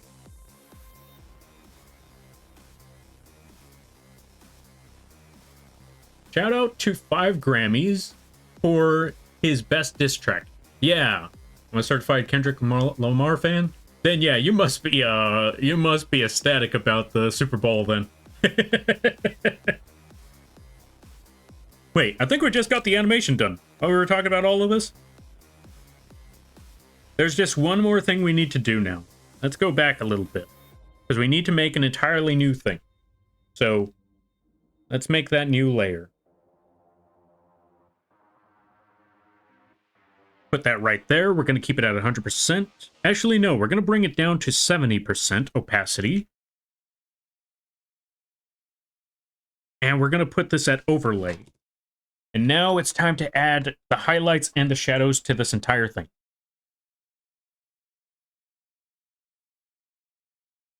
What the? How's it not working? What happened here? There's something I'm missing.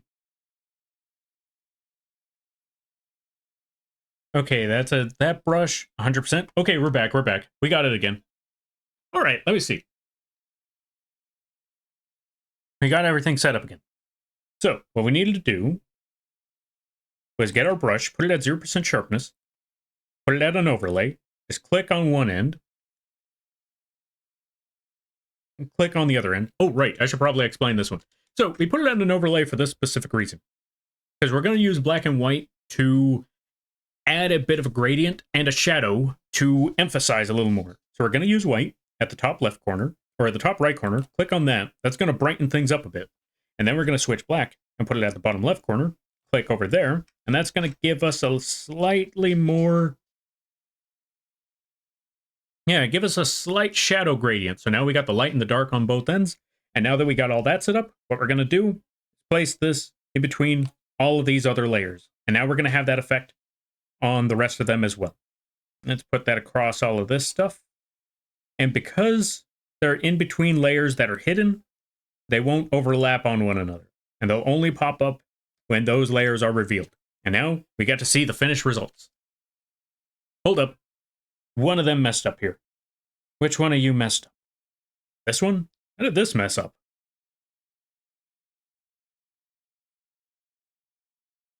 Yeah, what happened here? There's supposed to be overlay. Also, the music stopped again. Give me a second.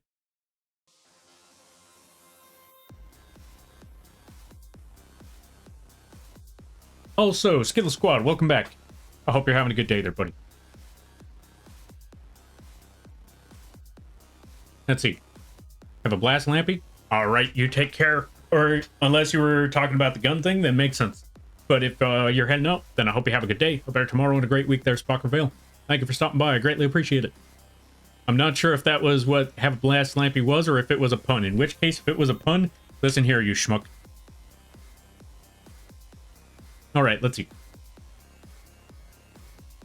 Kablamo? Kablamo indeed. It's so cute. Yo, I'm glad that you like it. Also, everyone who's here, if you like the animation, it's going to be an emote on Fallen Artesia's stream. So go check out Fallen. Go support the Fallen. They play a good variety of games. They also play the, and we also stop by in the Dark Hours collabs from time to time. If you're a fan of Dark Hours, it's a fun game. And not gonna lie, I feel like that game was built for me. Why do I say that? Because it is a horror game where you are trying to avoid monsters while, and get this, committing a heist. You're probably, yeah, most of the time you're in a museum and you're trying to steal everything imaginable in that museum while not getting killed by the monster that's chasing you down. Without Me Puns is a stream... Oh, let's see. Without Me Puns is a stream without punishment. I hate you. The puns hurt my soul. Why do I read these messages? Alright, let's see. Let's try to catch up with things. Okay, alright, let's see. What do you use to make models? That's always something that fascinates me in different programs and how people use them differently.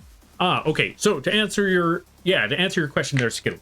So, how I make models, okay, well, two different things. You're gonna need two different programs to make the model. One, you're gonna need a drawing program that allows you to make layers. And the layers, I mean, these things over here in this direction. You need layers like that. You can either use, the best two options for that would either be Photoshop or Clip Studio Paint. There are also other options like Krita, Procreate, GIMP, like I said, any of those ones would work. If you want a free program, I want to say your best bet at a free program is Procreate.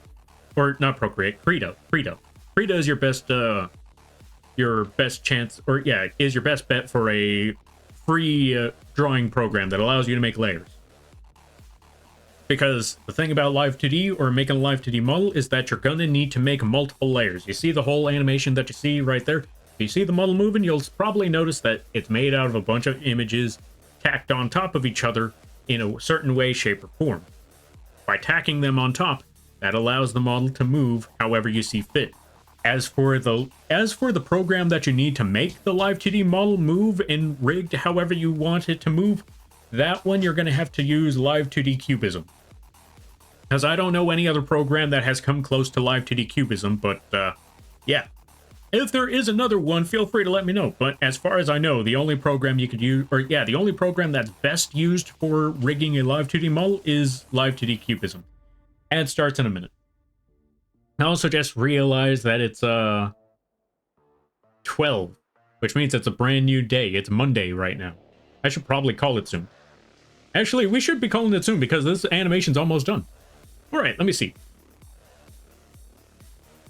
Let me see if I missed anything. Whoa, that's so smart to brighten and darken it? Yeah, we gotta just use the thingamabobber right there. Let me see.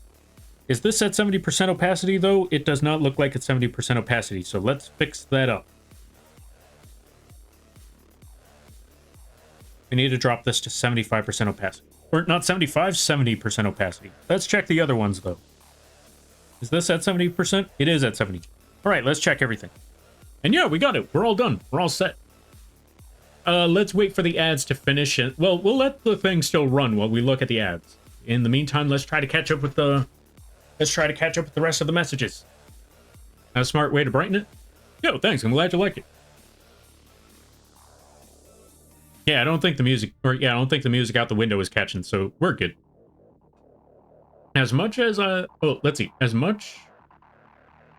Much like coding, there's always a slight, why is that layer like that? Yeah, pretty much. And if you do Live 2D, Live 2D is a lot like coding.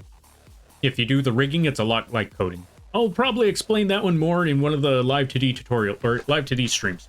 Because I'm actually playing, like I said, I tried to do Live 2D stuff on stream as well. I currently have a model that's in the middle of Live 2D rigging. There's also the other programs where I try to, I'm currently working on Live 2D tutorials, so we're getting there little by little, slowly but surely. I just got most of it done. I just need to work on the toggle stuff, and then I'm all set. Oh, ads just started. What the? Okay. Anyway. We'll catch up to the ads later on. Or yeah, we'll catch up to a couple of things soon. Okay, let me see. Yo, Shinzo, welcome on in. How you be? I hope you're having a good day there, buddy. I don't know if Shinzo knows yet. Oh, wait. Did Fallen request the same dance animation? Yes, Lampy. Do it again. Okay, luckily... Well, ads? Okay, so everyone's stuck in ads. We'll give it a minute. I've been stolen by ads? Ah! I thought the ads just finished. Alright, we'll give it a minute. In the meantime, for those of you that are there, just watch the little Fallen dance. Once the ads come back, we'll all catch up on everything. I'd like to play Dark Hours if you're looking for more people lamps. Ooh, good to know. Alright, I will talk to you about Dark Hours soon. I'll let everyone know if there's more, if they want to. Yeah, I'll see if I can round up some folks for Dark Hours in the future. It's always a fun time to do. Yo, Achillean, welcome on in. How you be? I hope you're having a good day there, buddy. We are getting started. Wait, I think I already let you know that we're going to be getting started on your project real soon. And I should have it done by the end of the month. I hope. I'll let you, if I can't get it done by the end of the month, which I do have planned to have it done by the end of the month. If I can't, I will let you know ahead of time that it's taking a little bit longer than expected. But chances are I should have it done before February. Or before March. That's what I mean. I should have it done before March. Also, folks, go check out Achillean. Let's see if I can pronounce this. Also, I'm not sure if I already let you know, but I did ship out the Lampy plushie, so it's on its way. But yeah, folks, go check out Achillean. They just, they recently commissioned me to make a plushie model for them. So, for a plushie Live 2D model for them. So look forward to that Live 2D plushie. And go support them. Go follow their channel. Go watch the streams. All right, let's see. Let me try to catch up with a lot of things because I missed a lot. Now that the ads are done. Imagine thinking you're done, now wanting to relax, then suddenly saw a tiny itty-bitty mistake. Now you have to go back to work and correct it. Yeah, honestly, that's Live 2D. Honestly, that's Live 2D. You have any idea how many times... Funny enough, I saw this multiple times while I was working on Fallen's Live 2D model. There were, they looked at it, they said, oh my god, it looks great, this is fantastic. I watched the streams, I see one tiny little mistake, one tiny little part that sticks out a little bit. I'm like, son of a... And then I gotta go back to work. They don't even notice that it's there. I'm just like, time to fix that mistake. I messaged them like, hey, so I don't want to alarm you, but I just fixed this one correction that happened on the model. Here's the model. There you go. I just saw that one little thing. Not gonna lie, I've seen it. That's the worst part. Like, I see that a lot whenever they don't notice it. They think it's great, and that's fantastic, and I greatly appreciate that. But it's one of those things where you're working on a project, and when it's done, everybody likes it. You see that one tiny little thing, and it's like, it's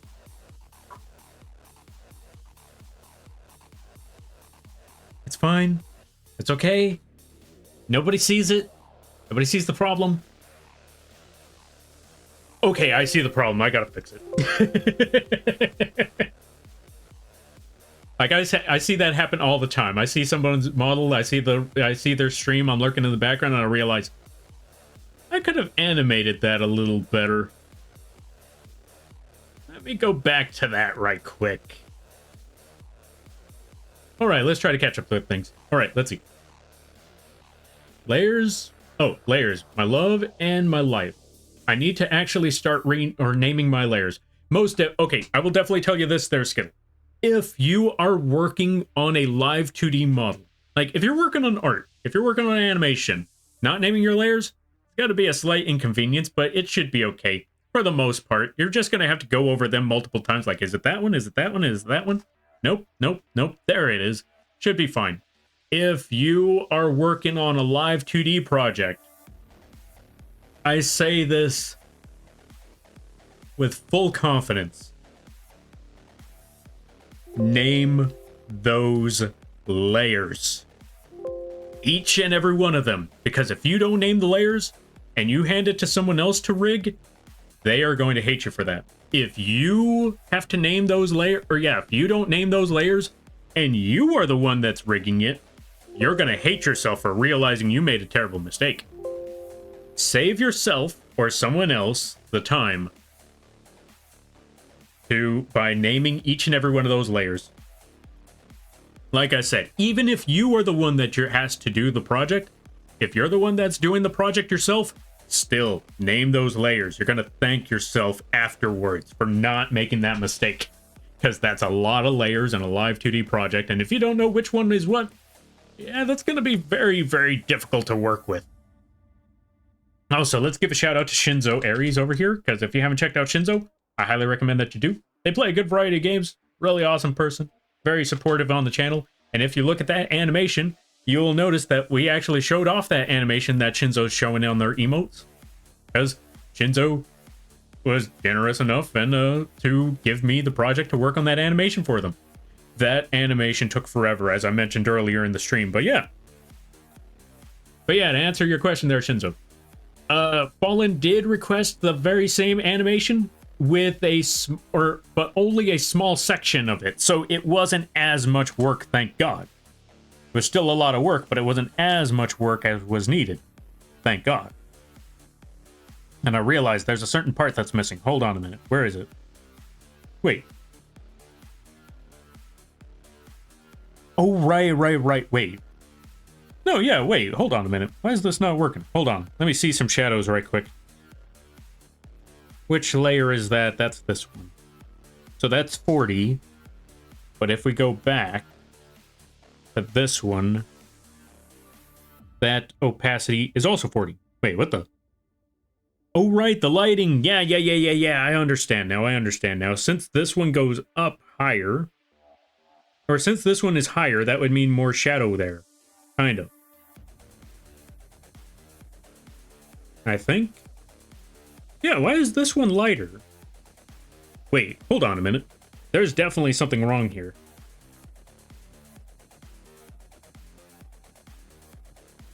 Okay, tell you what. I'm just going to take this layer. Yeah, see, this is what I was... this is what, from what I remember, Skittle mentioned earlier. Wait, it was Suicidal that mentioned it earlier, where there's that one tiny little mistake that you realize, and now you have to go back all over it again. All right. It's 3 a.m. for me over here. Good lord, go get some sleep. Unless you do graveyard shift, then I hope you enjoy. All right, let's see. I'll be absolutely tuned in for those then. All right, fantastic. I've been stolen by ads. I'm sorry to hear that there, Skittle. Welcome back from the ads. Love to play dark hours if you're looking for people. All right, sounds good, sounds good. I'm also glad investing in Nitro keeps me out of ads. Fantastic. That's a good thing then. That's a good thing. Neat. Fantastic. No worries. Take your time. All right. Thank you for the understanding. I greatly appreciate that. Thank you for the shout out. Yeah, no problem. Absolutely. Or let's see. Obviously, you meant to do it. Yeah, I obviously meant to make that little detail right there. Yep, totally. Yep, that is exactly what I was trying to do. Lampy's life in a nutshell. Yeah, basically. I don't remember what we were talking about, but yeah, probably. It might as well be a crack in the windshield. It's just irks. Yeah, basically. Name those layers and save often. Good point. I forgot to save recently. Let's do that right now. Okay. And name Photoshop layers too. Lots of coworkers don't name their layers. Agreed. Very much agreed. I think I actually had to work on a live 2D model where they didn't have layers, or the layers set up. Or not layers set up, they weren't named properly. I was like, alright, we're gonna have to go through this all over again. I have been summoned. Welcome on in there, Gravelord. How you be? Oh, you said graveyard shift. Yeah, graveyard, my bad. In terms of business, how do you get clients? I'm trying to start a new because most of my clients I've built up are cheapskates where I'm illustrating complex stuff for the minimum of $10 to $15. Yeah, you're underselling yourself. I'll be doing the lurk. I need to croak. It's about 12 a.m. Oh yeah, go get that sleep. Go get that rest. All right, so to answer your question there, Skittle. To get, or no, wait, not Skittle. Sweets it all. In order to get more clients, the one thing I can say is this. One, set up a, how do I put this? Set up a, well, step one, online presence. Online presence is one of the best ways to get that. If you got social media somewhere, put your work all over the place on social media. Facebook, Twitter, Instagram. If you stream, Twitch is a good example. Or YouTube, wherever. But make sure that if you stream your work, put it elsewhere as well. Don't just stream it on one spot. Yeah, don't just put it in one spot. If you just put it in one spot, it's not going to catch as much, paper. You got to put it all over the place. Right, I forgot Blue Sky's a thing now. Put it on the Blue Skies as well. Put it everywhere. Let everyone see your work all over the place. Second step, either get yourself a commission page or make a commission sheet with the prices that you think are worth your work. For example, just make a commission sheet, make an entire image that shows all of your work. Oh, make sure to sign your work to avoid theft of it. True. You want to avoid AI stealing your work. So put that as well. I should probably explain all of that while I'm dealing with this thing here because something happened here and I want to fix that. Not that part. Not that part. Not that part. There we go. Okay, go back to 5. So yeah, you're going to want to put your work all over the place wherever you can. The next thing you're going to want to do is you're also going to want to put a signature on the image itself somewhere.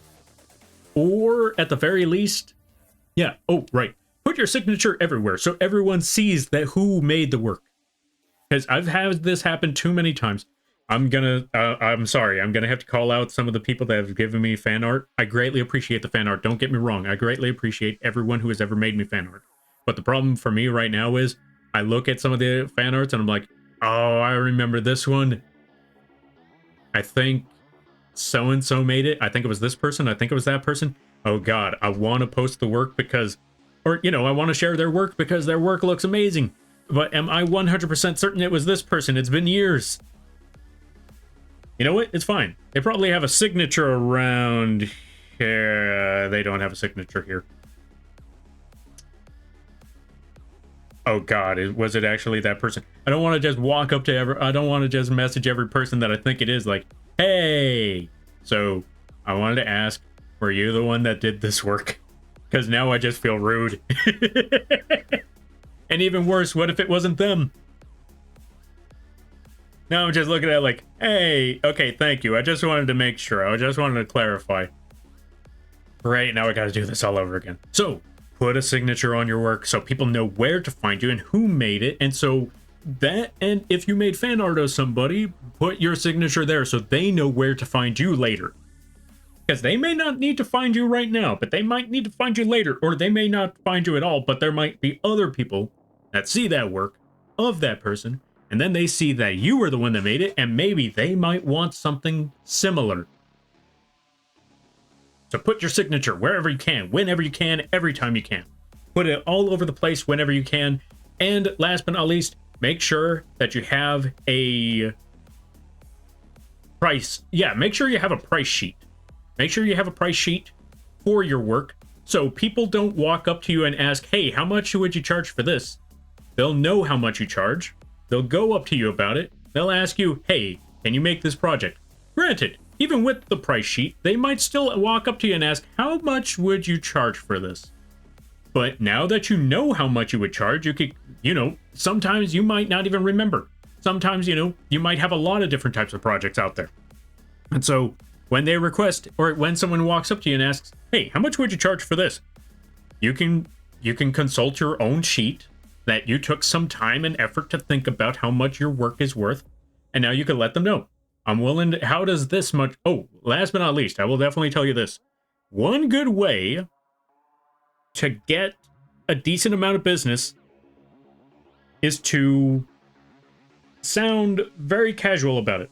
Okay, maybe not too casual, but, don't sound super strict when it comes to the messages, when it comes to commissions. Like if someone asks, hey, how much would you charge? $100. Because now they don't know. Now it might feel a little too harsh, a little too strict, and it might not give a lot of, how do I put it? It might be difficult for them to talk to you about changes in their work. So I would say, not to mention, this would make things a little bit easier. It'll give them a little bit more, it'll give them a little more sense of control, I'd like to say. I like to believe. When they ask, hey, how much would you charge for this? Well, you let them know, like, all right, well, if it's going to be this project for this, or yeah, it's going to be this project, this much detail, this is what you're requesting. You consult your price sheet, and instead of just saying, it's going to cost about this, I mean, you can also still say, it's going to come around, or yeah, it's going to cost about this much. You can also say, how does this much sound? They might look at it and say, you know what? Yeah, that sounds pretty fair. That seems decent. And then boom, there you go. It might be a little easier. Or if they say, that might be a little costly. Although I will say, one of the best options you can do is give them multiple options. Like, let's say there's 3 different prices you could think of. One of them, like, chances are they might want this price. They might want that price. They might want this price. You know what? Let's go with an animation, for example, since that one usually works out a lot. For an animation, let's say you got to make 6 frames, or 12 frames, or 25 frames, or worst case scenario, 100 to 300. You price out each of those. You price out the 6 frame one, the 8 frame one, the 20 frame one, and the 100 frame one. And then you let them know, these are the options you have. Now they look at it, and now they have a better option instead of just giving them that one flat price. Instead of being stuck with that, like, do I want to go with that much? You could give them smaller options. Like, all right, so we have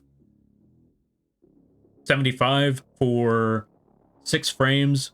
We got 125 for 12 frames. We got 500 for 90 frames. And if you want that 300 to 400 frames, I hope you have a good paycheck. And now they're looking at it like, okay, so 300 frames, that would be a whole paycheck right there. I can't afford a whole paycheck. But 75 doesn't sound too bad. So you know what? Let's go with 75. 6 frames, let's do that. And then boom. There you go. Easy. Also, welcome on in there, M. Welcome on in, Aurelius. How y'all be? I hope you're having a good day there, buddy. Good lord, a small-time illustrated football-sized moth. I know, right? And I'm awake this time for once. I apologize, I missed out on D&D yesterday. I thought I had time. I looked at it like about 2 o'clock. It's about 1. No, wait, it was about 1 o'clock or so. It's about 1 o'clock. Yeah, I could get like, what, a couple hours of sleep? Wake up right as rain around like 4 or 5. It should be good. I woke up around 10 p.m. Not pan out the way I had hoped. All right, let's see. Let's try to catch up with things. But also, let's give a shout out to M. Go check out Just We M. If you like very chill streams, like if you like streams that you can go to bed to while they do the artin', that's a good place to go. How do I spell this again? Yes, we am. There we go. Go check them out. And also, go check out Aurelius. Someday they might not be dead. And we look forward to the day when they rise from their grave. There you go. All right, let's see. Just wanted to pop in before I hop off. Head to sleep. Hope stream's been good. It's been all right so far. I apologize. The chances are they're probably asleep, but you know what? We're gonna give them the shout out anyway. And I hope they had a good night, or I hope they have a good day, and I hope they have a good night, a better tomorrow, and a great week. Let's try to catch up with some things. Make sure to sign your work. Yes, sign your work. I heard that only about 5% of followers see your posts due to algorithms, even if they want to follow you regularly. Oh yeah, follow you regularly. So posting is perfectly okay. No, reposting is perfectly okay and encouraged by the algorithm to actually get your work seen. True. You have any idea how many times I've heard of people like setting up their streams or talking about these things or asking some questions, and I never once saw it because I missed it. It happens a lot. So yeah, repost it sometimes. Reposting might also actually help a lot. Just recently asked them if they did fan art and asked them, just secretly asked them if they did fan art and asked them to resend it profit off of not having to ask if they actually did it. You know what? True, that's a pretty good idea. I should try that one. I gotta give that one a shot then.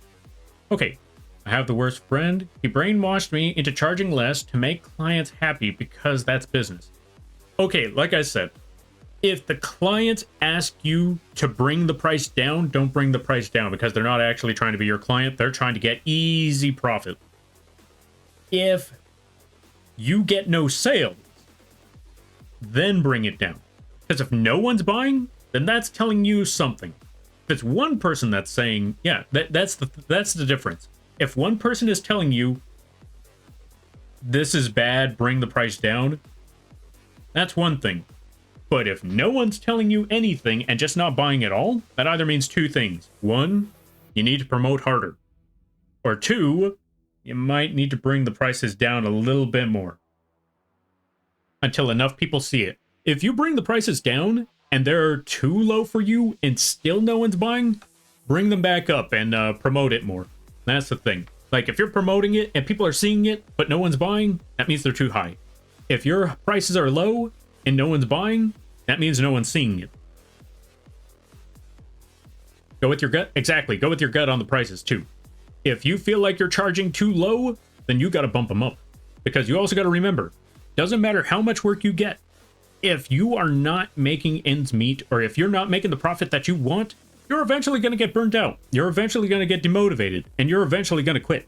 Because if you're not getting what you feel like you deserve, you're going to not enjoy yourself. So yeah, bump those prices up to where you think they're fair enough. Fair enough for the client and fair enough for you, because you are still part of this job. You got to remember that part.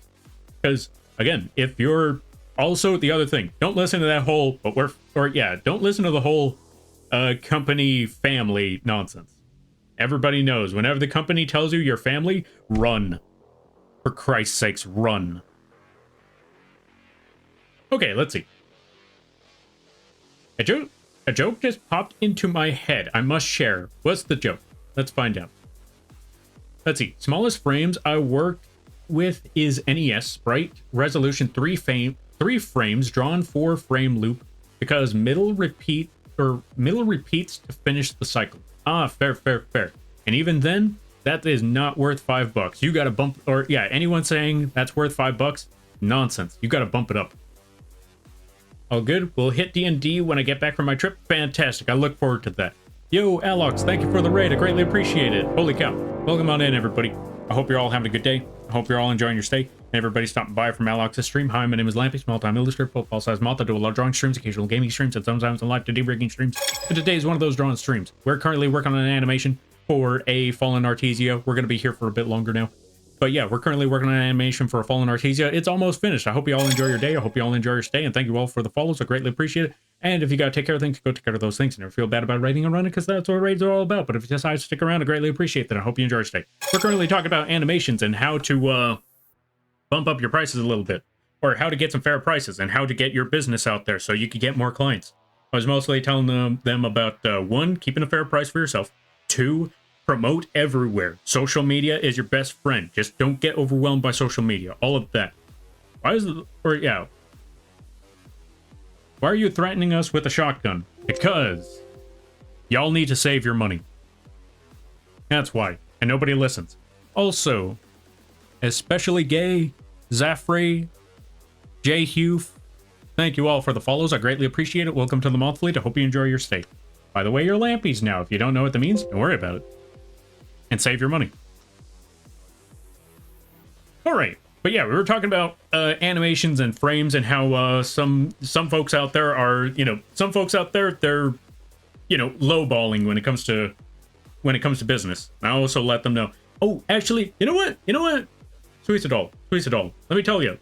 Since you are in the situation, I've mentioned it earlier. Since you are in the situation where also, did I give a shout out to Alox yet? I need to give a shout out to Alox. Hold on a minute. Let's give a shout out to Alox. Folks, go check out Alox. Really swell person. Really swell dude. Very chill times over there. Very funny as well. They how do I put it? The things that they say sometimes, it could be wild. So look forward to that. But it's pretty funny. But yeah. Overall, great person. I highly recommend checking them out. You're too kind, Lampy? Nah, no you. All right, let's try to catch up with things. Let's try to catch up with everybody. Also, good to see you there, Magical Unicorn. Good to see you there, Rhea. Good to see you there, Zafrey. Princess Aya. Especially Gay. Whiskey Peaches. Juf. Gayuf. Something like that. Yo, Neon. Welcome on in. Or Gnarly Neon. There we go. Welcome on. All right, we're going to try to catch up with a couple of the raid messages, and then we're going to scroll back up. Do not worry. All right. Why are you threatening us with a shotgun? Because I can. Don't worry about the shotgun. Exactly what Alox said. Thank you for the hydrate also. Thank you for the hydrate. And the posture check and the save. I definitely need to save. Let's see. I can't believe you're letting that skull sandwich go to waste. You know what? You make a good point. Where's that skull sandwich? Oh. Thank you for reminding me. Get that skull sandwich. All right. Let me see the next step.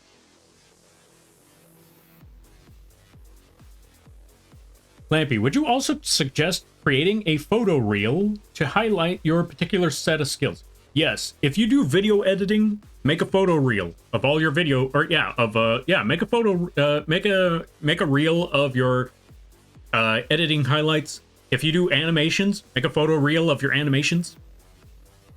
If you do live 2D work, make a promotional video of your live 2D, of your live 2D works. If you've made, still images of artwork, just post those images everywhere. I gotta lurk for now, but glad to stop by, Lampy. No worries there, buddy. You go get that rest, you go get that sleep. And I thank you for stopping by, and again, I thank you greatly for the lurk. And if you got, so you go get that rest, and I hope you have a good night, a better tomorrow, and a great week. You take care now there, buddy. Also, Tulia Goblin. He's not, I'm sorry. Welcome on in as well. Hope you're having a good day. The innocent moth eyes while pointing a gun. Couldn't do a wrong thing ever. Exactly. We couldn't do anything ever. We couldn't do anything evil. Nothing nefarious going on here. Totally innocent moth eyes. I don't know what you're talking about. Anyway. Out-of-pocket commentary? Yes, exactly. Out-of-pocket commentary from Alox. Really funny stuff, though. I highly recommend it. He's our favorite sussy beef. Yeah, expect that. Expect a lot of stuff like that from Alex and their community, with consent, of course. So yeah, expect that. Expect a lot of that. All right, let's see. Let me try to catch up. We're gonna scroll back up a bit because I missed a few messages. Okay. Did someone say, "Rise from your grave"? Indeed, that is indeed what we did. All right, let's see. Now I'm awake. Welcome back there, Jess William. Then yeah, I hope you have a good night, a better tomorrow, a great week, and I hope you enjoy the streams. All right, let's see. Charge what you believe your art is worth. I've learned from it. Though I don't do much contract work or commissions. That's fair. That's fair. For me personally, I've had to learn to do contract work. But yeah, right, going back to it. Okay, so for those of you, okay, so like I said, luckily I have not had to deal with this situation as often anymore. If anything, people have been telling me that I undercharge and they start to tell me bump up those prices. But in your case, there's Suicidal. In your case, if someone is undercharging you, if someone is underselling you, and you know that they're going to undersell you, like I said, look for the price that you think is fair and tell them above that price. Like I said, if you think your price is worth $100, tell them $200 or $150. They'll look at that $200 and $150 and think, I know how to get a good deal. How about you cut it in half? Ooh, cut it in half. That's a tricky one, but you know what? Okay, fine, I'll go with it. And then boom, you just got the $100 that you were hoping for. And they think they got themselves a good deal. There you go. Like I said, you only do that if you know that the person that you're dealing with is going to lowball you. If you know the person is going to give you a mostly fair price or agree with your prices, then yeah, give them what you think it's worth. Give them what you think is fair to both you and yourself. Or both you and them. But if you know they're going to try to lowball you, if you know they're going to try to cheat you, play the game. That's the best way to go about it. All right, let me try to catch up with things. We're going to catch up with a lot of this stuff. I was going to DM today, but my group was too tired, so we'll do next Sunday. Yeah, same, not going to lie. That was the same thing right here. Someday I will rise again. Appreciate you, brother. Yeah, no problem, no problem. I know a lot of people where, you know, again, like I said, there's a lot of situations where, you know, some people, they just got to take a break. Sometimes they just can't do it. So when those times roll around, we just, we backtrack. Or, you know, not so much backtrack, but, you know, still support them, but we still wait. They may not be doing it right now, but we still got to support. Because someday, they'll be back. Maybe. And never accept exposure as payment. Yes, agreed. Never accept exposure. If they say, I'll let everyone know about this stuff, chances are they won't. And even if they did, chances are it's not going to go as far as you would hope. All right. I was waiting till you got caught up. I did both art and game today, but wasn't feeling the art after a while. You know what? That's fair. That's fair. Sometimes like playing a game and then trying to get back into the art. Sometimes it fries your brain. But I'm glad to hear that the day went well. That's good to know. That's good to know. All right, let's try to catch up with a lot of things because we got to catch up back over here. Raid. Thank you for the save. All right, let's see. I can't believe you're letting Skull Sandwich get to waste. Okay, so we saw that one. So a demo reel? Yeah, most definitely a demo reel. All right, let's see. Too kind. Favorite. Okay, so I saw that one. Out of pocket commentary. Indeed. Okay, the innocent moth eyes pointing the gun. Okay, so I saw that one. All right, we're almost there. We're almost there. Got a lurk. Okay, so I saw that one. Hee-hees. Hee-hees indeed. Moth tips and tricks. Yes, business with Moth. Lurk. All right, you do your lurking there, Skittle. I greatly appreciate you stopping by and whatever it is you got to do. I hope it goes well. And I hope you enjoy the stream. And I hope you have a good day, a better tomorrow, and a great week. But yeah, if you have to deal with some sort of business, and by the way, what I just mentioned, all of that stuff, that doesn't just apply to like art commissions. That doesn't just apply to that. That applies to any sort of business sales in general. Like I said, if you know the client well enough and you know they're going to lowball you, whether it be sale, whether it be tailoring, card shop. What other one is there? let's say you run a shop, any of that sort of thing. Yeah, I guess all of that stuff. Like I mentioned before, if you, yeah, like let's say, better example, let's say you own a pawn shop. Chances are someone's gonna try to lowball you on that one. So know the price that you want and go above it. Unless they're trying to sell you something. If they're trying to sell you something, again, this only applies if you're at a pawn shop. If you're at a pawn shop and they're trying to sell you something at your pawn shop, find the price that you think is fair for you to buy it off of them for, and go a little bit below it. Again, that's the whole thing about haggling, is that you got to get it to that sweet spot, as close to the sweet spot as you could possibly get it to. That's why you got to, like, if you're trying to sell something, or if you're trying to sell something, go a little bit higher if you know you need to haggle. If you know you don't need to haggle, don't worry about it. Whew. All right, let's see. I used to work as a collector sourcing specialist. We'd look for rare items that aren't easily found, like out of production fountain pens. It was a very interesting job because the hardest part is figuring out how to charge, because customers would just ask, what's the price? And take it either way. Oh, I see. Then yeah, that would be a very difficult one. Like, if it's out of production, like, how much would you charge for something like that? Sometimes we'd be holding on to the only price of it. Oh, let's see. Sometimes we would be holding on to the only price of its kind left for sale. A lot of pressure. Oh, I see. Honestly, if it's the only one of its kind, I would honestly say, yeah, that's a tricky one. I guess it's time to find out, like, oh yeah, if you're the only one who has it. Yeah, that actually sounds difficult. Like, most of the time, if you have something rare, someone also has that rare thing, so they would be able to, you know, put a price, so you would know what price that is. But if you're the only one who has it, the price is all on you. You're the one that you're the one that makes the market now. And that's either a make or break opportunity right there. Yeah, that's honestly terrifying to think about. All right, now let's go back to this one. That one's layer 5. So we need to go back to number 1 over here. We need to take that shadow, put it all the way over here to 5. Like so. So when we go back to 5, I put it on the wrong one.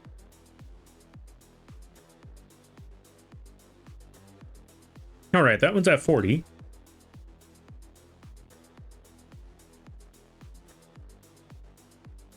And I need to bump this down a little bit.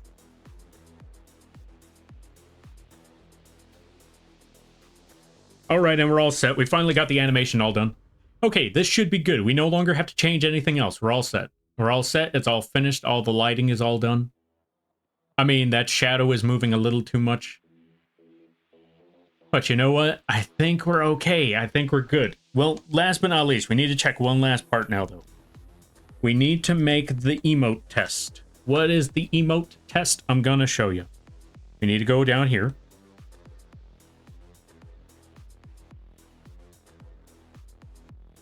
Select this part.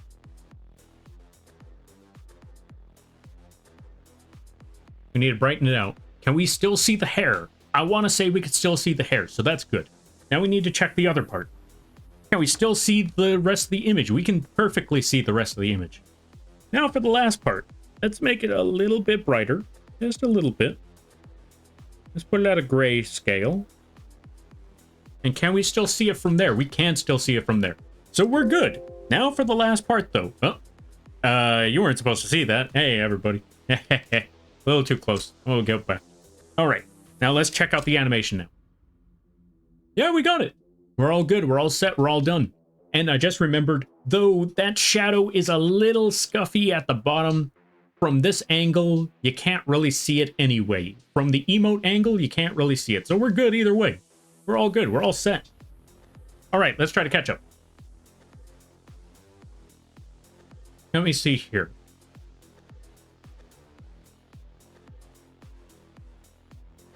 Thanks. It was my first job out of college. Real good times, but e-commerce made it go bye-bye.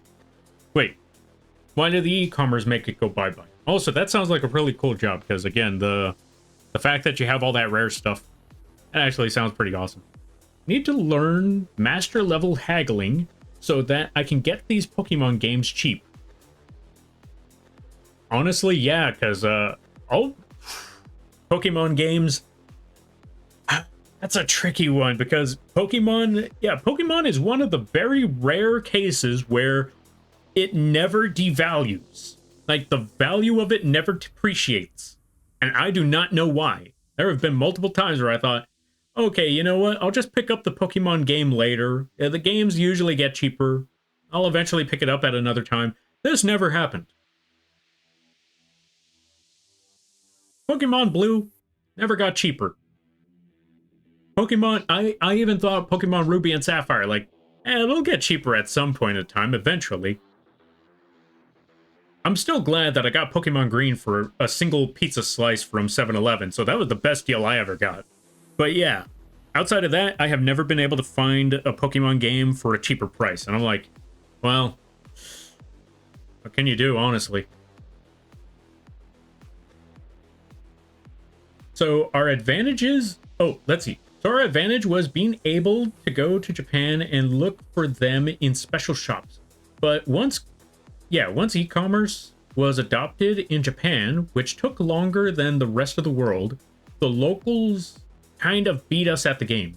Oh, understandable.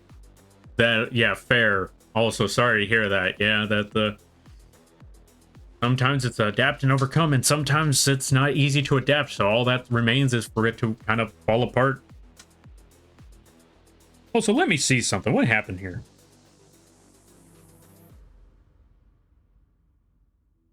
Oh, it's this one. We went too far on this animation.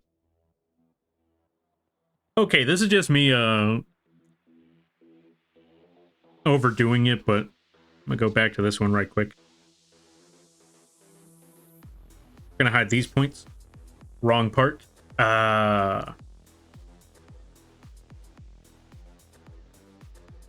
Which layer was that one? It was this layer? Yeah, it was that layer. Okay, let's go back over here. Let's go back over there. Because I'm gonna find that one that had the weird shape. There it is. Okay, so that one was number 2. So if we hide this, that's the spot. But now that I got the shading that I needed for it... Wait, no, did I? Gonna hide that, get that shading, come back over here, because we're gonna redo this one a little bit. Oh, wrong side. Go back over to this layer. Gonna redo this a little bit.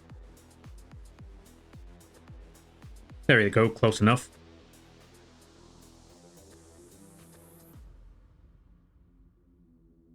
Bring this back to 100% sharpness so we can get that just right.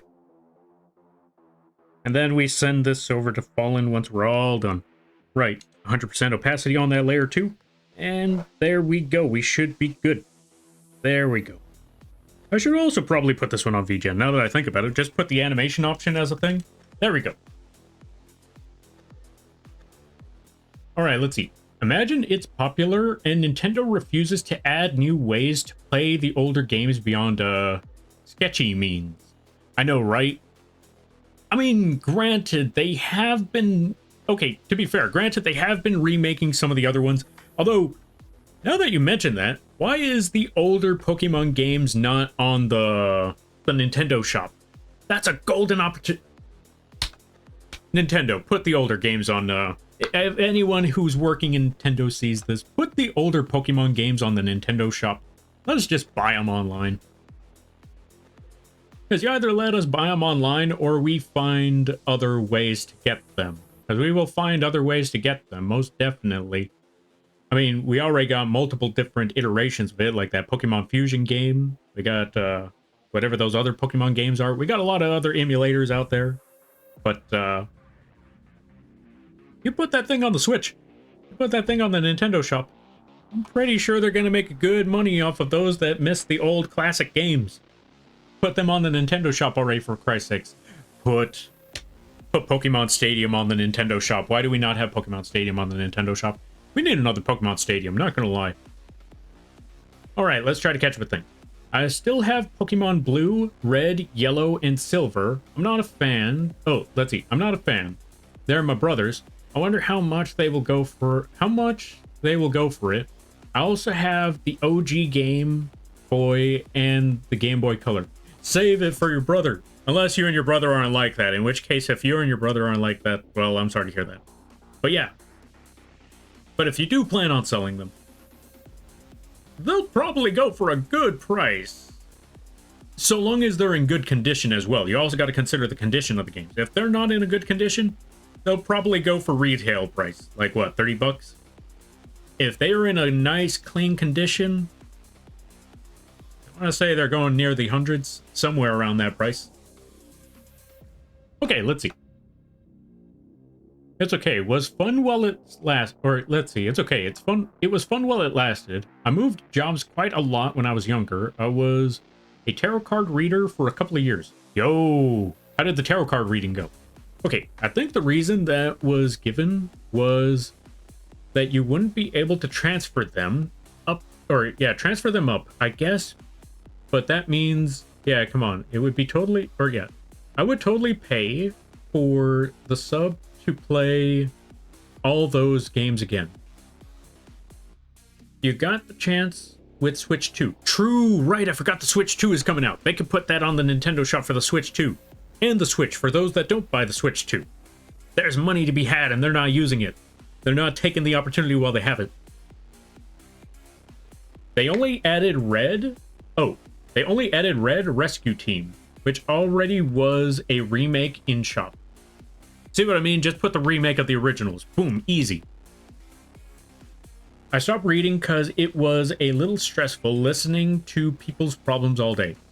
You know what? Honestly, fair. I don't blame you on that one. That does sound rough. That does sound stressful. All right, we got everything. Wait, hold on a minute.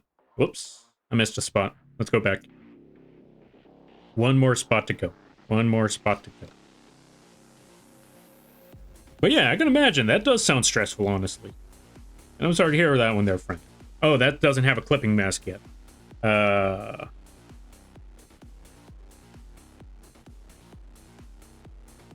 Let's go back over here. Put the clipping mask on that one. And then we're going to finally call it a night because I need to go get food. I go get food. I drop you folks off somewhere else. And then I deal with that. Or yeah, then yeah, I continue working on other projects. Let me see, which project is this one? Put the clipping mask there. We erased that part. Not too far. Erase this much. Erase a little bit over there. Bring this brush over just a bit. And now we're good. Let's zoom out. Let's see. Yeah, that's fine. We're done. We got the animation done. We're going to call it here. We're going to catch up with the last parts of the reading, and then we're going to find someone we could drop you folks off with. All right. Okay, actually, yeah, we caught up with all the reading as well. We're going to call it here. Let's go find someone to raid. I will be back on Tuesday to continue the Live 2D plushie model. So if you wanted to see more of the Live 2D stuff and see how it kind of works, that's a good time to show up. I will be back on Tuesday. I'm still trying to figure out the Elden Ring streams. I don't know when those ones will happen. I still need to talk to the rest of the folks about the scheduling for all of that. So Tuesday, Friday, maybe Thursday for some other stuff, because I still need to work on some other projects, so I might pop up on those days. Also, holy cow, you've been here the whole time? Thank you for the, or yeah, I just realized, well, I know you've been here the whole time, but I just realized that now that you just did. So I'm like, thank you, I greatly appreciate that. But yeah, thank you for the follow there, sweets at all. I'm glad that you enjoyed the stream. Thank you for stopping by. What was the other words? Oh yeah, welcome to the Moth Fleet. I hope you enjoy your stay. By the way, you're a Lampy now. If you don't know what that means, don't worry about it. It's a crime that I forgot to follow. Nah, no worries about it. I forget to do those things all the time. And like I said, nobody is obligated to do anything. Except respect the streamer and respect each other. And I will try to respect you as best as I can. Those are the only obligations when it comes to these streams, is that we all respect each other. That's about it. No one is obligated to be here. No one is obligated to follow. No one's obligated to stay for very long. And no one's obligated to show up on time because like I said, I've heard multiple times where someone's like, sorry, I haven't been here in a while, or sorry, I've been late, or sorry, I gotta go. Just know, you are not forgiven because there's nothing to apologize for. You do what you gotta do. That's what's most important. And if you decide to stick around, I greatly appreciate that. That's all that really matters at the end of the day. All right, let's go find someone to raid. Who is on at this time?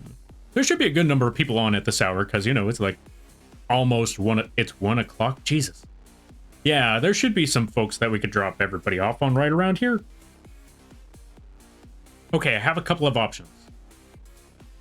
But I actually haven't raided this person in a long time. Or at least I don't think I've raided this person in quite a while. And, well, we've worked on a good number of projects for them, as a matter of fact, as well. As a matter of fact, they're actually using one of the assets that they commissioned me to do. So we're going to go drop you folks off over there with Aminazaz. They play a good variety of games. Very, very funny streams. Very, very funny channel.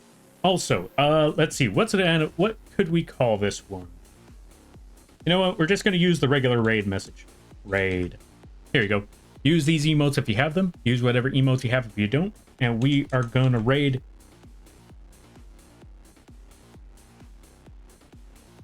Ah, I lost the name. Hold on a minute. Let me go get that name again.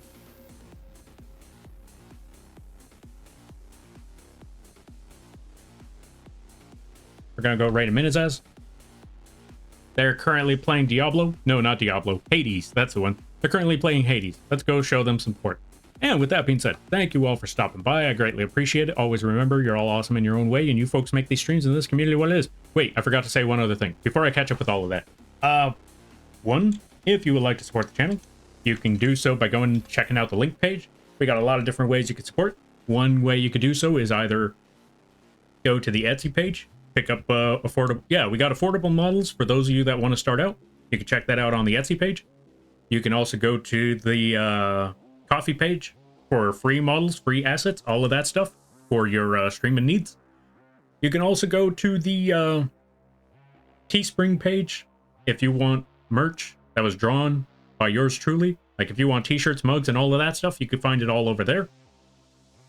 Also, if you're a fan of Yu-Gi-Oh, Bloodborne, Pokemon, you can find we've made merch for that sort of stuff on that Teespring page. You can check that out. Also, if you or someone you know is looking for emotes, assets, character sheets, character concepts, animations, rigs, or live TD rigs, both big and small, all of that stuff, you or they can either contact me directly or go to the vgen page. That is also in the link. With that being said, thank you all for stopping by. I greatly appreciate it. Always remember, you're all awesome in your own way because you folks make these streams what it is. And if you lurk, that's great too. Get the fact that you took the time out of your day to have this moth rambling on in the background means more to me than you could possibly imagine. The raid's about to start, so I hope you all have a good day, a better tomorrow, a great weekend. Yep. That's about it. I got nothing.